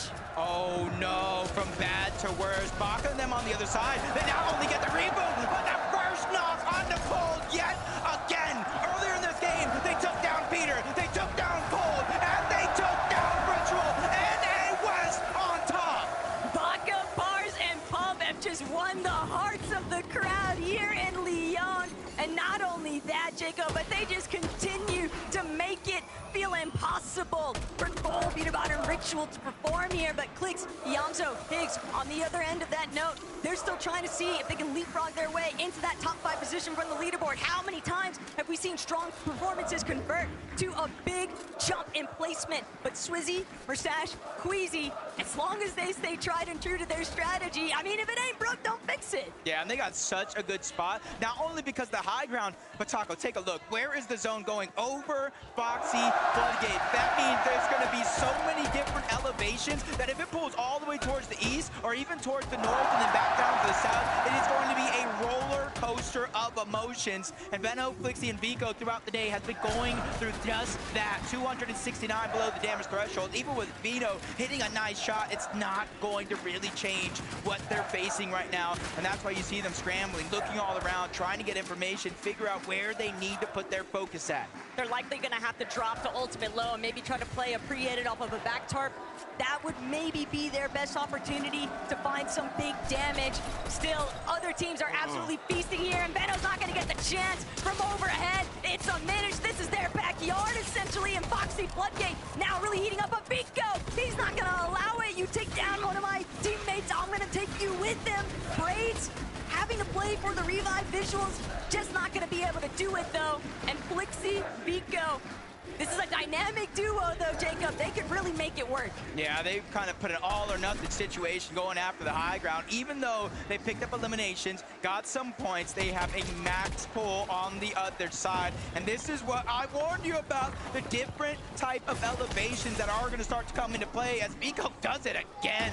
Taking down a Minish, making sure to clean that one up. 4 more points out of the total as they get their 5th elimination of the game. All the way hanging back now. So much pressure being applied to this top section of Foxy Floodgate. But they are right back at home. Queasy, Murstache, and Swizzy looking to control the dam, and that's the most important part of Foxy Floodgate. If you have the dam control, you have all of height. Yep, top 17, though. This is where placement points are going to start to set in and cascade further with each and every team that does get wiped off the lobby. Murstache, Queasy, Swizzy, they are not backing down. They are not shaking. They're just terrorizing everybody around the lobby. Bar's really feeling the pain there, and that's because they have that bird's eye view. Nobody is contesting Swizzy, Queasy, and Murstache on the high ground, and look exactly what's happening because of it. There needs to be studies done on Queasy's brain because this position is absolutely unreal. Mr. Savage, Jap, trying to do what they can to push back against Swizzy's pressure, but it's just so difficult to try and take those Bloom battles from overhead, Jacob. This is so much leverage over the rest of the lobby, and Swizzy now trying to make sure that he doesn't find himself eating more damage than what he bargained for, but still he has Murstache to depend on. The moment that Swizzy's shields get cracked, he falls back, and Murstache immediately picks up the slack. It's going to be tough because now we're going right back on over the open, and most of this next zone is just all low ground except for the far western side of it all, where there's going to be a mountain that you can try to attach to. So you got to make sure you planned ahead, peek through the cone, get the information. Yamzo, Clicks, and Higgs are doing just that. They're not the highest up, they're not the lowest either, but they're assessing the situation. Do we need to drop down further? Or do you let a team like Pigstorm and Demas get in front of you and try to land the damage? But not everybody is feeling as safe. Not everybody is feeling as comfortable. 66 damage above the threshold. Yapko, Panzer, and Seti, even though they're inside of that top 10, they still need to make that consistency count. But do they have any Flowberry Fizz or Crash Pads? Because it's going to be difficult for them to work their way up and down this elevation. But the way that the zones are pulling here, Mr. Savage, Reason, and Chap now trying to see if they can work their way up from the underbelly of the lobby. They've got a semi-isolated layer, but they're going to be forced to drop. They don't have the materials to keep tarping through that mid-ground section.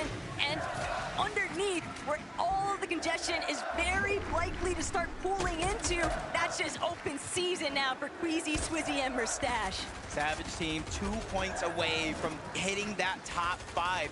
And the thing is, they were 1 point away, almost missing the Major 3 Grand Finals. They were 2 points in that last spot to secure the global spot. A miracle run is coming out as Queasy, once again, almost 2,000 damage, back-to-back games above the threshold. Yapko, Panzer, Seti, they're feeling the pressure from up above. You see a huge lack of not only materials, but resources as well. As he gets cut short, the wall breaks him off. He's going to go down, but for Yapko and Seti, this is everything. They're still trying to see what kind of placement points they might be able to collect. Every little bit counts for that team, but Vanya, secondary height, Cammy, Hottie, and iDrop, they've also been rather quiet throughout today, Jacob, but that could change in an instant. Mr. Savage, Reason, and Chap now trying to make sure that their back tarp is fully closed off, but Savage not having the opportunity yet to keep building through. Chap picking up where his IGL left off. That is always what you would hope for in a team. Yamzo is sadly going to have to play it through with just Higgs, though. And this is a tough spot to be in, unless Higgs finds a big elimination for the refresh. That was not only points for the elimination, but placement points as well. The full trios wiped off the map. Acorn, Savage, King, Tayson all going down. Yamso as well. A good shot being landed, but not good enough. He gets steamrolled by Darm. Marius is the one who took down Poyo. Him and Banya are feeling the pain as well, because they have to do it without Pixie. But they've at least got frontside low control, and that's going to have to be enough. They're going to need as many eliminations as possible because they need more materials. And we haven't even started the conversation of how to deal with Queasy, Swizzy, and Mustache up above everybody else in this lobby looking substantially healthier too. I feel like I've seen this episode of Fortnite before. Game 2, Game 3, and it's looking like it could be possible for Game 4. 370 points and counting. Only 2 teams in front of him, both of them weak. Banya trying to do what he can, but he only has one teammate, Marius as well. But the full trio up above, they get the wipe onto one. They're looking to close this one out as well. Marius in his line of sight, but Swizzy, he takes a big shot. That's a surprise attack, but luckily for him, his 2 teammates have his back. Mustache gets the drop on Marius, stays alive. They're targeting out Banya. 3v1 situation, and they go back to win another game. When have you ever seen on the global stage the trip skis of victory royales? Queasy, Swizzy, and Mustache are setting a new precedent here in the 2025 Globals performance, Jacob. This is insanity what we are witnessing right now, and they deserve all of the credit. But Frankie, let me know what else they have to say. This is incroyable, Leon! Swizzy, please stand up. Can you believe this is happening? Yeah, I knew we were gonna win. You knew it. You are playing like you knew it too. Queasy, you've been to so many of these events, but I don't think this has ever happened to you. Back to back to back. Surely you can't believe what's happening right now. I mean, I can. We practice a lot. So just lucky it's paying off right now. We need to just keep playing and hopefully we'll win. It's been really interesting to also see what's happening with the North American teams. On the analyst desk, they were talking about the fact that in North America, the top teams are conditioning the lobby all the way through the season, but that's not happening on Globals. Is it simply a case of not fearing the competition, not believing their hype? I mean, we're just playing our play style. There's like nothing, like we're not gonna play low ground if we don't know how to play low ground, so we're just staying on high and playing that, you know.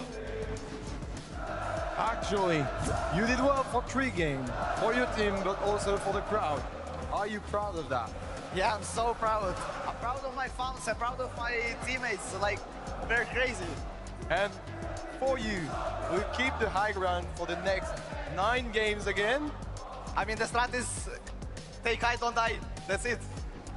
Ils vont continuer comme ils peuvent, mais ils donnent beaucoup d'énergie pour vous et ils sont très fiers pour vous et aussi leur communauté et surtout leur trio. Thank you very much. It's crazy. You have another word for your crowd over there just in front of you. I mean, I want to thank to every fan that came here watching us, and even if you're not here but watching, I want to say thanks to everyone. It's the biggest support ever. Thank you. Leon, one more time, please show your appreciation for Queasy, Swizzy, and Mustache! We are heading to a break. We'll be back with game number 5.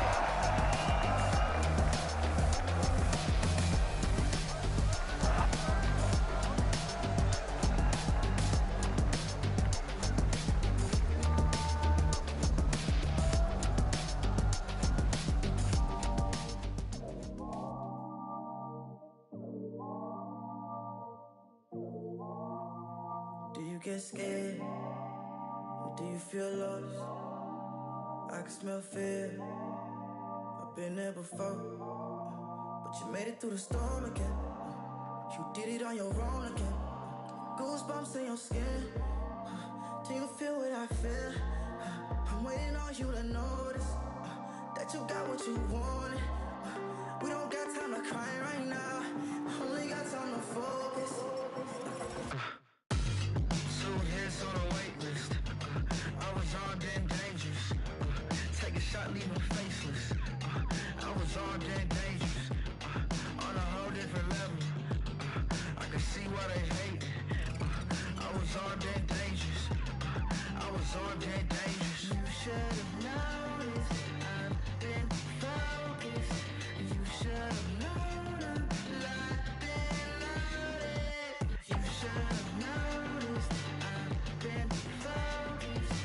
You should have known I'm locked and loaded. You better watch your back, cause we aiming at your head. I don't need to pick me up and I don't need a rest. Knock down, top down, hit him in his leg. Pull up with the trio and my eyes all red. 1, 2, 3 of us can't compete with us. Everybody screaming like they did and believe in us. Believe in us, believe in us, believe in us. 2 hits on a wait list. I was armed and dangerous. Take a shot, leave him faceless. I was armed and dangerous. On a whole different level. I can see why they hate it. I was armed and dangerous. I was armed and dangerous. You should have noticed I've been focused. You should have known I'm locked and loaded. You should have noticed I've been focused. You should have known I'm locked and loaded.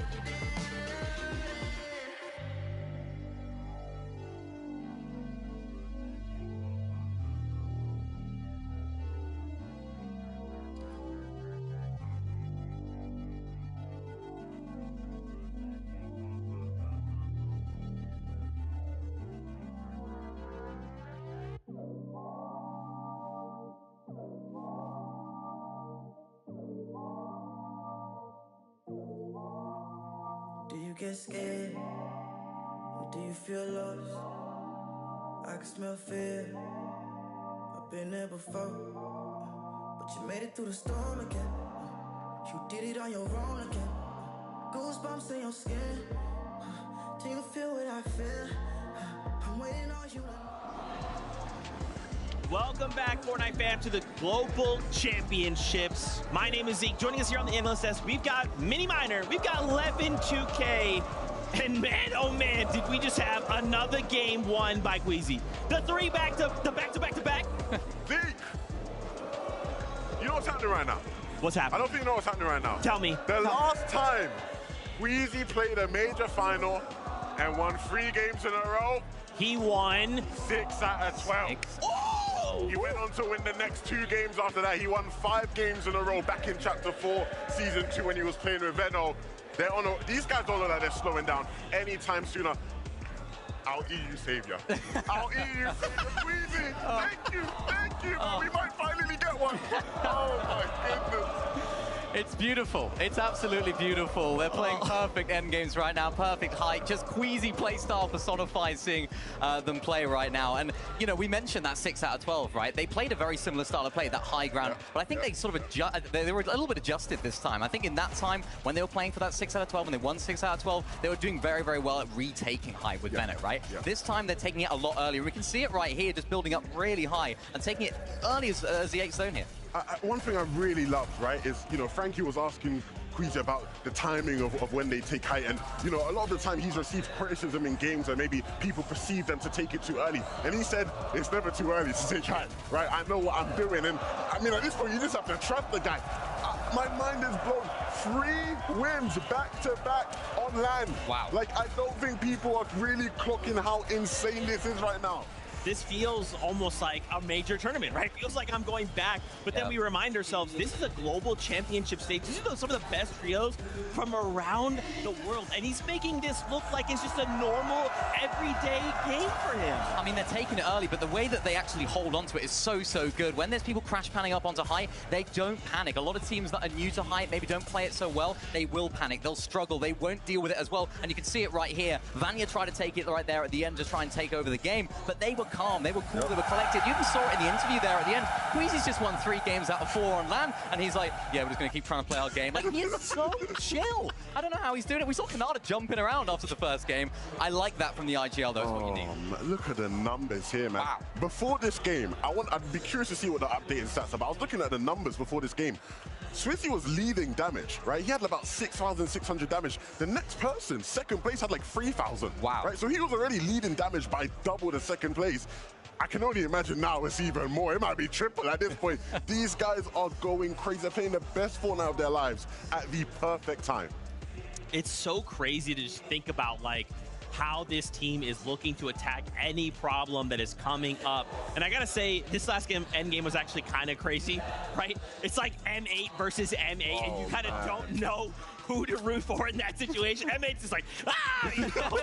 But to see Vanya make it to this end game and kind of fight it out here in the final few moments of the game, props to both sides.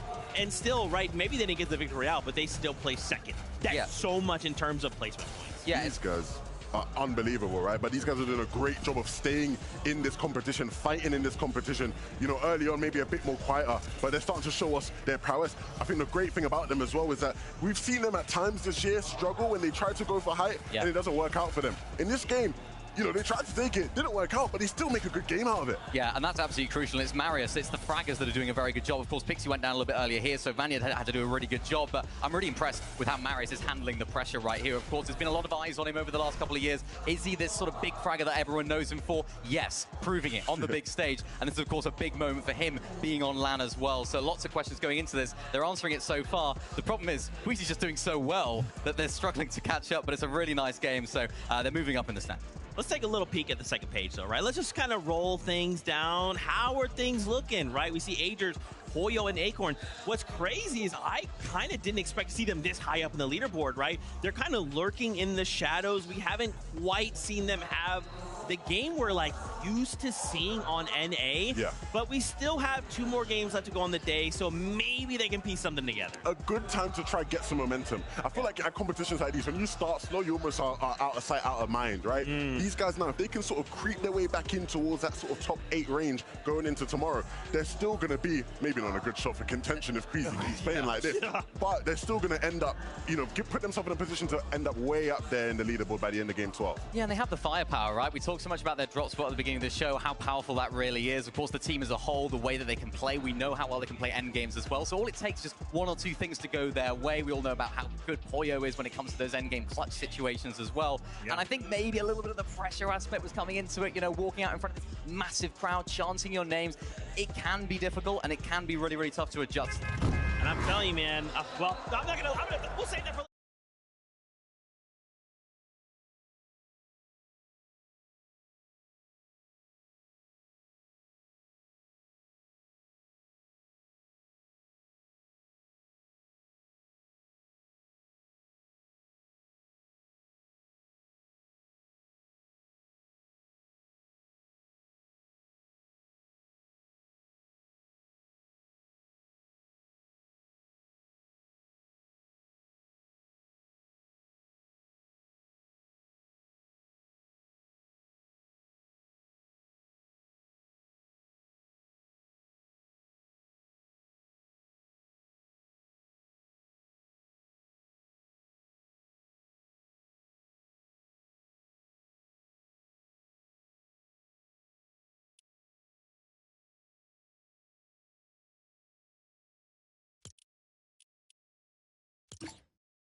Chicho thought he was going to be able to 180 that occurrence. Still, Tayson from behind manages to knock Gino, but this is just messy right now. Still, the big day holding it down. Pablo, though, still trying to see if he can punch his ticket in this lobby, and he holds it for his team. A big win in that 1v1 against Tayson, but the team that has been putting on a show since game 2, in game 3, and in that last one as well, back-to-back wins, and you can see their first team to win 3 consecutive games at an FNCS LAN, and that's putting them so far ahead of everybody else. So even if they find themselves in a position where they're not winning the game, still top 8, top 5, that's still going to keep their lead intact. But the conversation that I have to open up here, Jacob, is when we think about last year's Global Championship even, Queasy and Thomas HD were in this exact position as everybody else in the lobby. They were staring at that leaderboard. They were staring at Peterbot and Pollo running away with it. And then day 2 came to play.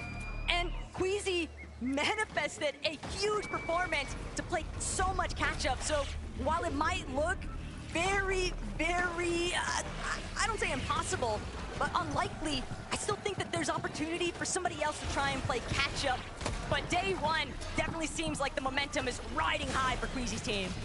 Everybody else below Queasy on that leaderboard just has to keep it respectably close and regroup for tomorrow. Gino, Pablo, Prodoxy, even though they win that fight, one team has already moved over, and you can see in the minimap another team, King Phaser and PH-Sin, they're trying to make their presence known. Madim Buriuriru and Wixie are there as well. These are our 3 teams from 3 different regions trying to lurk and make Rangers ruin their home. As Wixie's gonna get to 3-2-1, and he instantly goes down. Brazil strikes quick. 0 chance to even try and close that wall off. And that is a painful way to go out, but King Phaser fully on the come up here. Gino, Prodoxy, Pablo, they can hear those shots nearby. They know that there is another party rolling into the vicinity. Still, they're locked down. Mirim, Buiriru, 2s in a sea of 3s, and this is not the spot to be, but they don't really have a chance to get out just yet. They need Gino, Prodoxy, and Pablo to fight against Phaser, King, and PH-Sin to see if they can maybe slip away. So the Queen just going ahead and blasting onto some of these boxes. Seeing it, giving away the position just a little bit. King, Phaser, they know they're there on the other side, but they don't know exactly where they're located at, which means PH-Sin is just trying to get some high ground, some elevation, that eagle eye view so he can look over the land and figure out where everybody's at, taking their time. And these are the type of fights right here with people lurking around, crouching to hide those audio visuals. If you make the wrong play, it's a huge risk for that little reward. But the material just favors so heavily into Brazil's hands. Gino, Pablo, and Prodoxy, because of that early off-spawn battle with Tayson, they haven't actually had a chance to really farm anything up in comparison to King Phaser and PH-Sin, who are just now stealing away this Queen currently at Rangers Ruin. Prodoxy realizing we can't just let this go for free. They try to see if they can intervene, but it's just not an option that's afforded to them just yet because Marim Buyuriru still lurking nearby. It's not a favorable option, and they know it's likely best to potentially disengage. Yeah, and you can see it because they have control of the high ground and the whole outside. They're starting to target down that Queen. As you see in the feed, the cleanup is complete. Cold goes down, and another 0-point game for what was looking like the most dominant team coming into this event. A huge wake-up call as they're in 30th place, but for Vanya, Pixie, and Marius, that's just one step closer to that first place spot. And for Vanya, Pixie, and Marius, they don't want to lose sight of the primary objective, and that is just to keep securing the strong end game placements. Every little bit counts if you're looking to try and play catch-up to Queasy at this point. And Jeff, Frieza, and Mr. Savage, another team where there's been so much praise on Chap's shoulders, and for good reason. You could even argue that if it weren't for Chap, Mr. Savage and Reason might not even be at the Global Championship right now. But the Major 3 performance that's something that we're still waiting for chat to just have, that highlight game. That's a really good point because Mr. Savage was done. Mr. Savage said, I retired. It was great playing Fortnite, but I think it's time for the next step in his journey. Well, the next step was coming out of retirement, qualifying by such mere points. It was destined to happen to see him here and playing as extraordinarily well as they have been so far. Malibuka walks and pings. You can see them set up just outside the Outpost Enclave, just trying to trade off shots into the distance.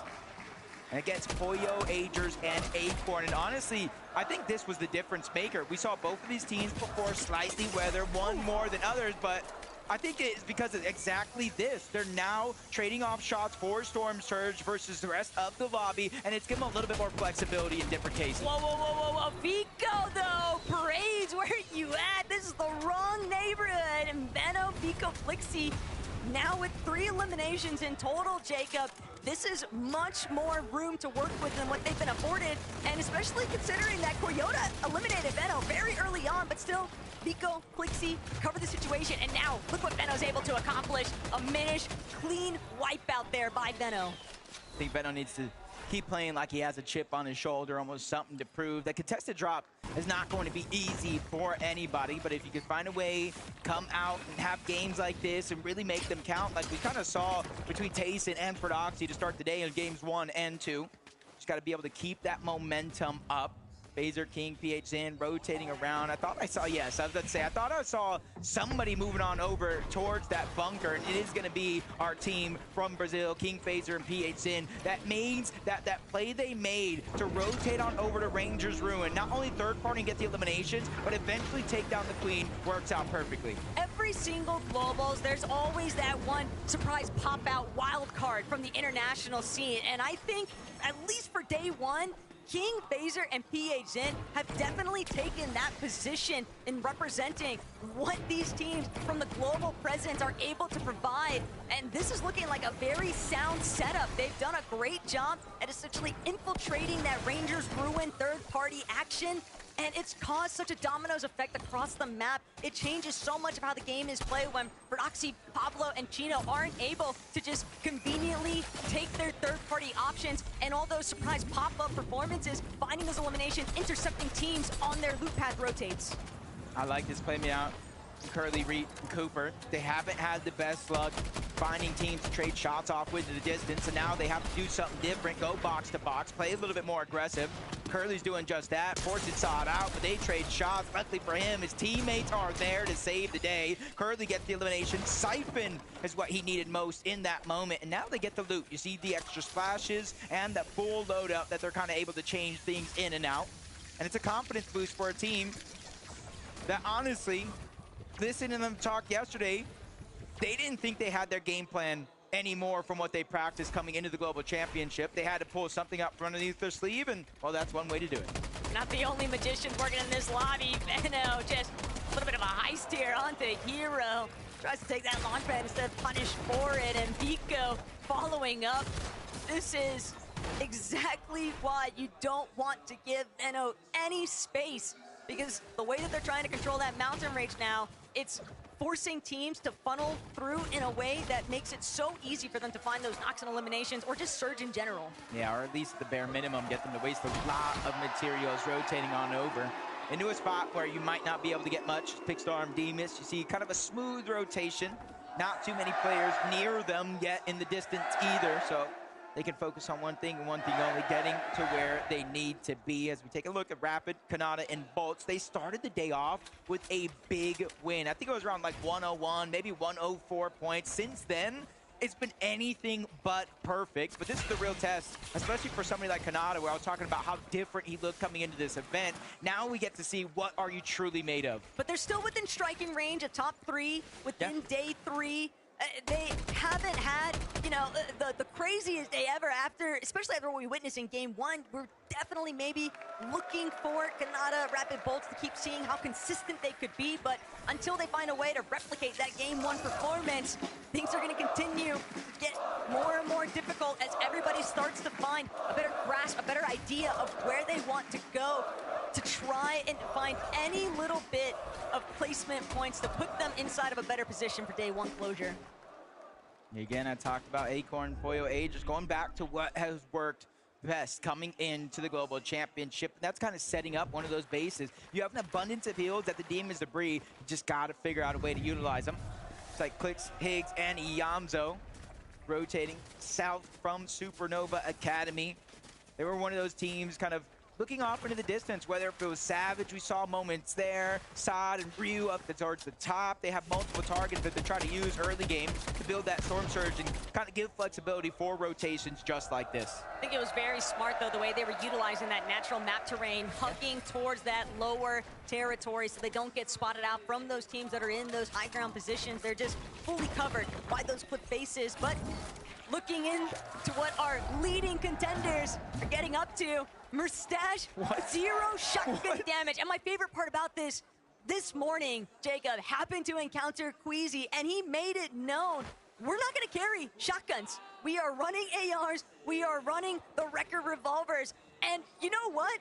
With what they're doing, with the way that they're playing height, they're not giving anybody the luxury or the option to even try and challenge them on height. They don't have to do anything up close and personal, because if it does come down to that, they still got those record revolvers to work with, which is basically just a pistol shotgun in the first place. How do you win back-to-back games with 0 shotgun damage? I am blown away. But that's a testament of how good they are actually playing, and the consistency is out of this world. To jump on over Kadu, Striker, and Tisco. They were so close. They had the high ground in some of our previous games, but now they need to fight out of this fest. For Doxy, Pablo, and Chino, they're the ones on the other side. They're the ones that are putting down that pressure and not really backing down. You can see the triple weapon loadout for multiple of these players as well. They're ready to fight, and they're ready to fight big. But Chino and Pablo, they're really looking like they're starting to find their rhythm in this lobby. They love just getting so fraggy with it. It's going to be a little bit of a hold, though, by Striker, Kadu, and Tisco, while Prodoxy takes this opportunity to heal back up. A little bit too pinched there, but Chino, he just keeps battering away at Kadu, Striker, and Tisco, and that knock now means a separate approach. Prodoxy on the flank, Chino and Pablo on the front side, and Striker doing what he can to try and hold things down, but the walls are just so difficult to break through. He's hoping to find some form of an edit, some kind of right side peek. Striker, though, no shield. Pablo, Chino, Prodoxy, they are fully in control of this. That is until Pablo realizes it's Curly, it's Cooper, it's Reed right behind them. He doesn't have any options. They've just got to reconvene with each other. For Reed, Cooper, and Curly, there's no time like the present, and they're really trying to make these little seconds count. Able to clean up that one elimination, the extra loot, but most importantly, the Storm Surge that they're able to get. And since they're the team on the outside of this overall battle, they have the option if they want to disengage or keep putting pressure in this scenario. For Doxy and Chino, they have no other choice with or without that reboot card to try to get out and save what they have of this game. We kept talking about between them and Tayson off spawn, battling it out. You have to make sure if you win these games off spawn, you go as far into the end game with as many eliminations as possible. For Prodoxy and Chino, that maneuver by Reed, Curly, and Cooper, it's like getting an eyelash stuck in your eye. Just so annoying, but what can you do? Just the nature of the game here. All the while, Clicks, Higgs, Iamzo, they've caught up now to Snowy, Saad, and Ryu, and they've got them on the ropes right now, but Ryu's still looking to fight back. All of these international teams, they have not backed down even once throughout today's matches, Jacob, and they are coming with some big firepower. But Iamzo, the future, he's got to control the present right now, though, and with Clicks and Higgs right next to him, they need to find these eliminations. All of the surge would just be so impactful. Yeah, you can see both of these teams in a relatively tough spot, forced to crouch down if they're on the low ground. But Saad, Ryu, Snowy, they're trying to go for a lurch surprise attack. They're getting into the box in 2 different directions, but the third party is in, and they run out of materials. Saad is in a tough spot, and it's going to continue to get tougher. Multiple players on that trio are out of materials overall, and Iamzo finally dropping down. He's bringing the sun to a snowy day. That's exactly what they needed. This is so much room to work with now. The Iamzo Clicks, they just continue to close in, and finally Ryu's gonna be eliminated, folded over. Almost 1900 damage above on that surge threshold, Jacob. Perfect placement for these guys to be now. Can they convert it to the end game win that they've been seeking all day long? Yeah, and you can see just like that with those eliminations, they move up into a top 5 spot on the leaderboard. One more elimination away from top 4. One more elimination away from that, from a top 3 at the Global Championship. This is only game number 5, though. There's going to be 7 more games. 1 more today, 6 more tomorrow before we crown our best in the world at the Fortnite Global Championship. And this could be one of them. Savage, Chap, and Reason. I was talking about Destiny. We just got to figure out if it's theirs. And Mr. Savage, a couple of med kits to boot. Chap, Reason. They've also got the geysers just in case they need that quick stimmy of HP 30 shot.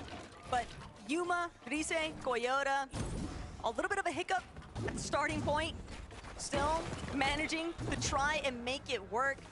But Jacob, all of these teams, there's like a certain level of paranoia that starts to enter the closer and closer that everyone becomes, especially because we just know the high ground is where nobody has been able to really look towards. And yet, one more time, we're seeing a zone pull right towards Foxy Floodgate. And I almost have to, I just want to know, where is Queasy at? Because he's got to be close by. If I'm any person in this lobby, but Queasy, of course, I'm saying please pull north. Get away from these mountain ranges. Get away from that dip in Foxy Floodgate. And if you're a team that's realizing what's happening in this game, a very, very similar zone towards last game, you got to start to look at your materials. Do we have enough? If not, how are we going to get it? Some would say maybe a refresh, farming where you can if you're on the slow side of zone. But sometimes things like that aren't always possible. And you can see Pixdar and Demas in that exact situation. Even though they're 356 above the damage threshold, you're seeing the side that they have to rotate in, Taco, stacked like pancakes. It's just so impressive to think that this is a team, this is their first land, and they're not playing anything like it. But Mr. Savage, Chap, they've now got to see if they can pull together here. Reason with the double revive, they bring him back up into the mix, but they still have such an uphill battle to tackle here because they're so far behind. And look at all these teams that are piled into the zone just in front of them. That edge is going to be tough to break into. Yeah, and that's why you see Sphinx and them trying to be the trolls underneath the bridge, a little bit of a safer rotation, talk about natural elements to try to use and crowd some of these shots. To 488, drastically below, almost need 3 straight eliminations. Savage is looking, but he's finding nothing but the lobby. Back they go, and a huge boost right there for Muzz, Shadow, and Sphinx, because they are relatively high up above, but it's the loot. You can see half of the fizz gone, half of the splash is gone, so that was a must. I think the bigger relief, though, for Muzz, Shadow, and Sphinx is that they know with Mr. Savage's team having been wiped, there's nobody behind them. So now they can push forward and just control that more uncontested area of the zone. Still need to be wary, though. Are catching glimpses of Kanata, Bolt, and Rapid in the distance. And of course, Swizzy, Queasy, and Murstache steadily starting to scale their way up towards an elevated position, but there's several other teams nearby that have the same intentions. Yeah, if you guys see multiple teams in the distance, you got Thunderbolt striking down, that Storm Surge, even though Swizzy, Queasy, Murstache don't exactly know those teams are below it, they will hear the shields crack. King's gonna go down, but Poyo is the one that's potentially stealing away those points. And maybe even the loot as it fully gets cleaned up. Swizzy, Queasy, Murstache put the full target down on a PH in. He's just trying to get some of that loot from his fallen comrade. Do Swizzy and Murstache ever miss? No. The answer's gonna be no. Okay, no. PH in, eliminated. Murstache with another one.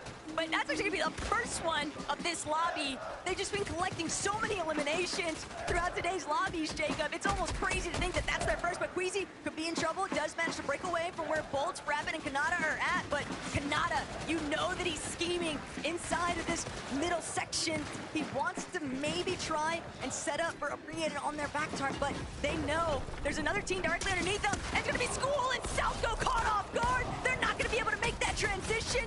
Art still trying to press forward, but he's stuck in the corner. Art trying to fight back, but there's nowhere left to run, and Bolt finds that elimination. That is a lightning strike if I've ever seen one myself. Bolts taking down all 3 players of the NA West Major 2 champions, Arxful and Salco. And the thing about Arxful and Salco, I saw it for just a quick moment, they were below the damage threshold as well. So their aggression, even though they are picking up eliminations, isn't working out as good as they hoped. But it's still a damper for Kanata and Bolts. Bolts now losing all of his shield. Still, he'll have the opportunity to recover that, but it's the loss of Rapid that's really going to start impacting where Bolts and Kanata might end up here.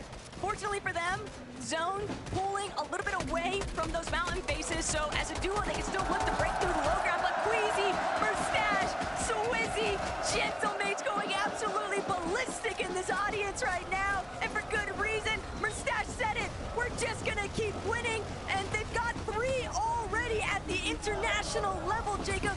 A land historic event, and they're still looking to see if they can get more. We are literally watching the Queasy legacy in the making. Levin said it himself. The last time Queasy won 3 games in a row, he went on not only to win that major, but win 6 out of 12 games. Something that has never been done on that region of EU ever before and ever again. And this could be that moment in history that you look back at when you talk about how great Queasy actually is. It is all because of this, but there's still so many threats in their path. They just have to look up. They have to try to go for high ground and stop the plate trade. Clicks, Higgs, and Yamzo, they have been known to do it on NA Central. They just have to figure out how to do it here on the international stage. And they might have to deal with Pars, Baka, and Pump along the way. Yapko, Seti, Panzer, they've also done a rather excellent job at just maintaining consistent performances, and they're looking for yet another repeat here, trying to clear some space in that secondary height, but they know if they want their odds to turn this into a victory royale, they're gonna need more than just secondary height. Pump falls to Clicks. This is big time for Xset because they need to pop off here. Yeah, they truly are looking elite as a trio and taking the front side of the zone, something Yamzo knows to do best, but they have to be careful. Marius, Vanya, and Pixie, they're bouncing around with those crash pads, instantly climbing up that mountain, and that just means better positioning right away, and that gives them that luxury to look back and see all these other players rotate through. He's peeking through the stair. He sees Acorn, Aders, and Pollo, but it's not ready to go for it just yet, and nobody has even had an opportunity to look up. They're attached at the backside of zone. They're attached right in the middle. It's not even going to be easy when somebody eventually does. But that's the problem. Nobody else can actually make their way up towards the high ground because Sweezy, Queasy, and Mustache refuse to budge. They just keep shutting down every single opportunity, forcing these teams to converge onto each other as Hydra now trying to see if he can collect an elimination there, a knock, anything. He needs a massive refresh here, but it's Pixie who finds Hottie, Marius, Pixie, and Vanya now looking to see what more they can seek out. 4 eliminations so far into the top 12. Placement points are flying in. Half of them at least at the top 8 is Veno, Vico. They're in that line of path. Marius looking up for only a quick second, not really focusing on the Queasy up above. It's probably too hard. You see the materials being drained right out of their inventory. Everybody else feeling the same thing, forcing Yamzo, Higgs, and Clicks to drop down low. The blessing is they're in the front side of zone, so they have a little bit more to work with. But the control from Queasy, Swizzy, and Mustache on the high ground, Jacob, they're forcing all of these teams to swap players to ultimate low, and with that in mind, Mustache, Queasy, Swizzy, just non-stop berating. These teams are forced. They're looking up, they're looking down, they're trying to find refreshes, but they have no breathing room. They are being suffocated right now by height.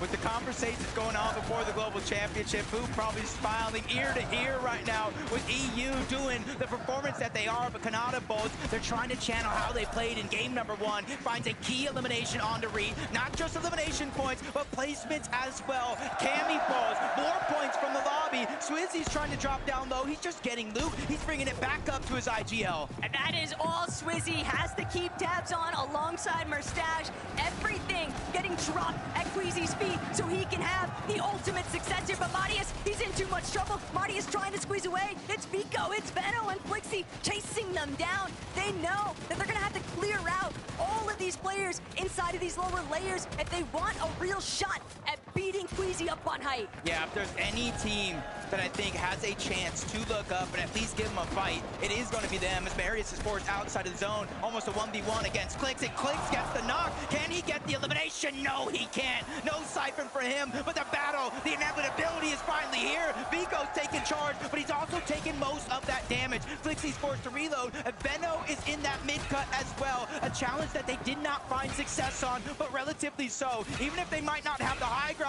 they put Queasy and Mustache on the back foot.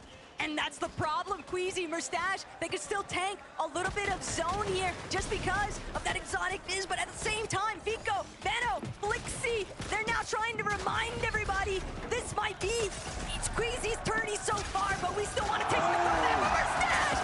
Mustache finding the biggest elimination of the Benno, the Siphon carrying him forward. The hopes of Gentleman now resting on his shoulders.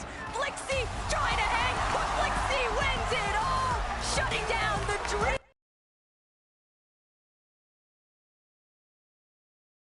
You better. We talked about the 6 of 12. It was with that man right there, Benno, with Vico and Flixie by his side. They are looking like a terror on the lobby. Frankie, we gotta hear one from them by themselves. We need to hear what you have to say, Flixie. What's it like getting a victory royale here on LAN in Lyon? It's great. I mean, we died off spawn, we clutched the game. It's really good. And yeah, you clutched the game. I mean, it was quite the competition between you and the leaders of the lobby. Were you aware it was Queasy you were up against? I mean, we knew it was Queasy, but we're just better than them, so we just went up and killed them. I think you might need to get a few more victory royales before you can say that. I do want to come to you, Benno, obviously up against an ex-teammate you know really well. Does that make it a bit more satisfying or even a little bit more in your head? You know each other so well. Nah, if I can't win this tourney, I want Queasy to win. Oh, I've never heard him say such nice things. Thank you, Benno. And of course, Choca, à toi pour Vico. How do you feel after this first victory royale, and how will you do the second one? Hey, I mean, I feel great, you know. We finally got a win that we wanted, you know. We're still calm though, but it's kind of hard. But hey, I mean, we're doing the best of it. Next round, you know, we're gonna win our spawn. We're gonna win the game again, you know. We're gonna catch up to Queasy finally and shit. So yeah. Ils sont très déterminés à remonter dans ce classement et à continuer de monter. Ils adorent et surtout ils sont très confiants pour aller chercher une deuxième victoire. Are you expecting to still be contested at Canyon Crossing? I mean, we were expecting it because they were laying down Asia, but I think there's no point for them to contest because, I don't know, even if they're winning, they're not getting good games, so... Well, we will see after this short break.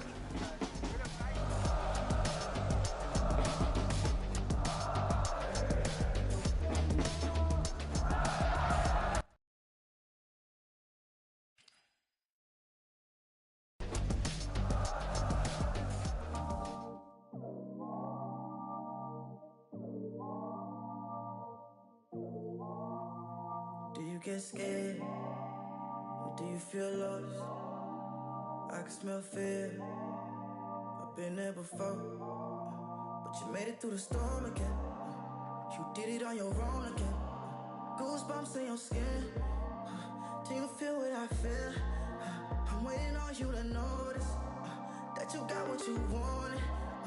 We don't got time to cry right now. Only got time to focus. Hits on a wait list. I was armed and dangerous. Take a shot, leave them faceless.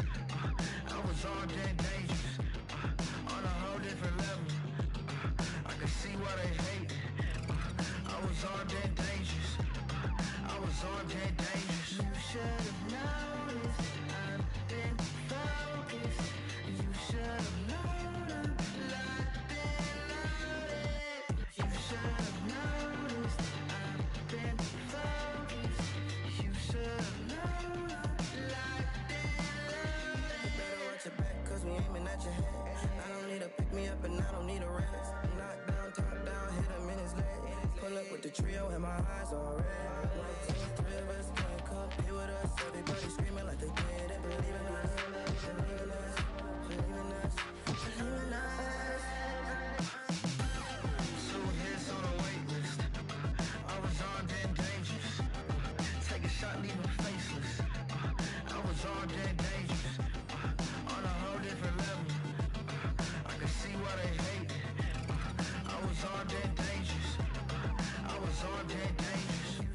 have noticed. I've been focused. You should have known a lot about it. You should have noticed. I've been focused. You should have known a lot about it.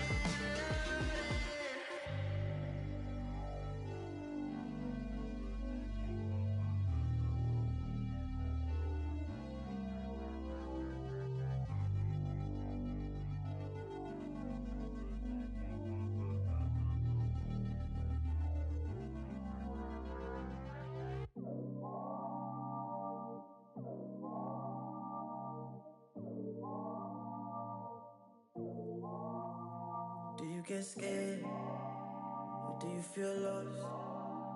I can smell fear. I've been there before. But you made it through the storm again. You did it on your own again. Goosebumps in your skin. Do you feel what I feel? Welcome back, Fortnite fans, to the Global Championship. What could have ended in a crazy way results in Vico Benoflixi finding themselves a victory royale in game number 5. EU is truly on top right now. My gosh, I love the responses as well from the trio. Keeping it humble, keeping it honest. But for them, you know, especially now with one game to go, this is such a great way to go into that final game and kind of start setting up for day number 2. Such perfect timing for these guys, right? Coming into the last game right now, winning game number 5. And in the manner at which they did it, Levin, it's very similar to what we've seen throughout this entire season, an entire sort of year from these guys. The way they play height, the way they try and retake it. Queasy did make it a little bit difficult for them. It wasn't absolutely straightforward, so they had to drop down. But, I mean, this is exactly what we expected from these guys this weekend. They're finally awoken. I'm going to throw some shade to my brother Zeke. No. I'm sorry I have to do it to you, Zeke. Don't do it. Oh, no. Zone 11, we're watching Flixi. He looks up to height. He's looking up. He's scouting it. Zeke goes, yeah, man, don't even bother looking at height, bro. Don't even bother looking at height. Oh. But again, we can't blame Zeke, right? He's been on NA for a year, right? Us EU watchers know when it's Flixi, Veno, Vico, a late height take. Zone 11 height takes, it's their specialty. Again, like you said, not executed as cleanly, but executed like they know well. And a really big game from them here. It's a great momentum boost and a great response like they were alluding to after going down on spawn in the previous game. Yeah. Listen, I just wanted Queasy to win again, okay? I wanted to see 6 in a row on land. Forgive me, Levin. I joined the EU crew. You know what? Maybe EU isn't on top. Going back to NA where I belong. Obviously, you know, still on the other side of that, of course. Easy. Like, if they had won that game, it would have been insane. The fact that they placed second, though, is still amazing, right? Like, you cannot deny. But, of course, if they had won the game, it just would have been just the tiniest bit better. My gosh, Queasy, Murstache, Swizzy popping off here. 461 points, if I remember correctly. These guys are on fire, Mini. I don't know how we stop them. I mean, honestly, they were set up for success this entire end game. They really did well to claim that high ground like we expected them to do, going towards the zone. They had a nice favorable pull, of course, over to that hill. And then when Queasy actually built out into the zone, which I thought was a really nice play, if zone was to pull over that hill, it ended up pulling the other way. So they did, of course, have to invest a lot of materials, which is why they ended up going down a little bit earlier here. But, I mean, what a clutch here from a Stash. What could have been, Levin? I mean, look, I low-key do wish we were in the alternate universe where he wins that. Because there is one, right? He's so close. It comes down to just the difference between a little bit of damage. Regardless of that, though, right? Still a fantastic game to help them keep their lead, keep momentum, right? Because the worst thing you can have in a situation like this, and, you know, speaking of Queasy when he won 6 out of 12, it almost sort of did happen where after they had won, like, the 6th game, you know, they're almost like, everything's won. We've won it, you know, they have a bit of a mediocre game, and, like, the momentum's lost, but it's fine. We've won the tournament. These guys haven't won the tournament yet. They need to keep that momentum. That's still a great game. That's right, man. One game left to go before we say goodbye for the first half of the day of the competition. You heard that sound. The battle bus is ready. Let's get into it.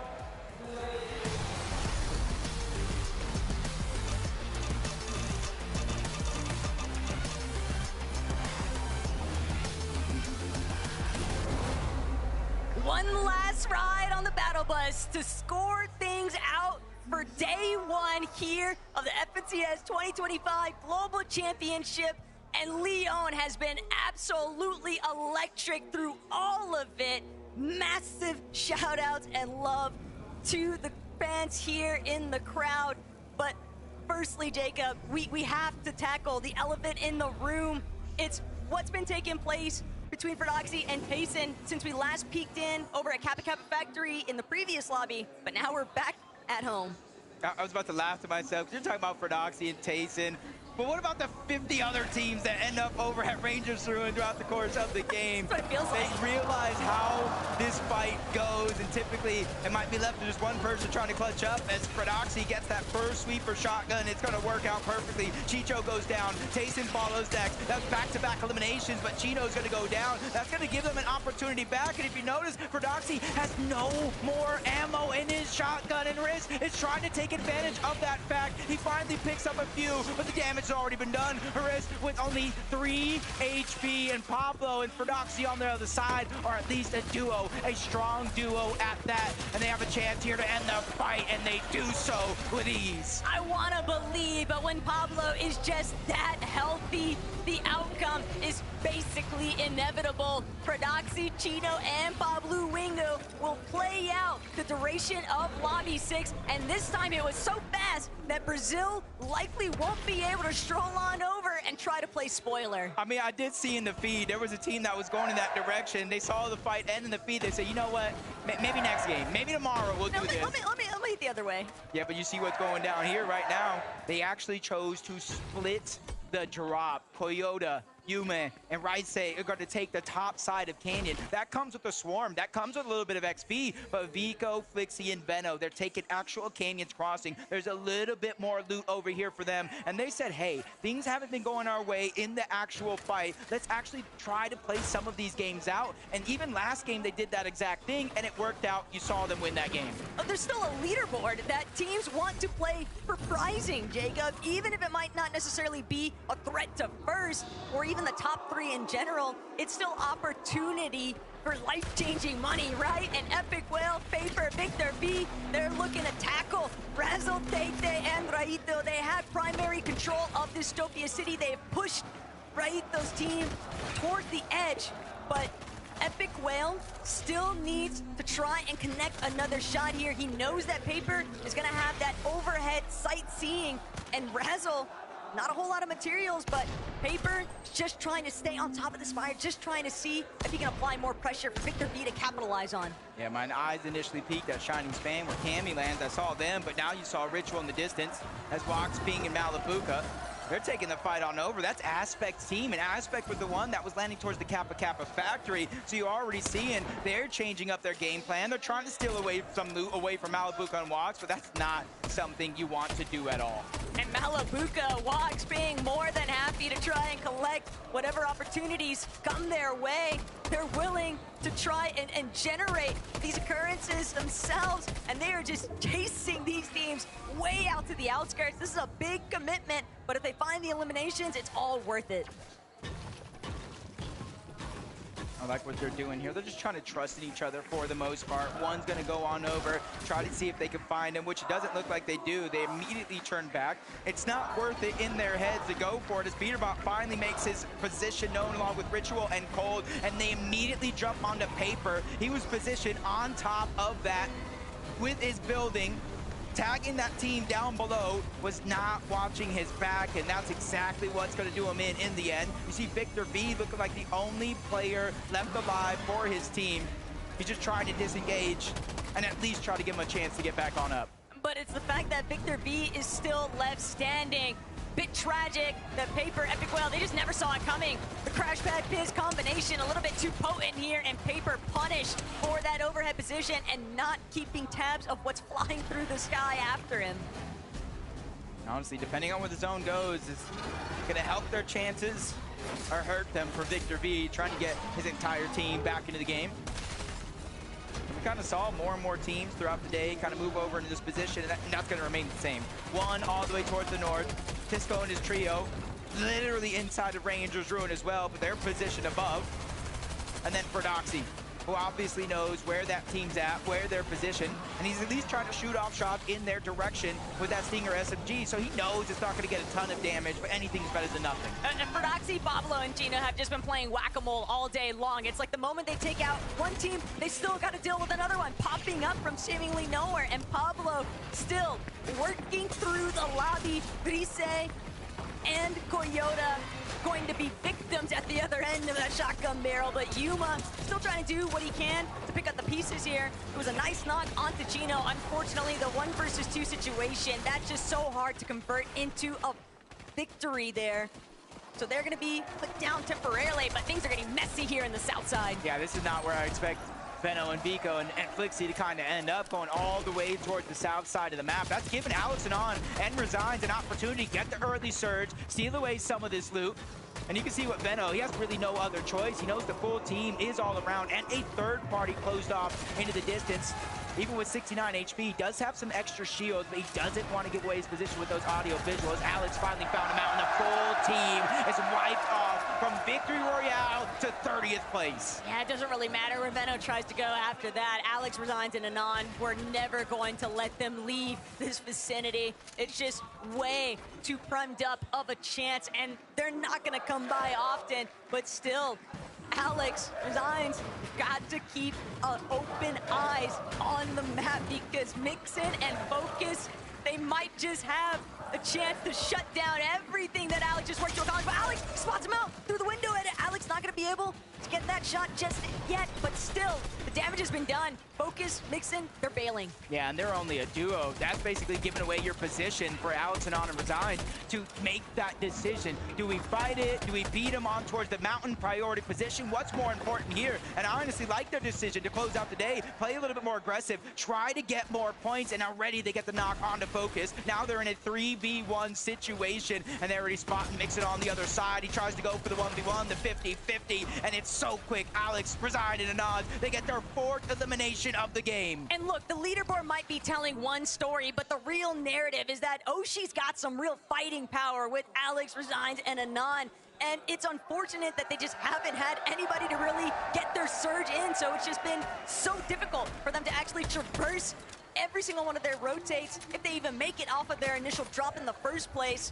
But it's been a completely different story, as we all know, for Swizzy, Queasy, and Merstache. They have been titans of this lobby, and even with Merstache being knocked, no problem whatsoever, because they're not going to be keyed anytime soon. It's just not worth the effort from the team that they're trading blows with. They know it's way too dangerous to actually make that trek. And it's almost kind of like having me ask myself the question in my head for Vortex, Goofy, and Mountain. When do you stop targeting Queasy and his entire trio on the other side? Because even though that's helping them get some Storm Surge, it's helping Queasy, Merstache, and Swizzy a lot more, and they're bringing it much further on into the game. In the feed, Arc taking down one of the members of OCE Power's team, Peterbot, Ritual, and Cold. Because of their early aggression, they're able to get the Queen out of Dystopia City and immediately make their way on over towards that vault, where they're not only able to have that mythic AR, but they have the exotic as well. And while we are seeing some mild forms of success currently for Peterbot, Ritual, and Cold, the big thing to keep in mind here, Jacob, is that for a lot of these international teams and just other teams in the lobby in general, it can be very difficult to really find an opening. And you know, you're talking about Goofy and Mountain and what they're capable of, and is this even worth taking the battle? But they're in a pick your poison situation. They're so far northwest, their only options are Muzz, Mr. Savage, or Queasy. And they just keep landing on Queasy every time, while King and Phaser try to recover this battle up against Chino, Pablo, and Prodoxy. Ooh, almost landed that good shot, but King, honestly, watching him throughout the season, when it comes to this double pump, it packs so much of a punch. He has Prodoxy and Chino on the slivers of HP, but unfortunately, the bait and switch comes through yet again. Pablo, knowing his teammates are weak, takes charge, gets that elimination onto King, leaving Phaser by himself. But it's so early on in the game, Taco. 3rd zone, 1 tick. Even though he has only 1 med kit, I'm not too worried, because they're going to have to rotate out of that position. Look, we know that King is good at fighting, but in this lobby right now, Pablo has just been better with everyone that he stumbled across, and that kind of performance can carry them a long way. It's starting to feel a little reminiscent, Jacob, of that early quality performance that they had to start this day off. 85 points secured in one lobby. And who's to say they couldn't do it again? Yep. You can see Zeddy, Epco, and Panzer have taken the most storm damage of all teams. With the way some of these games have been going, not too surprised. Zone moving towards the north in a couple of games, all the way towards the west. They land at Kappa Kappa. They have a contested fight, and then so many other teams along the way, they almost have no other choice, especially since this has been a huge part of their strategy when it comes to these surge bases, and they have that abundance of extra HP, so it's no worries. But the conversation that's been building between the SETI-Cammy breakup, and we're looking at both of these separate trios having so much consistent success that they are both within our top 5 here in day 1. There's a real chance for SETI and Cammy to try and see, you know, who is really the problem. And right now, based off their performances, Jacob, I don't think either of them were. I think they were both just ready for a switch up. I know when we talk about like some teams just forming, you know how they sometimes hit that honeymoon phase? What a perfect time for them to hit that phase and keep that consistency going. Coming together, qualifying in Major 3, and really taking that opportunity, just that chance to play at the Global Championship and running away with it. Same with Vanya, Marius, and Pixie. They get their drop spot uncontested. And honestly, whether it's contested or not, we saw Cold and his trio try to go ahead and make that their home, but that was quick work for them off that 50-50 drop off the side of the mountain, where you're seeing a lot of our top teams here, how they're rotating with the zone pulling towards the south. A lot of them are beating other teams to the punch. They're not taking that crowded position in towards the zone. But this is really nice for Clix, Higgs, and Iamzo as they continue to press forward because they're approaching that mountain range overhead of Foxy Floodgates. They're coming from that north side position, pushing south. They're going to have that little bit of elevation to work with, and we've even got a nice little listen-in to see what Clix is getting up to. Yeah, they're in streaming. Yeah, look at them. Look at this. Three, two, one. 30. Nice. Go. Let's go. Let's clash. No. We full grease them. I like it. They got the damage. And Higgs, for a moment, was like, hey, let's go. Let's pick up the elimination. Let's go and go for more. But they realized they're at the top side of the leaderboard. They don't have to take any unnecessary risk to close out the day. This is game 6 out of 12. So we got 6 more games tomorrow. And so honestly, for a lot of these teams, you just want to get as close to Queasy, Mustache, and Swizzy as possible so we have a chance tomorrow. Oh, I'm glad you mentioned Queasy, Swizzy, and Mustache, Jacob, because while they're here tackling Brazil, PH, Zen, Phaser already knocked. That's going to be the eliminations there. Excuse me, that's going to be King instead, but Jacob, so much damage having been done there. And Queasy now on the back foot. He's actually going to have to depend on Mustache and Swizzy to close this one out because Chino, Prodoxy, Pablo, they've now entered this battlefield. And Prodoxy, he doesn't seem interested in leaving anytime soon. This is a blessing. This is a blessing for the entirety of the lobby, not just for Doxy, Pablo, and Chino here in this situation. You take them down, and I like taking matters into your own hands because 4th place, 1st place, 1st place, 1st place, 2nd place for Queasy and them at the top of the leaderboard. You cannot expect them to go down early. Sometimes you have to do things yourself. Phaser might not even know that there's a whole trio up above, but he might not have the HP. Storm Sickness is a possibility. He might have no other choice but to move into this trio. It's just witnessing what Prodoxy, Pablo, and Chino are able to accomplish when they finally have an opportunity to make it off spawn, Jacob. They've had to deal with so much action throughout every single one of these lobbies here today, and yet they are still managing to manifest these opportunities for themselves. You can see they're even so close to Pix, Darm, and Demus, who are playing out of their minds, not just here, but all year long. And you can see the zone moving over towards Demons Debris, them and a bunch of other teams. They're kind of setting up. They're not necessarily going for high ground. They feel like they have enough surge to make that not necessarily a worry, but they're just trying to go over towards those mountains just in case we get one of those max pulls towards the west. which I do like thinking 2, 3, 4 steps ahead, even though it's relatively early. The 4th zone, you sometimes, with the way this finals has been going, you want to prioritize your rotation and your overall positioning. And but Pigstar and Demas, they're just so central right now. They're not really feeling too much pressure to leave just yet. And they're also having to monitor Pixie, Vanya, Meridius directly next to them. So it's not like it'd be an easy rotation just yet either. But Mr. Savage, Reason, they're trying to see what they can do up against the likes of Disco and Kadu. But Striker might just be looking to try and hold them down. But Reason, nice chunk of HP there. It's going to go missing from Kadu. Reason now on the ropes, so he's not going to be able to break away. Mr. Savage trying to provide coverage fire. Right side peek, a little bit in his favor, but Kadu still relatively healthy in comparison to Savage. He does have 6 different crash pads. He does have the Flowberry Fizz. But does he have the reboot cards, and does he have a chance to get them? For Tisco and Kadu, they're in a very, very similar spot, but not as drastic. Only Striker is down. So they are going to be a duo in this situation, not too far away from the overall zone. So they too, if they have that reboot card, they can immediately move on over towards Ranger's Ruin to try to get that reboot back, and that's exactly what they want to do. Savage has no other choice but go the other direction towards Foxy Floodgates, which is good because now he has a chance for the reboot, but he's moving closer and closer to other teams while being almost 300 damage below the threshold. But that's the problem. He's so low on his surge damage, and even with a successful reboot, hold that thought though, Pollo finally seeming to get a nice elimination here onto Kazi, and that kicking open the doorway. They need some kind of catalyst because they've had a very scrambly day so far. Second time's the charm. Second time is the charm, but they're deep in the zone, not a lot of heals. Phaser and King are both relatively low. You gotta hope they have something, but they have nothing. Phaser's gonna be the first one to drop. PHN realize I cannot be the hero. I have to go. He has no heals either. Even though this is a one tick, he has about 50 seconds on the clock to either find elimination or find any sort of heals, bandages, anything. Oh man, Merstash, does he realize what's behind him? But PA Zen, if he gets the jump onto Merstash, that could be very problematic still. Merstash at least has Swizzy and Queasy and a good replenish, but Merstash knows it's cooked from this point. He can't press forward any longer. Maybe there's a reboot later. Got the down onto Merstash. I don't even know how he was the last one to do damage.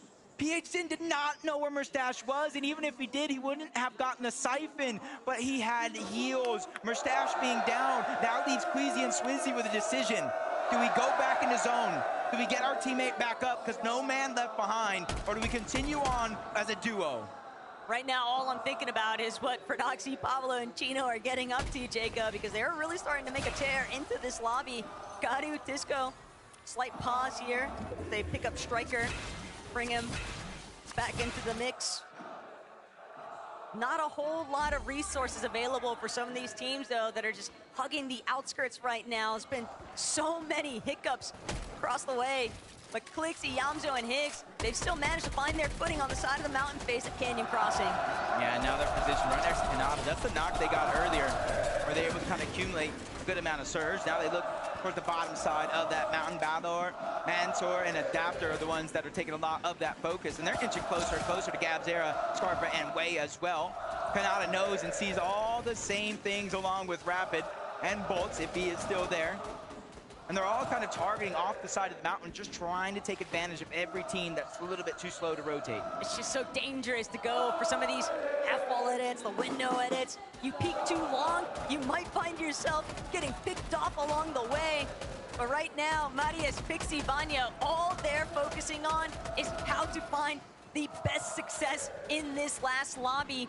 Doesn't matter how you start, what matters is how you finish, and that goes for day one here at the Global Championship. That stat was crazy. Even though they're at the top of the leaderboard, they've taken more damage than they've dealt. But that just goes to show, like, how risky they're willing to play in order to get those eliminations, in order to be able to stay alive and build up that Storm Surge. As I see Arc taking out Alex, Anon's gonna get taken down by School. Not sure if OCE is still alive, but NA West trying to bring themselves back into this. And just by the looks of it, zone pulling so far away, Queasy, Swizzy, They realize there's no chance to get Merstash back into the game, so we have to make our numbers count. But without Merstash, Queasy recognizes, hey, I'm gonna have to shift into gear and bring to light what kind of fragging capability I might actually be able to unleash, because some of these other teams that are just doing everything in their power to try and play catch-up, you can never discredit what they might be able to accomplish. For Doxy, Gino, Pablo lurking at the very bottom of it all. They've got so much surge already. They can play fully for positioning, but Cold, Ritual, Peterbot, they are looking rough right now. They still have a good chunk of resources to actually bring their HP back up, but they're still just in such a tight position, and no one is even backing down. All day long, teams have been openly embracing the fight with Peterbot, Cold, and Ritual. Yeah, drop spot aside, this is a game with the loot and the loadout that he has. You really have to make it count. Teddy Yapko and Panzer, 678 above the damage threshold. They may not know Resigns is getting ticked by Storm Surge, but if they were close by, they could probably hear the shields crack, as Victor V is close by as well. I did see a couple of his teammates go down in the feed. I don't know if he's entirely a solo, but hey, it's Victor. Oh, well, no, that wasn't my fault, Taco. That wasn't my fault. Okay, Ozzy. That was Ozzy. He's doing a watch party upstairs. It's definitely Ozzy's fault.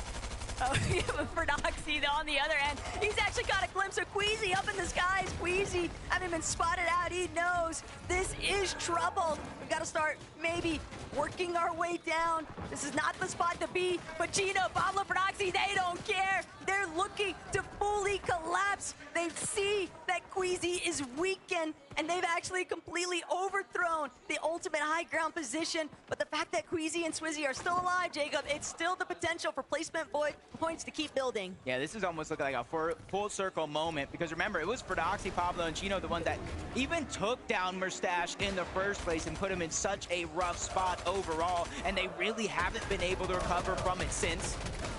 Take a look at some of the action going down around the lobby. Kanata just taking matters into his own hands. The first knock, that was easy. The second one somehow was easier, and now Kanata's looking to pressure that third elimination. And that's something big for them, because you can see he's all by himself, still taking pressure, still taking damage from all directions, and quickly running out of builds. But if it resembles a shotgun, Ganada can still max it out, and that's all he's looking for. A couple of Flowberry Fizzes still left at his disposal. Seti, rather weakened, but his trio mates still way too healthy. Panzer and Yapko can just overtake that tarp responsibility here. Panzer now holding down the walls. Hoyo, Agers, Acorn directly underneath. The elevation shifts can be brutal, but for Gino, Pablo, and for Doxy, all above it all, they have no issues whatsoever, which is suppressing these lower teams. This is their time right here to move up that leaderboard and hopefully maybe even get into the top 5, especially being contested by not only Tayson, but as that fight ends, so many other teams moving over in that direction as well. Marius, Pixie, and Vanya, this is one of the teams that they have to potentially go through as well. As you're seeing, Vanya get another elimination onto Mountain. That's their second one overall. 254 above the damage threshold. They're not focusing on taking any fights that they don't have to. Yamzo, Clicks, they both fall. Storm Surge is a huge thing that's taking them all out as the full trio's back to the lobby. Now Acorn's pressuring in. Marius sees him coming from a mile away. He goes up and over, dunking on him yet again. Now it's him versus Hoyo. Zone's gonna finish the job. Marius with back-to-back eliminations. Marius did such an excellent job at just pushing them fully back. That is a huge come up here as Agers now forced to try and see if he can bring it together. But Marius, he's just not slowing down anytime soon. Just continuing to barrel his way forward inside of the mid-ground layers. For Doxy, Pablo, Chino with height in their control. I just don't see a way for anybody else to actually jump up towards them anytime soon, and Chino just continues to spray all those teams making their way towards the front side of zone. And they even reinforced it on their way on over, patiently waiting for the zone to pull. It's going to work out in their favor for the most part. And you see Pablo right now, he's the one building their top on over because he has the double pump. Letting his teammates put pressure down from above is a huge part of their game plan. As they're 257 above, Swizzy, he has taken down Peterbot, their third elimination of the game, and they're cruising inside of the top 12. This is what I'm talking about. You cannot expect this team to just go down without a fight. It's the boost of materials that they have to work with too. Yapko recognizing directly overhead He doesn't have an opportunity here. Wixie on the other end of his wall. Yapko going to be forced to layer swap here. He is dropping to ultimate low, but he has hardly anything left to work with here, Jacob. Backside of zone. Anyone, it might just be Ping who comes up upon Yapko, but instead it's gonna be Marius, Pixie, Vanya now looking to play spoiler to these teams in the mid-ground. Marius just continue to tear away at everybody's HP. You have that double pump and he's putting it to use. Darm is down in the outside of the zone. Marius is gonna clean that one up. Couple more points, push them further and further closer to Queasy, who's still alive, by the way. Yapko is solo. He's just trying to get the most out of this as possible. Only 5 on the med miss, no extra builds, scrambling around, trying to catch somebody off guard, but it's he who falls to Pixie. Chino, Pablo, and Fredoxy still in the high ground. Swizzy and Queasy now working through ultimate low. This is a night and day difference for loadouts, but Swizzy still trying to bring it all together. He only has 5 builds, but he has to take a chance to heal, and Queasy picks it up where he left off. Eliminations onto Tisco now means that Queasy has some material to work with, and Marius, he's tarping his way through, but he might just run smack dab center into where Queasy is at, not to mention Proxy, Pablo, Chino overhead. This is a good moment for all the players down low. They're distracted up above, but not too distracted. They drop down. Surprise attack coming from above. Down goes Queasy. Pixie's gonna follow as well. Vanya's now by himself. He gets taken down by Chino. Pablo, Tino, they're the only 2 alive for the team from high ground to low. They're trying to take the fight to Demas, and that one is gonna be solidified. And a much-needed siphon comes in just in time. A 2v1 situation, and it's Pix. He's so far out of zone, and the last medkit has already been used. A last desperation attempt to make his way into the zone, and it does not work. Fredoxy, Pablo, and Chino take the game. They knew that they were going to need an insane performance to close out the day. It's been a bit of a scuffle here, Jacob, but finding this victory royale in the final hour of day 1, that could be the ultimate difference maker, starting things off in day 2. First and foremost, though, we got to see what they have to say. Fredoxy, stand up for me, please. Cast your minds back to game 1, where you were quite frankly destroyed off spawn by Tayson. But after that, you managed to turn it around. So many reboots, and finally, the victory royale. How does that feel? I mean, after 4-2 off spawn and getting 3rd quite every game, it feels nice to finally get to play another game out. And for you, in those final moments as well, is the communication in a busy venue like this on LAN coming naturally? What's it like? I mean, repeat the question, please? I'm just asking how the comms are going. Yeah, we can't. Oh, I mean, yeah, the MA fans are nice to have here. It's a good, it's just good vibes, yeah. Good vibes, good vibes. Choka. C'est une très bonne vibe, il vient de dire. Vous mettez une très bonne ambiance, le public. Merci beaucoup. I have a question for you. Yeah. Will you manage to have a lot of more victory royale? How will you do it? Can you say it again? How will you have more victory royale? For us, it just depends all on the off-spawn. If we win off-spawn, we're gonna get a good game no matter what, basically. S'ils gagnent tous ces contests, eh bien, ils vont tout gagner. Gino, you've had some hero plays today. What is driving you and the team right now after some difficult starts? I don't know, after this year in EU with my trio, I just feel like we're the best trio here and nothing can stop us. So tomorrow, more victory royales to prove your domination. For sure, for sure. Well, congratulations, guys.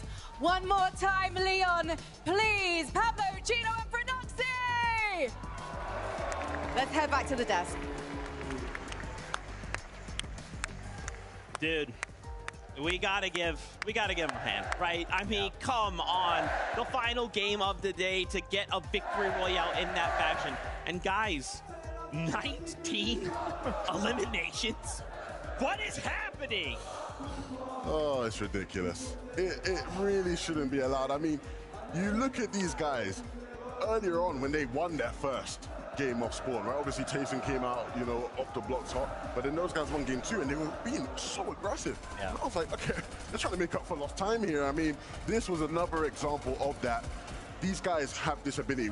If you watch EU over the past 2 seasons, you'll know they have this ability. But again, to have the hubris to do this at the Global Championships, at the biggest event of the year. It just shows how confident they are in their abilities. So much confidence. They were the thorn in the side of so many teams inside of this lobby, and that's exactly how we expected them to play. I think they would have been a little bit disappointed as to how the Osborne battles have been going, especially with the third parties coming in as well. Even when they're winning, there's teams coming in, making things really, really difficult for them. But this is the Fredoxy, Pablo, and Chino that we know. We know how great they can be in these final moments, and especially for Queasy's team, right? We saw how well they did, but Pablo, Chino, and Fredoxy, not only did they W-key them to eliminate Queasy initially, they also chopped them down from height, right, and made that crazy play to make that high ground take. And wow, this is exactly what we want to see in a perfect end to day number 1 for them. You could almost see the frustration from them, right? Yeah. Like, they weren't even celebrating too tough because it was like they know, and Pablo alluded to it, like, if we weren't Con, we'd be having these kind of games all the time, right? We might be a whole different type of competition had that been the case. So,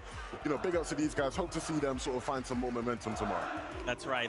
So remember, this first 6 games is about setting the stage going into tomorrow's games. Guys, I want to go to the top. Queasy, Murstache, and Swizzy. I do not know how this continues to happen, right? But guys, it cannot continue to happen like this, can it? It can.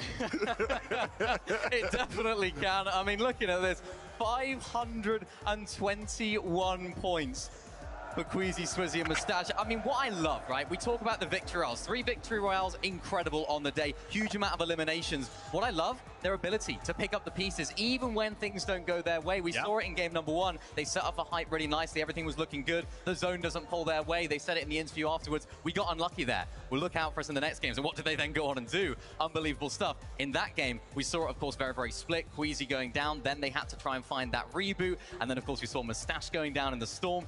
The fact that Queasy and Swizzy were able to do so well in that game just shows they have everything that it takes to go all the way. To me, that's actually the most important game. That's the game that if they go on to win the Global Championship, now you look back at that game and you say, this was it, right? Yeah. Because truly, a lot of people will look at a lot of their performance today and go, Levin, their game plan is so straightforward, right? You know, they're sitting up in that base at the hive. It's so easy for them. A lot of other teams can't do that, right? But they have a game like that one where the game plan gets interrupted. They can't do what they've been doing the previous 5 games, and they still find a way to deliver. Again, the makings of, you know, just an absolute goated team. It sends a message, right, to the rest of the lobby. No matter what's going to happen, even if we get into fights, they have the ability to sort of disengage, dip from the fight, find reboots, have that gameplay IQ that we know that this team can do. But now, going into day number 2, if a team's a little bit lower down, this drop spot that they have at the Hive, right? They have the Queen there. They have all of that great loot. We've seen it be so successful for them. Will they get landed on? I'm not too sure, but that could be a problem. And Levin, how many points back in last Globals? How many points did Peter Bob Pollo go into day number 2 with? Last year, after day 1, we were all sitting here going, wow, Peter Bob Pollo, man, these guys are going to go on to win the whole thing. They had about 440 points, right? These guys have 500 plus. These guys are rolling right now. I mean, 3 victory royales back to back to back.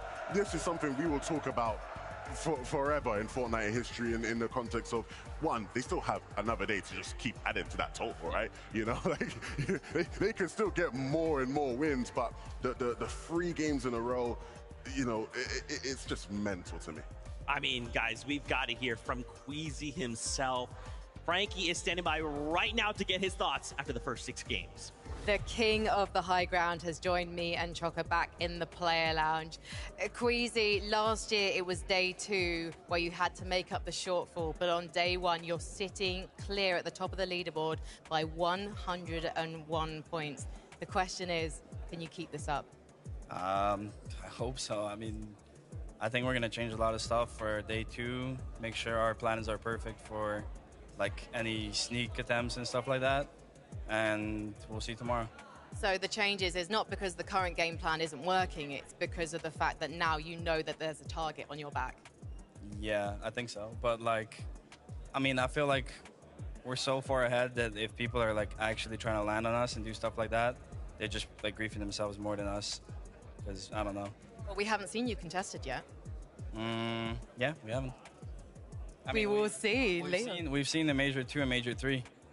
We have, but not on LAN. Chocker à toi. And so you'll change maybe few things, but I'm confident for tomorrow that you'll keep your consistency during the games.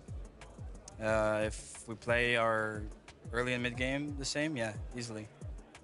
All right, so for you, confidence is a key, or it's more training? I mean, it's all practice. Practice makes perfect. Looking at the lobby so far, who do you think is potentially going to be a threat, and who do you think could try and sneak attack you tomorrow? I don't know, half the lobby, but we'll see, I guess. I don't know. I guess going into it, thought it was Vanya, but they're kind of like staying on low ground, so I think we're fine. Yeah, last year they were all about the high ground, but now they'll take what they can get, and they are coming up behind you, so we'll see tomorrow. Queasy, congratulations. Let's head back to the desk to close out day one. You know, one of my favorite things about Queasy is the fact that, like, even when you show up on the biggest stage that there is, and you win 3 games back to back, you're still ice cold. You know, you're still just calm, cool, and collected. I feel like if that's me and I just put on that performance, I'm geeking, right? I'm freaking out. I'm excited. I'm trying to keep the emotions back, but I can't. But Queasy's like, hey, look, there's still 6 games tomorrow to go, Zeke. If I want to win this thing, I got to stay locked in. First things first, you'll find any reason to geek out, Zeke. We know that. But most importantly, job's not finished. Yeah. Job finished? I don't think so. He knows that. Queasy knows that better. Queasy knows that better than anyone, right? He's had to go to the last game of Global Championships multiple times, so he will be locked and loaded. I like Frankie's line of questioning, though, because this is something we have to start talking about now. Yeah. If these guys keep on leading the way, are people going to start looking at the Hive? Is anybody crazy enough to decide, hey, man, we got to try catch up to first place somehow. Let's just land on them. I mean, I don't want to speak into existence, but it's always a possibility. No, you can. Feel free. I mean, we'd love to see it, right, as a neutral viewer, but I think for them, knowing Queasy, they would have prepped for that outcome, that possibility, right? They would have prepped every single possibility in that current off-spawn situation. So I don't think that'll bring them nerves at all. I think, you know, Queasy spoke really well in that interview right there, and you need that from your IGL. I know you're saying, like, oh, I'd be going crazy, right? But, you know, you need that sort of calm force in the team, that calming nature that Queasy have is going to be so crucial. And like you said, it's all about that experience that he's had, maybe not doing so good, and maybe getting ahead of himself after day number 1, that's now forming this sort of personality, if you like, after this. Yeah, I mean, hey, look, ultimately we might be looking at our next global champions, and I'm okay. Queasy, you can continue to be like that, be ice cold. Maybe we can finally get EU a title. I'm just kidding anyway. I'm Team EU, by the way, now. I've jumped ship. I'm on their side. We're not letting you on the ship no more, man. The ship sailed. The ship is long gone. Man overboard, and it's Zeke quite quickly. Well, Fortnite fam, that wraps up day number 1 on the Fortnite Global Championships. Tomorrow we return with 6 more games. After those 6 games, we will know who will walk away as global champions. Tomorrow we'll be back. We'll set the stage. We'll get some more games. And we'll wrap up with some incredible Fortnite action. With that being said, as always, until tomorrow, we love you, keep yourself safe, and we'll see you on that battle bus.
What's going on, Fortnite fam? This year was one of the most electrifying when it comes to NA FNCS, with Kings returning for their crown, new first-time champions, and a rivalry like no other. Buckle up, because we're going to take you through all the NA teams you need to look out for at the Global Championship. We saw this FNCS year start off with a bang, but it was Poyo's trio who was able to edge out a close 14-point victory, qualifying for the Global Championship. While not being able to come back and take Major 1, Cold's trio still put on a show, finishing in second place, also grabbing the second spot on the Global's Battle Bus. Major 2 saw similar teams at the top, but some fresh faces as well. This time, it was Cold's trio going head-to-head with Clix, Iamzo, and Higgs. Both teams took matters into their own hands and hunted each other down throughout the tournament until Game 12. The fight that shocked FNCS, with both teams not making it out alive to see the endgame, which meant Clix, Iamzo, and Higgs would only qualify to Globals with a second place finish. Major 2 also saw the dominant likes of Reek, Cooper, and Curly, as well as Visuals, Braids, and Aminish clutch up to share that spot on the Battle Bus for the Global Championship. At last, Major 3, with only 2 spots left for Globals, and this being the last chance they would get to qualify, Kanada's perfect record of competing in every FNCS Grand Final was on the line. With a 12-game marathon on their hands, Kanada Rapid and Bolts played out of their minds. With 2 victory royales, 10 of their 12 games being inside of the top 8, and 57 eliminations, they had their spot locked in. It was the second spot on the region, however, that seemed to prove difficult. With Muzz, Shadow, and Sphinx contested most of the tournament, it seemed just out of reach, until 2 out of the 3 teams in the hunt went down early in Game 12, leaving Muzz, Shadow, and Sphinx to clutch up and qualify for the Global Championship. Don't let things on NA Central shadow the return of NA West. With returning legends, new faces, and 3 spots for the Global Championship, things heated up quickly. Major 1 saw Baka and Pars return to their home region and team up with Pump.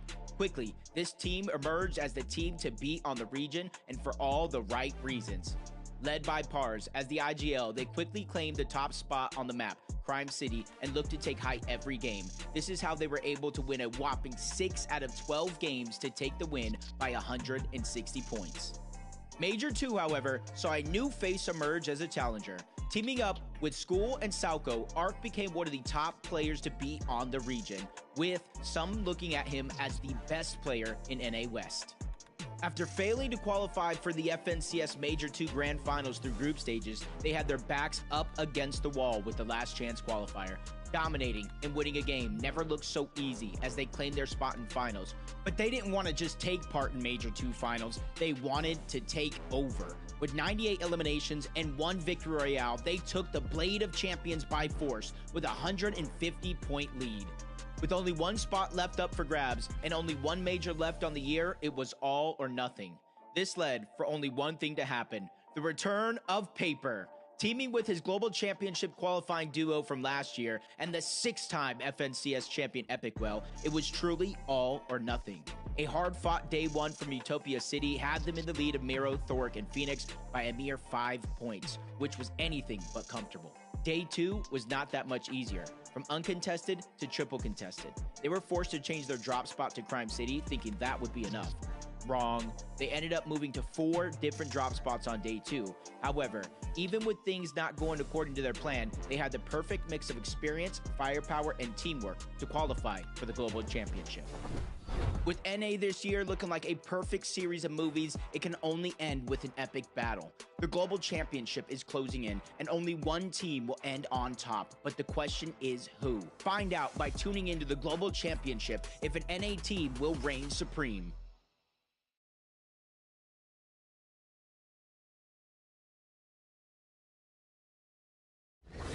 Europe's always been associated with prestige, but now it's time for EU to prove where they truly stand by taking the throne back from North America at the 2025 Global Championship.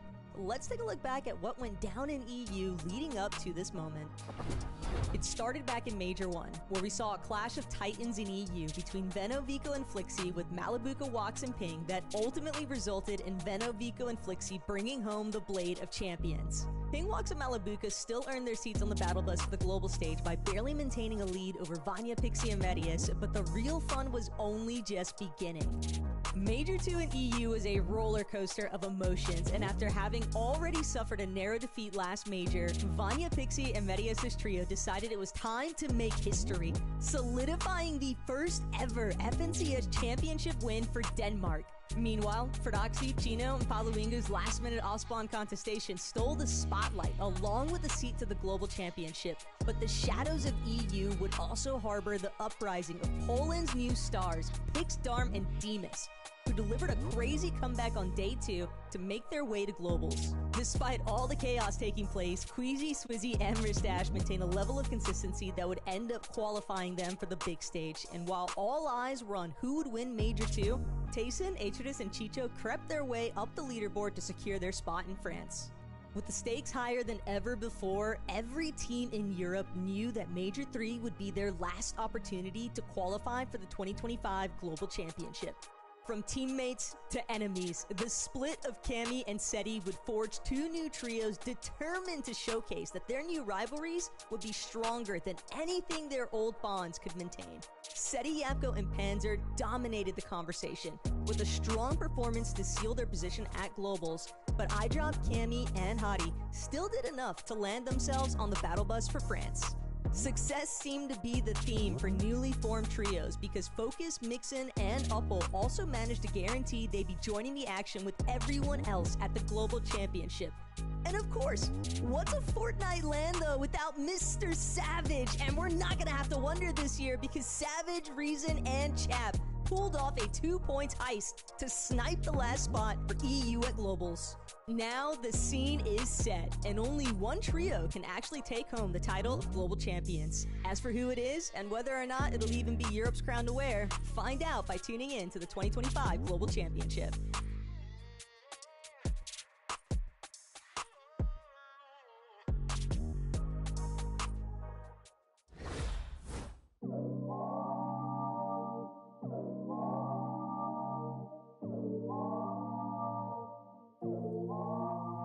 Do you get scared? Or do you feel lost? I can smell fear. I've been there before. But you made it through the storm again. You did it on your own again. Goosebumps in your skin. Do you feel what I feel? I'm waiting on you to notice that you got what you wanted. We don't got time to cry right now. Only got time to focus. On a wait list, I was armed and dangerous. Take a shot, leave them faceless. I was armed and dangerous. On a whole different level. I can see why they hate. I was armed and dangerous. I was armed and dangerous. You should have noticed. I've been focused. You should have known I'm locked and loaded. You should have noticed. Been focused, you should have known I'm locked and loaded. You better watch your back, cause we aiming at your head. I don't need to pick me up and I don't need a rest. Knock down, top down, hit him in his leg. Pull up with the trio and my eyes all red. 1, 2, 3 of us can't compete with us. Everybody screaming like they did and believe in us. Believe in us, believe in us, believe in us. So here's on the wait list. I was armed and dangerous. Take a shot, leave them faceless. I was armed and dangerous. On a whole different level.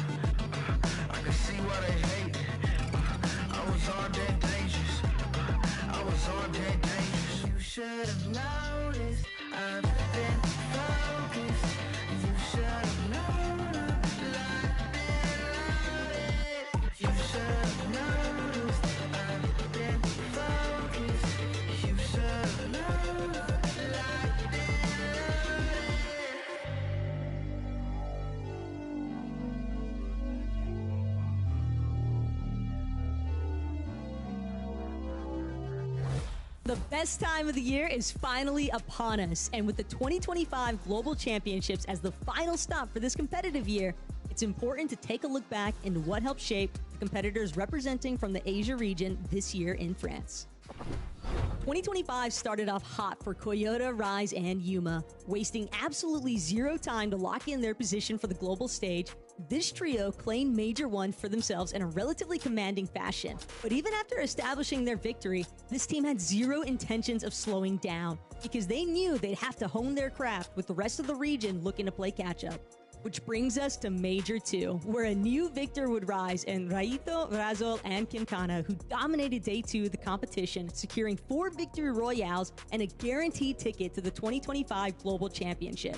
After witnessing this exciting feat by the Major 2 champions, Yuma, Rise, and Koyota decided they had had enough of letting someone else take the spotlight. Their Major 3 performance opened a new chapter in Fortnite competitive history. With an unbelievable 8 out of 12 matches resulting in a victory royale, they absolutely crushed the rest of the competition. But Mirim, Buruyuru, and Wikasi remained unfaltered and stuck true to their own methods, eventually netting themselves a 3 points lead over the rest of the tight-knit standings to find themselves as the final trio locked in for Globals.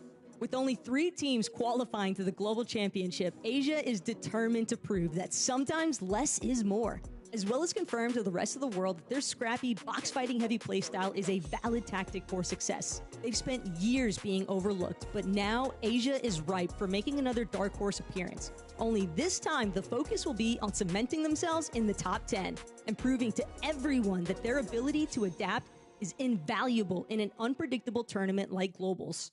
While we've got a chance to see some impressive displays from the Asia region, it's time to take a dive into what was going down around the world, this time in Brazil. You know them, you love them, and does it really come as any surprise that King, Phaser, and PHZen would take home the Major 1 title? Dependable and certainly no strangers to land, King, Phaser, and PHZen with their signature aggressive playstyle and team chemistry simply continue to shine, even in the most difficult moments. But now it's time to see what they can do on a global scale. By Major 2, things would take a bit of a pivot though, as a new Blade of Champions would be bestowed with Kadu, Striker, and Tisco's remarkable upset to claim the #1 spot on the leaderboards, as well as a seat on the battle bus for the 2025 Global Championship. The competition would only continue to heat up, and in Major 3, Wei, Gabzera, and Scarpa utilized teamwork, timing, and most importantly, fragging out every single lobby to attain their top position in Brazil. They knew how crucial it was to perform in Major 3, since this would be the last opportunity to score the honor of being a Brazil representative in France. After getting a taste at last year's Globals, both Asia and Brazil have had an entire year to prepare for this moment. So can they keep the dream alive? Only time will tell.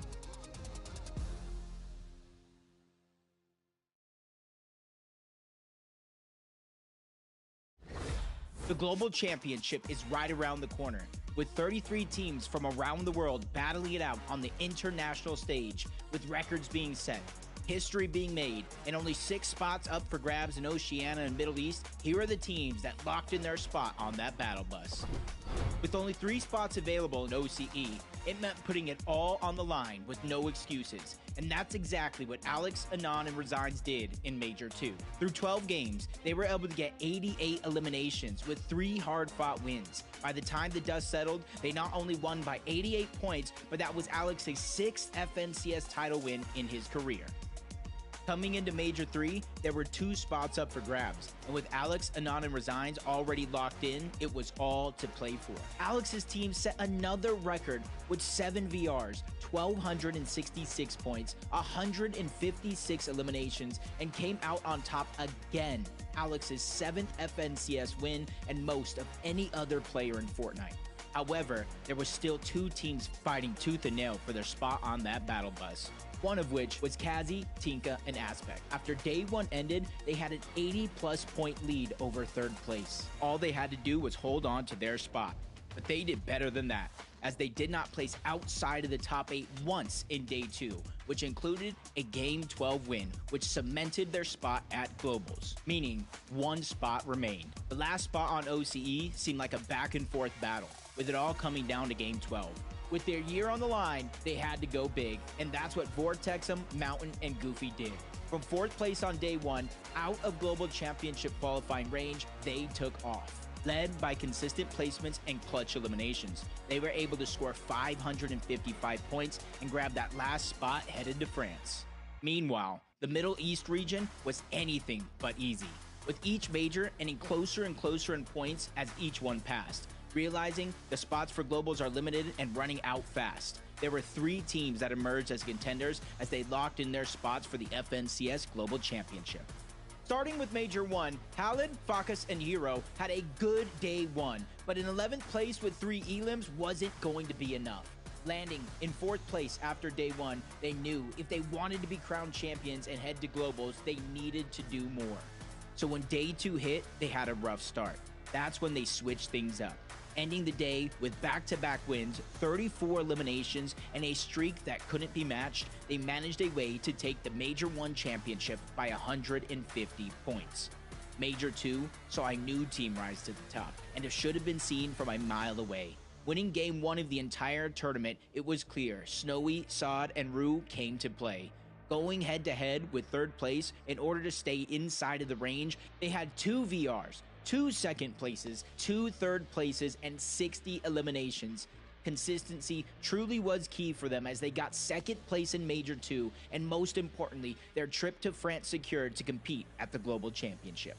The last major of the year for Middle East saw one of the best back and forths we've seen in a while, with Game 12 and 36 points separating the FNCS champions going to globals and a heartbreak. Valor, Adapter, and Mansoor managed to feel every emotion through their 12 games. Day 1 was a roller coaster, from 27th place to 3rd place, from 0 eliminations to 18. They had ups and downs, but that makes for a good story on day 2. With so many inconsistencies on day 1, they knew if they wanted to keep their year alive, they had to put it all on the line here. With 6 games, they never once set foot outside of the top 7. They managed a huge win with 10 eliminations, and on the final game, they might have went down a little earlier than they had hoped, but that meant they got to watch the teams behind them fall and celebrate, not only qualifying for the Global Championship, but winning Major 3 FNCS. There hasn't been one region this season that has shown they will go down easy. Everyone at the Global Championship has everything to fight for. So when the lights turn bright on that stage and it's time to compete, these 6 teams will ensure you look at their region because they came to play and they came to win the Fortnite Global Championship.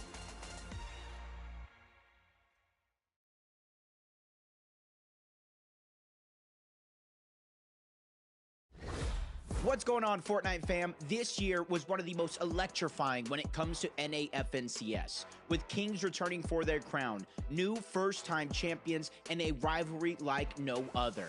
Buckle up, because we're going to take you through all the NA teams you need to look out for at the Global Championship. We saw this FNCS year start off with a bang, but it was Poyo's trio who was able to edge out a close 14-point victory, qualifying for the Global Championship. While not being able to come back and take Major 1, Cold's trio still put on a show, finishing in 2nd place, also grabbing the 2nd spot on the Global's Battle Bus. Major 2 saw similar teams at the top, but some fresh faces as well. This time, it was Cold's trio going head-to-head with Clix, Iamzo, and Higgs. Both teams took matters into their own hands and hunted each other down throughout the tournament until Game 12. The fight that shocked FNCS, with both teams not making it out alive to see the endgame, which meant Clix, Iamzo, and Higgs would only qualify to globals with a 2nd place finish. Major 2 also saw the dominant likes of Reek, Cooper, and Curly, as well as Visuals, Braids, and Aminish clutch up to share that spot on the battle bus for the Global Championship. At last, Major 3, with only 2 spots left for globals, and this being the last chance they would get to qualify, Kanada's perfect record of competing in every FNCS Grand Final was on the line. With a 12-game marathon on their hands, Kanada Rapid and Bolts played out of their minds. With 2 victory royales, 10 of their 12 games being inside of the top 8, and 57 eliminations, they had their spot locked in. It was the 2nd spot on the region, however, that seemed to prove difficult. With Muzz, Shadow, and Sphinx contested most of the tournament, it seemed just out of reach, until 2 out of the 3 teams in the hunt went down early in Game 12, leaving Muzz, Shadow, and Sphinx to clutch up and qualify for the Global Championship. Don't let things on NA Central shadow the return of NA West. With returning legends, new faces, and 3 spots for the Global Championship, things heated up quickly. Major 1 saw Baka and Pars return to their home region and team up with Pump. Quickly, this team emerged as the team to beat on the region, and for all the right reasons. Led by Pars as the IGL, they quickly claimed the top spot on the map, Crime City, and looked to take height every game. This is how they were able to win a whopping 6 out of 12 games to take the win by 160 points. Major 2, however, saw a new face emerge as a challenger. Teaming up with School and Sauko, Arc became one of the top players to beat on the region, with some looking at him as the best player in NA West. After failing to qualify for the FNCS Major 2 Grand Finals through group stages, they had their backs up against the wall with the last chance qualifier.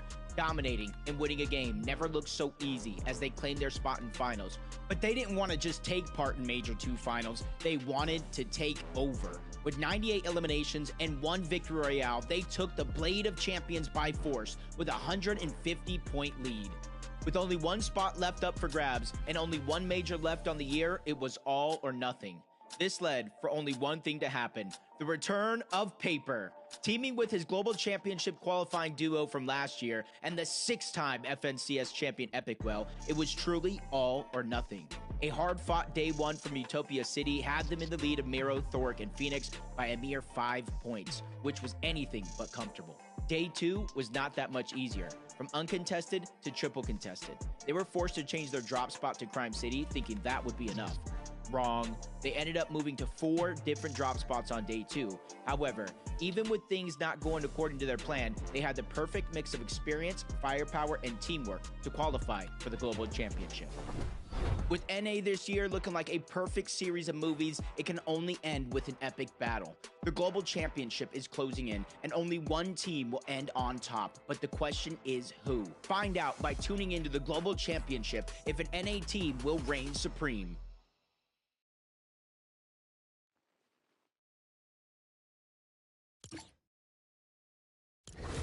Europe's always been associated with prestige, but now it's time for EU to prove where they truly stand by taking the throne back from North America at the 2025 Global Championship. Let's take a look back at what went down in EU leading up to this moment. It started back in Major 1, where we saw a clash of titans in EU between Veno, Vico, and Flixie with Malabuka, Wax, and Ping that ultimately resulted in Veno, Vico, and Flixie bringing home the Blade of Champions. Ping, Wax, and Malabuka still earned their seats on the battle bus for the global stage by barely maintaining a lead over Vanya, Pixie, and Medius, but the real fun was only just beginning. Major 2 in EU is a roller coaster of emotions, and after having already suffered a narrow defeat last major, Vanya, Pixie, and Medius' trio decided it was time to make history, solidifying the first ever FNCS championship win for Denmark.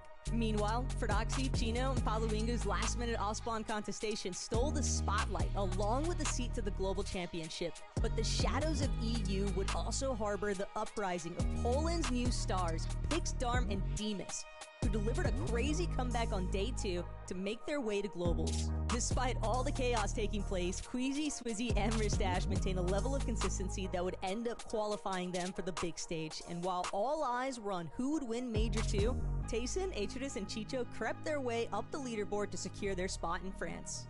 With the stakes higher than ever before, every team in Europe knew that Major 3 would be their last opportunity to qualify for the 2025 Global Championship. From teammates to enemies, the split of Cammy and Seti would forge 2 new trios determined to showcase that their new rivalries would be stronger than anything their old bonds could maintain. Seti, Yapko, and Panzer dominated the conversation with a strong performance to seal their position at Globals, but iDrop, Cammy, and Hottie still did enough to land themselves on the battle bus for France. Success seemed to be the theme for newly formed trios because Focus, Mixon, and Uppel also managed to guarantee they'd be joining the action with everyone else at the Global Championship. And of course, what's a Fortnite LAN though without Mr. Savage? And we're not gonna have to wonder this year because Savage, Reason, and Chap pulled off a 2-point heist to snipe the last spot for EU at Globals. Now the scene is set, and only one trio can actually take home the title of Global Champions. As for who it is, and whether or not it'll even be Europe's crown to wear, find out by tuning in to the 2025 Global Championship.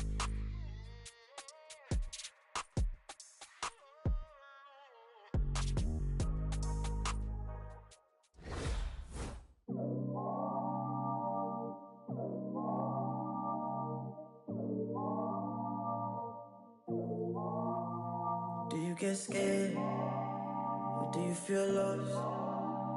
I can smell fear. I've been there before. But you made it through the storm again. You did it on your own again. Goosebumps in your skin. Do you feel what I feel? I'm waiting on you to notice that you got what you wanted. We don't got time to cry right now. Only got time to focus. On a wait list, I was armed and dangerous. Take a shot, leave them faceless. I was armed and dangerous. On a whole different level. I can see why they hate it. I was armed and dangerous. I was armed and dangerous. You should have noticed. I've been focused. You should have known I'm locked and loaded. You should have noticed. Been focused. You should have known I'm locked and loaded. Better watch your back, cause we aiming at your head. I don't need to pick me up and I don't need a rest. Knock down, top down, hit him in his leg. Pull up with the trio and my eyes all red. 1, 2, 3 of us can't compete with us. Everybody screaming like they did and believe in us. Believe in us, believe in us, believe in us. 2 hits on a wait list. I was armed and dangerous. Take a shot, leave them faceless. I was armed and dangerous. On a whole different level. I can see why they hate it. I was armed and dangerous. I was armed and dangerous. You should have noticed. I've been focused. You should have known I'm locked and loaded. You should have noticed. I've been focused. You should have known I'm locked and loaded.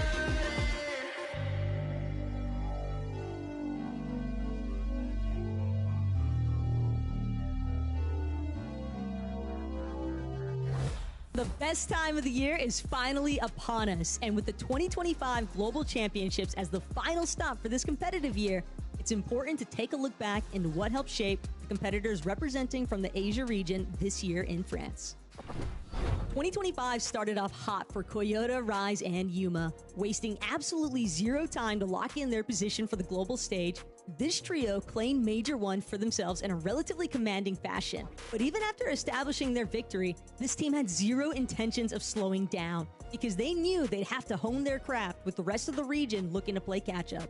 Which brings us to Major 2, where a new victor would rise in Raito, Razol, and Kinkana, who dominated Day 2 of the competition, securing 4 victory royales and a guaranteed ticket to the 2025 Global Championship. After witnessing this exciting feat by the Major 2 champions, Yuma, Rise, and Koyota decided they had had enough of letting someone else take the spotlight. Their Major 3 performance opened a new chapter in Fortnite competitive history. With an unbelievable 8 out of 12 matches resulting in a victory royale, they absolutely crushed the rest of the competition. But Mirim, Buruyuru, and Wikasi remained unfaltered and stuck true to their own methods, eventually netting themselves a 3-point lead over the rest of the tight-knit standings to find themselves as the final trio locked in for Globals. With only 3 teams qualifying to the Global Championship, Asia is determined to prove that sometimes less is more, as well as confirm to the rest of the world that their scrappy, box-fighting heavy playstyle is a valid tactic for success. They've spent years being overlooked, but now Asia is ripe for making another Dark Horse appearance. Only this time, the focus will be on cementing themselves in the top 10 and proving to everyone that their ability to adapt is invaluable in an unpredictable tournament like Globals. While we've got a chance to see some impressive displays from the Asia region, it's time to take a dive into what was going down around the world, this time in Brazil. You know them, you love them, and does it really come as any surprise that King, Phaser, and PHZen would take home the Major 1 title? Dependable and certainly no strangers to land, King, Phaser, and PHZen with their signature aggressive playstyle and team chemistry simply continue to shine, even in the most difficult moments. But now it's time to see what they can do on a global scale. By Major 2, things would take a bit of a pivot though, as a new Blade of Champions would be bestowed with Kadu, Striker, and Tisco's remarkable upset to claim the #1 spot on the leaderboards, as well as a seat on the battle bus for the 2025 Global Championship. The competition would only continue to heat up, and in Major 3, Wei, Gabzera, and Scarpa utilized teamwork, timing, and most importantly, fragging out every single lobby to attain their top position in Brazil. They knew how crucial it was to perform in Major 3 since this would be the last opportunity to score the honor of being a Brazil representative in France. After getting a taste at last year's Globals, both Asia and Brazil have had an entire year to prepare for this moment. So can they keep the dream alive? Only time will tell.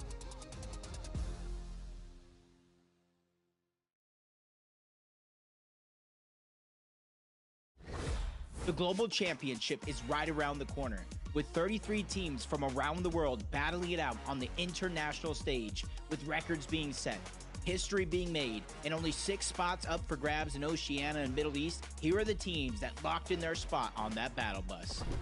With only 3 spots available in OCE, it meant putting it all on the line with no excuses. And that's exactly what Alex, Anon, and Resigns did in Major 2. Through 12 games, they were able to get 88 eliminations with 3 hard-fought wins. By the time the dust settled, they not only won by 88 points, but that was Alex's 6th FNCS title win in his career.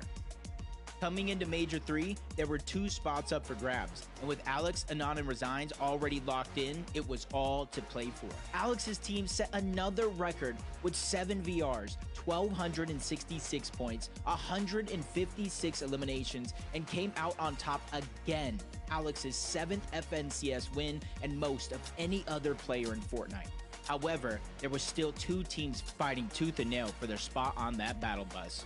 One of which was Kazi, Tinka, and Aspect. After day 1 ended, they had an 80+ point lead over 3rd place. All they had to do was hold on to their spot. But they did better than that, as they did not place outside of the top 8 once in day 2, which included a Game 12 win, which cemented their spot at Globals, meaning 1 spot remained. The last spot on OCE seemed like a back and forth battle, with it all coming down to Game 12.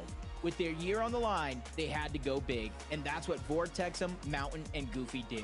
From 4th place on day 1, out of Global Championship qualifying range, they took off. Led by consistent placements and clutch eliminations, they were able to score 555 points and grab that last spot headed to France.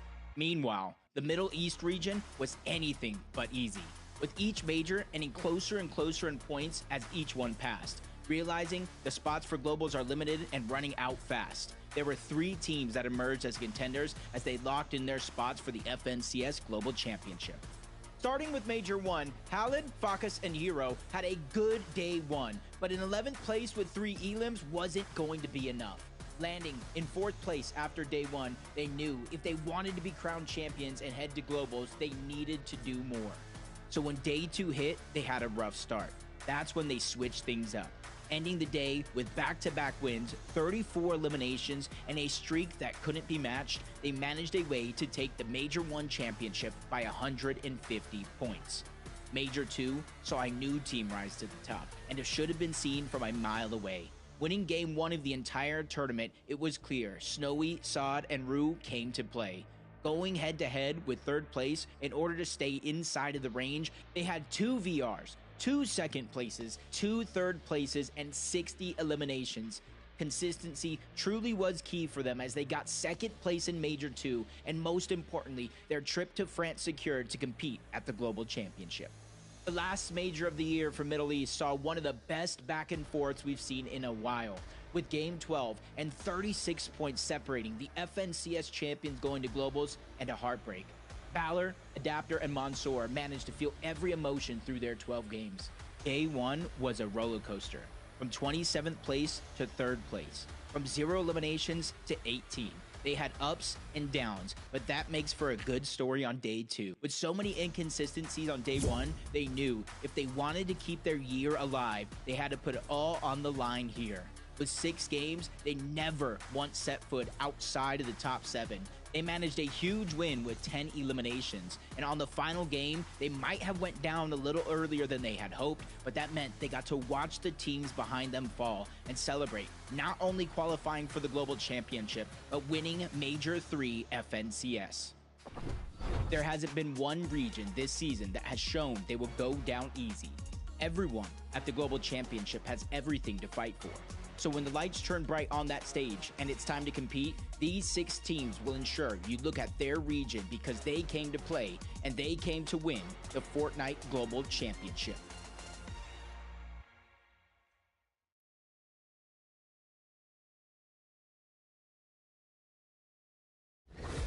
What's going on, Fortnite fam? This year was one of the most electrifying when it comes to NA FNCS, with Kings returning for their crown, new first-time champions, and a rivalry like no other. Buckle up, because we're going to take you through all the NA teams you need to look out for at the Global Championship. We saw this FNCS year start off with a bang, but it was Poyo's trio who was able to edge out a close 14-point victory, qualifying for the Global Championship. While not being able to come back and take Major 1, Cold's trio still put on a show, finishing in 2nd place, also grabbing the 2nd spot on the Global's Battle Bus. Major 2 saw similar teams at the top, but some fresh faces as well. This time, it was Cold's trio going head-to-head with Clix, Iamzo, and Higgs. Both teams took matters into their own hands and hunted each other down throughout the tournament until Game 12. The fight that shocked FNCS, with both teams not making it out alive to see the endgame, which meant Clix, Iamzo, and Higgs would only qualify to Globals with a 2nd place finish. Major 2 also saw the dominant likes of Reek, Cooper, and Curly, as well as Visuals, Braids, and Aminish clutch up to share that spot on the Battle Bus for the Global Championship. At last, Major 3, with only 2 spots left for Globals, and this being the last chance they would get to qualify, Kanada's perfect record of competing in every FNCS Grand Final was on the line. With a 12-game marathon on their hands, Kanada Rapid and Bolts played out of their minds. With 2 victory royales, 10 of their 12 games being inside of the top 8, and 57 eliminations, they had their spot locked in.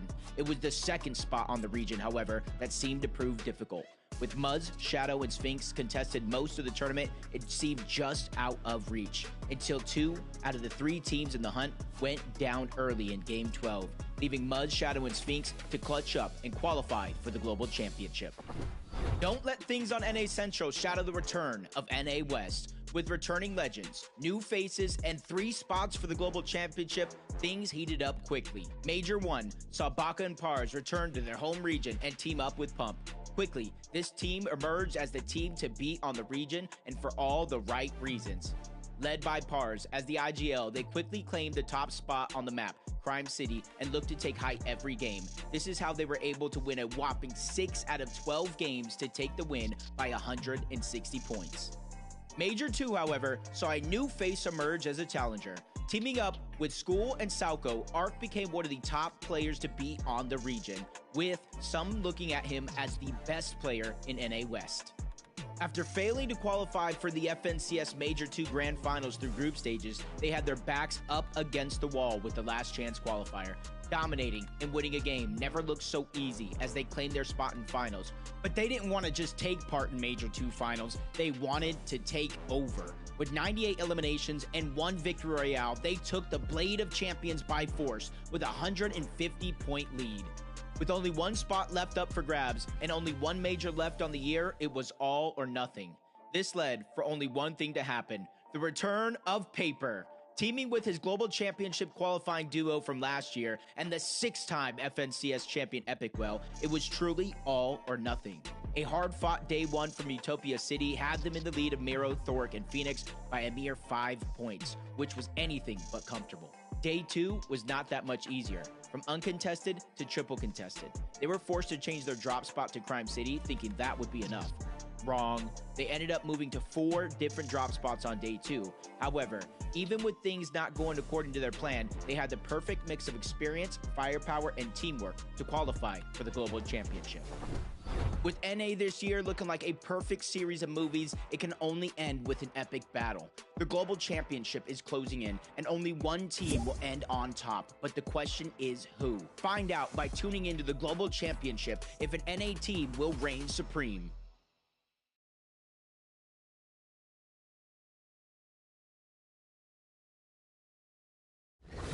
Europe's always been associated with prestige, but now it's time for EU to prove where they truly stand by taking the throne back from North America at the 2025 Global Championship. Let's take a look back at what went down in EU leading up to this moment.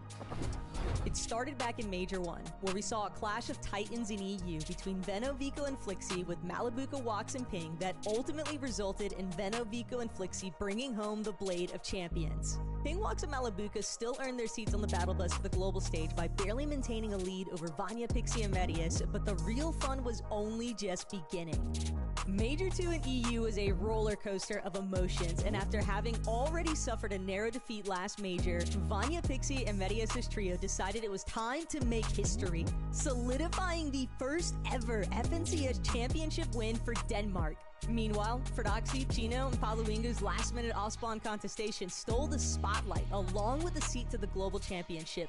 But the shadows of EU would also harbor the uprising of Poland's new stars, Pix, Darm, and Demas, who delivered a crazy comeback on day 2 to make their way to Globals. Despite all the chaos taking place, Queasy, Swizzy, and Mustache maintained a level of consistency that would end up qualifying them for the big stage. And while all eyes were on who would win Major 2, Tayson, Atreus, and Chicho crept their way up the leaderboard to secure their spot in France. With the stakes higher than ever before, every team in Europe knew that Major 3 would be their last opportunity to qualify for the 2025 Global Championship.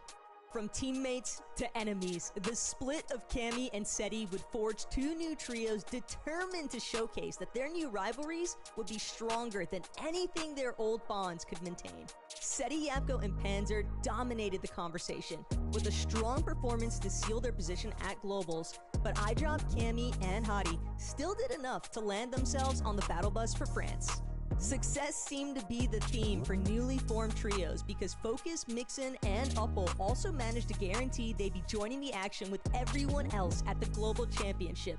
And of course, what's a Fortnite LAN though without Mr. Savage? And we're not gonna have to wonder this year because Savage, Reason, and Chap pulled off a 2-point heist to snipe the last spot for EU at Globals. Now the scene is set, and only one trio can actually take home the title of Global Champions. As for who it is, and whether or not it'll even be Europe's crown to wear, find out by tuning in to the 2025 Global Championship.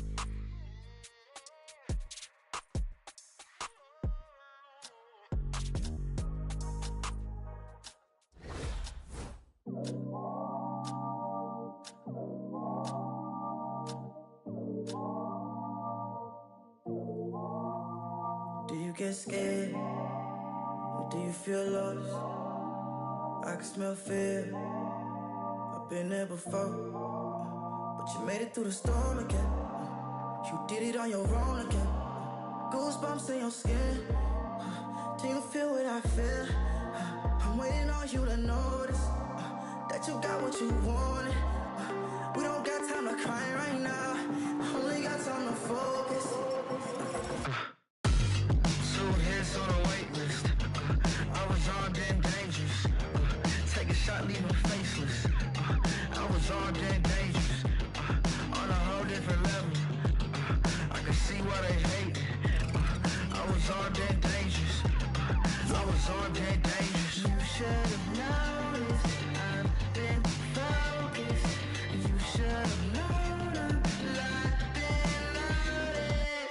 You should have noticed. Been focused, you should have known. Locked and loaded. You better watch your back, cause we aiming at your head. I don't need to pick me up and I don't need a rest. Knock down, top down, hit him in his leg. Pull up with the trio and my eyes all red. 1, 2, 3 of us can't come here with us. Everybody screaming like they did and believe in us. Believe in us, believe in us, believe in us.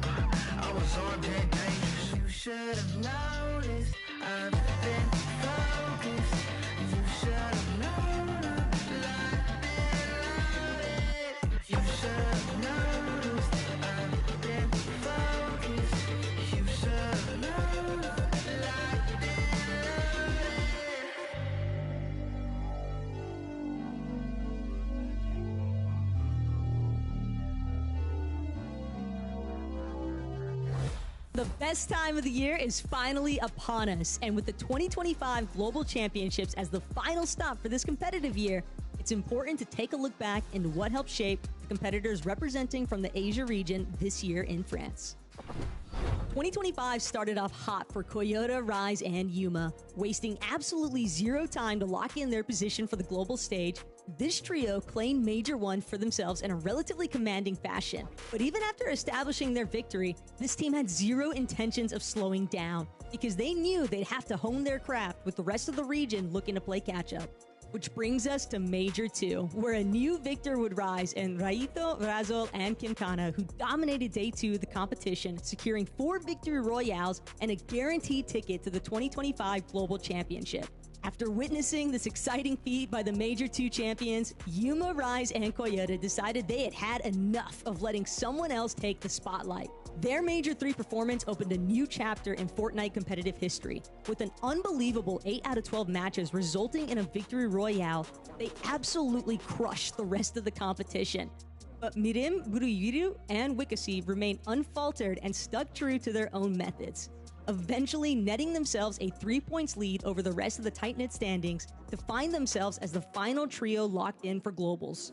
With only 3 teams qualifying to the Global Championship, Asia is determined to prove that sometimes less is more, as well as confirm to the rest of the world that their scrappy, box-fighting heavy playstyle is a valid tactic for success. They've spent years being overlooked, but now Asia is ripe for making another Dark Horse appearance. Only this time, the focus will be on cementing themselves in the top 10 and proving to everyone that their ability to adapt is invaluable in an unpredictable tournament like Globals. While we've got a chance to see some impressive displays from the Asia region, it's time to take a dive into what was going down around the world, this time in Brazil. You know them, you love them, and does it really come as any surprise that King, Phaser, and PH Zen would take home the Major 1 title? Dependable, and certainly no strangers to land, King, Phaser, and PH Zen, with their signature aggressive playstyle and team chemistry, simply continue to shine, even in the most difficult moments. But now it's time to see what they can do on a global scale. By Major 2, things would take a bit of a pivot though, as a new Blade of Champions would be bestowed with Kadu, Striker, and Tisco's remarkable upset to claim the #1 spot on the leaderboards, as well as a seat on the battle bus for the 2025 Global Championship.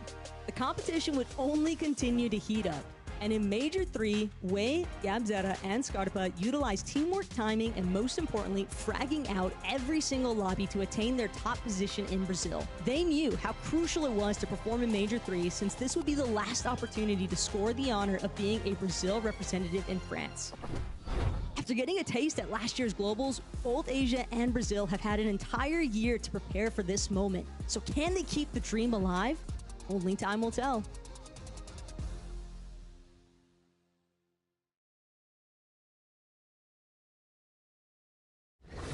The Global Championship is right around the corner, with 33 teams from around the world battling it out on the international stage, with records being set, history being made, and only 6 spots up for grabs in Oceania and Middle East. Here are the teams that locked in their spot on that battle bus.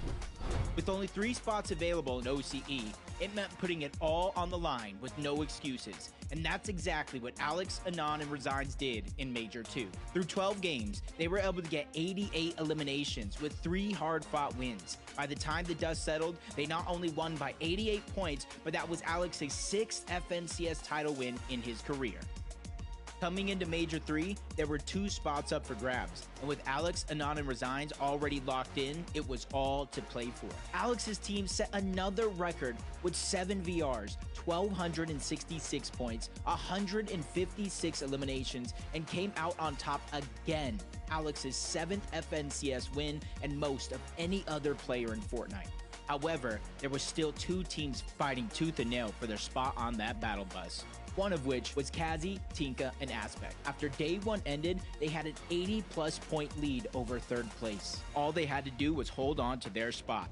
But they did better than that, as they did not place outside of the top 8 once in day 2, which included a Game 12 win, which cemented their spot at Globals, meaning 1 spot remained. The last spot on OCE seemed like a back and forth battle, with it all coming down to Game 12.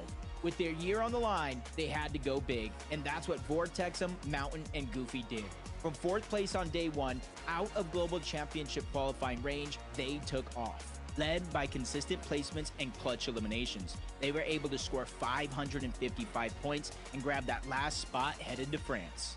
Meanwhile, the Middle East region was anything but easy, with each major ending closer and closer in points as each one passed. Realizing the spots for globals are limited and running out fast, there were 3 teams that emerged as contenders as they locked in their spots for the FNCS Global Championship.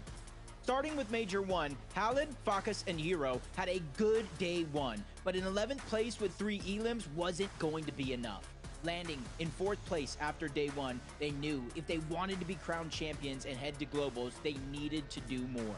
So when day 2 hit, they had a rough start. That's when they switched things up, ending the day with back-to-back wins, 34 eliminations, and a streak that couldn't be matched. They managed a way to take the Major 1 championship by 150 points. Major 2 saw a new team rise to the top, and it should have been seen from a mile away. Winning game 1 of the entire tournament, it was clear Snowy, Sod, and Rue came to play. Going head-to-head with 3rd place in order to stay inside of the range, they had 2 VRs, 2 2nd places, 2 3rd places, and 60 eliminations.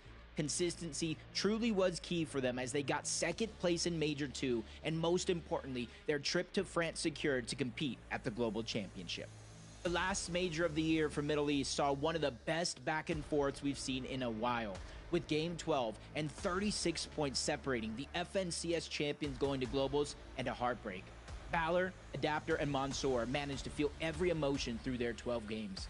Day 1 was a roller coaster, from 27th place to 3rd place, from 0 eliminations to 18. They had ups and downs, but that makes for a good story on day 2. With so many inconsistencies on day 1, they knew if they wanted to keep their year alive, they had to put it all on the line here.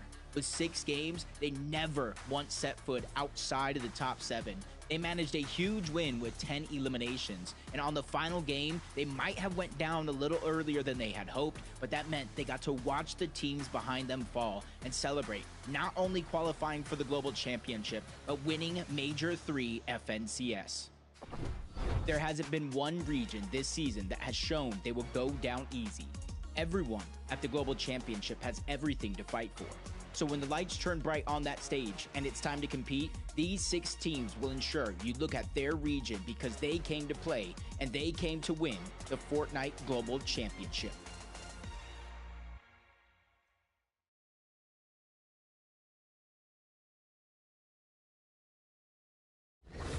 What's going on, Fortnite fam? This year was one of the most electrifying when it comes to NAFNCS, with Kings returning for their crown, new first-time champions, and a rivalry like no other. Buckle up, because we're going to take you through all the NA teams you need to look out for at the Global Championship. We saw this FNCS year start off with a bang, but it was Poyo's trio who was able to edge out a close 14-point victory, qualifying for the Global Championship. While not being able to come back and take Major 1, Cold's trio still put on a show, finishing in 2nd place, also grabbing the 2nd spot on the Global's Battle Bus. Major 2 saw similar teams at the top, but some fresh faces as well. This time, it was Cold's trio going head-to-head with Clix, Iamzo, and Higgs. Both teams took matters into their own hands and hunted each other down throughout the tournament until Game 12. The fight that shocked FNCS, with both teams not making it out alive to see the endgame, which meant Clix, Iamzo, and Higgs would only qualify to globals with a 2nd place finish. Major 2 also saw the dominant likes of Reek, Cooper, and Curly, as well as Visuals, Braids, and Aminish clutch up to share that spot on the Battle Bus for the Global Championship. At last, Major 3, with only 2 spots left for globals, and this being the last chance they would get to qualify, Kanada's perfect record of competing in every FNCS Grand Final was on the line. With a 12-game marathon on their hands, Kanada Rapid and Bolts played out of their minds. With 2 victory royales, 10 of their 12 games being inside of the top 8, and 57 eliminations, they had their spot locked in. It was the 2nd spot on the region, however, that seemed to prove difficult. With Muzz, Shadow, and Sphinx contested most of the tournament, it seemed just out of reach, until 2 out of the 3 teams in the hunt went down early in Game 12. leaving Mud, Shadow, and Sphinx to clutch up and qualify for the Global Championship. Don't let things on NA Central shadow the return of NA West. With returning legends, new faces, and 3 spots for the Global Championship, things heated up quickly. Major 1 saw Baka and Pars return to their home region and team up with Pump. Quickly, this team emerged as the team to beat on the region and for all the right reasons. Led by Pars, as the IGL, they quickly claimed the top spot on the map, Crime City, and looked to take height every game. This is how they were able to win a whopping 6 out of 12 games to take the win by 160 points. Major 2, however, saw a new face emerge as a challenger. Teaming up with School and Sauco, Arc became one of the top players to beat on the region, with some looking at him as the best player in NA West. After failing to qualify for the FNCS Major 2 Grand Finals through group stages, they had their backs up against the wall with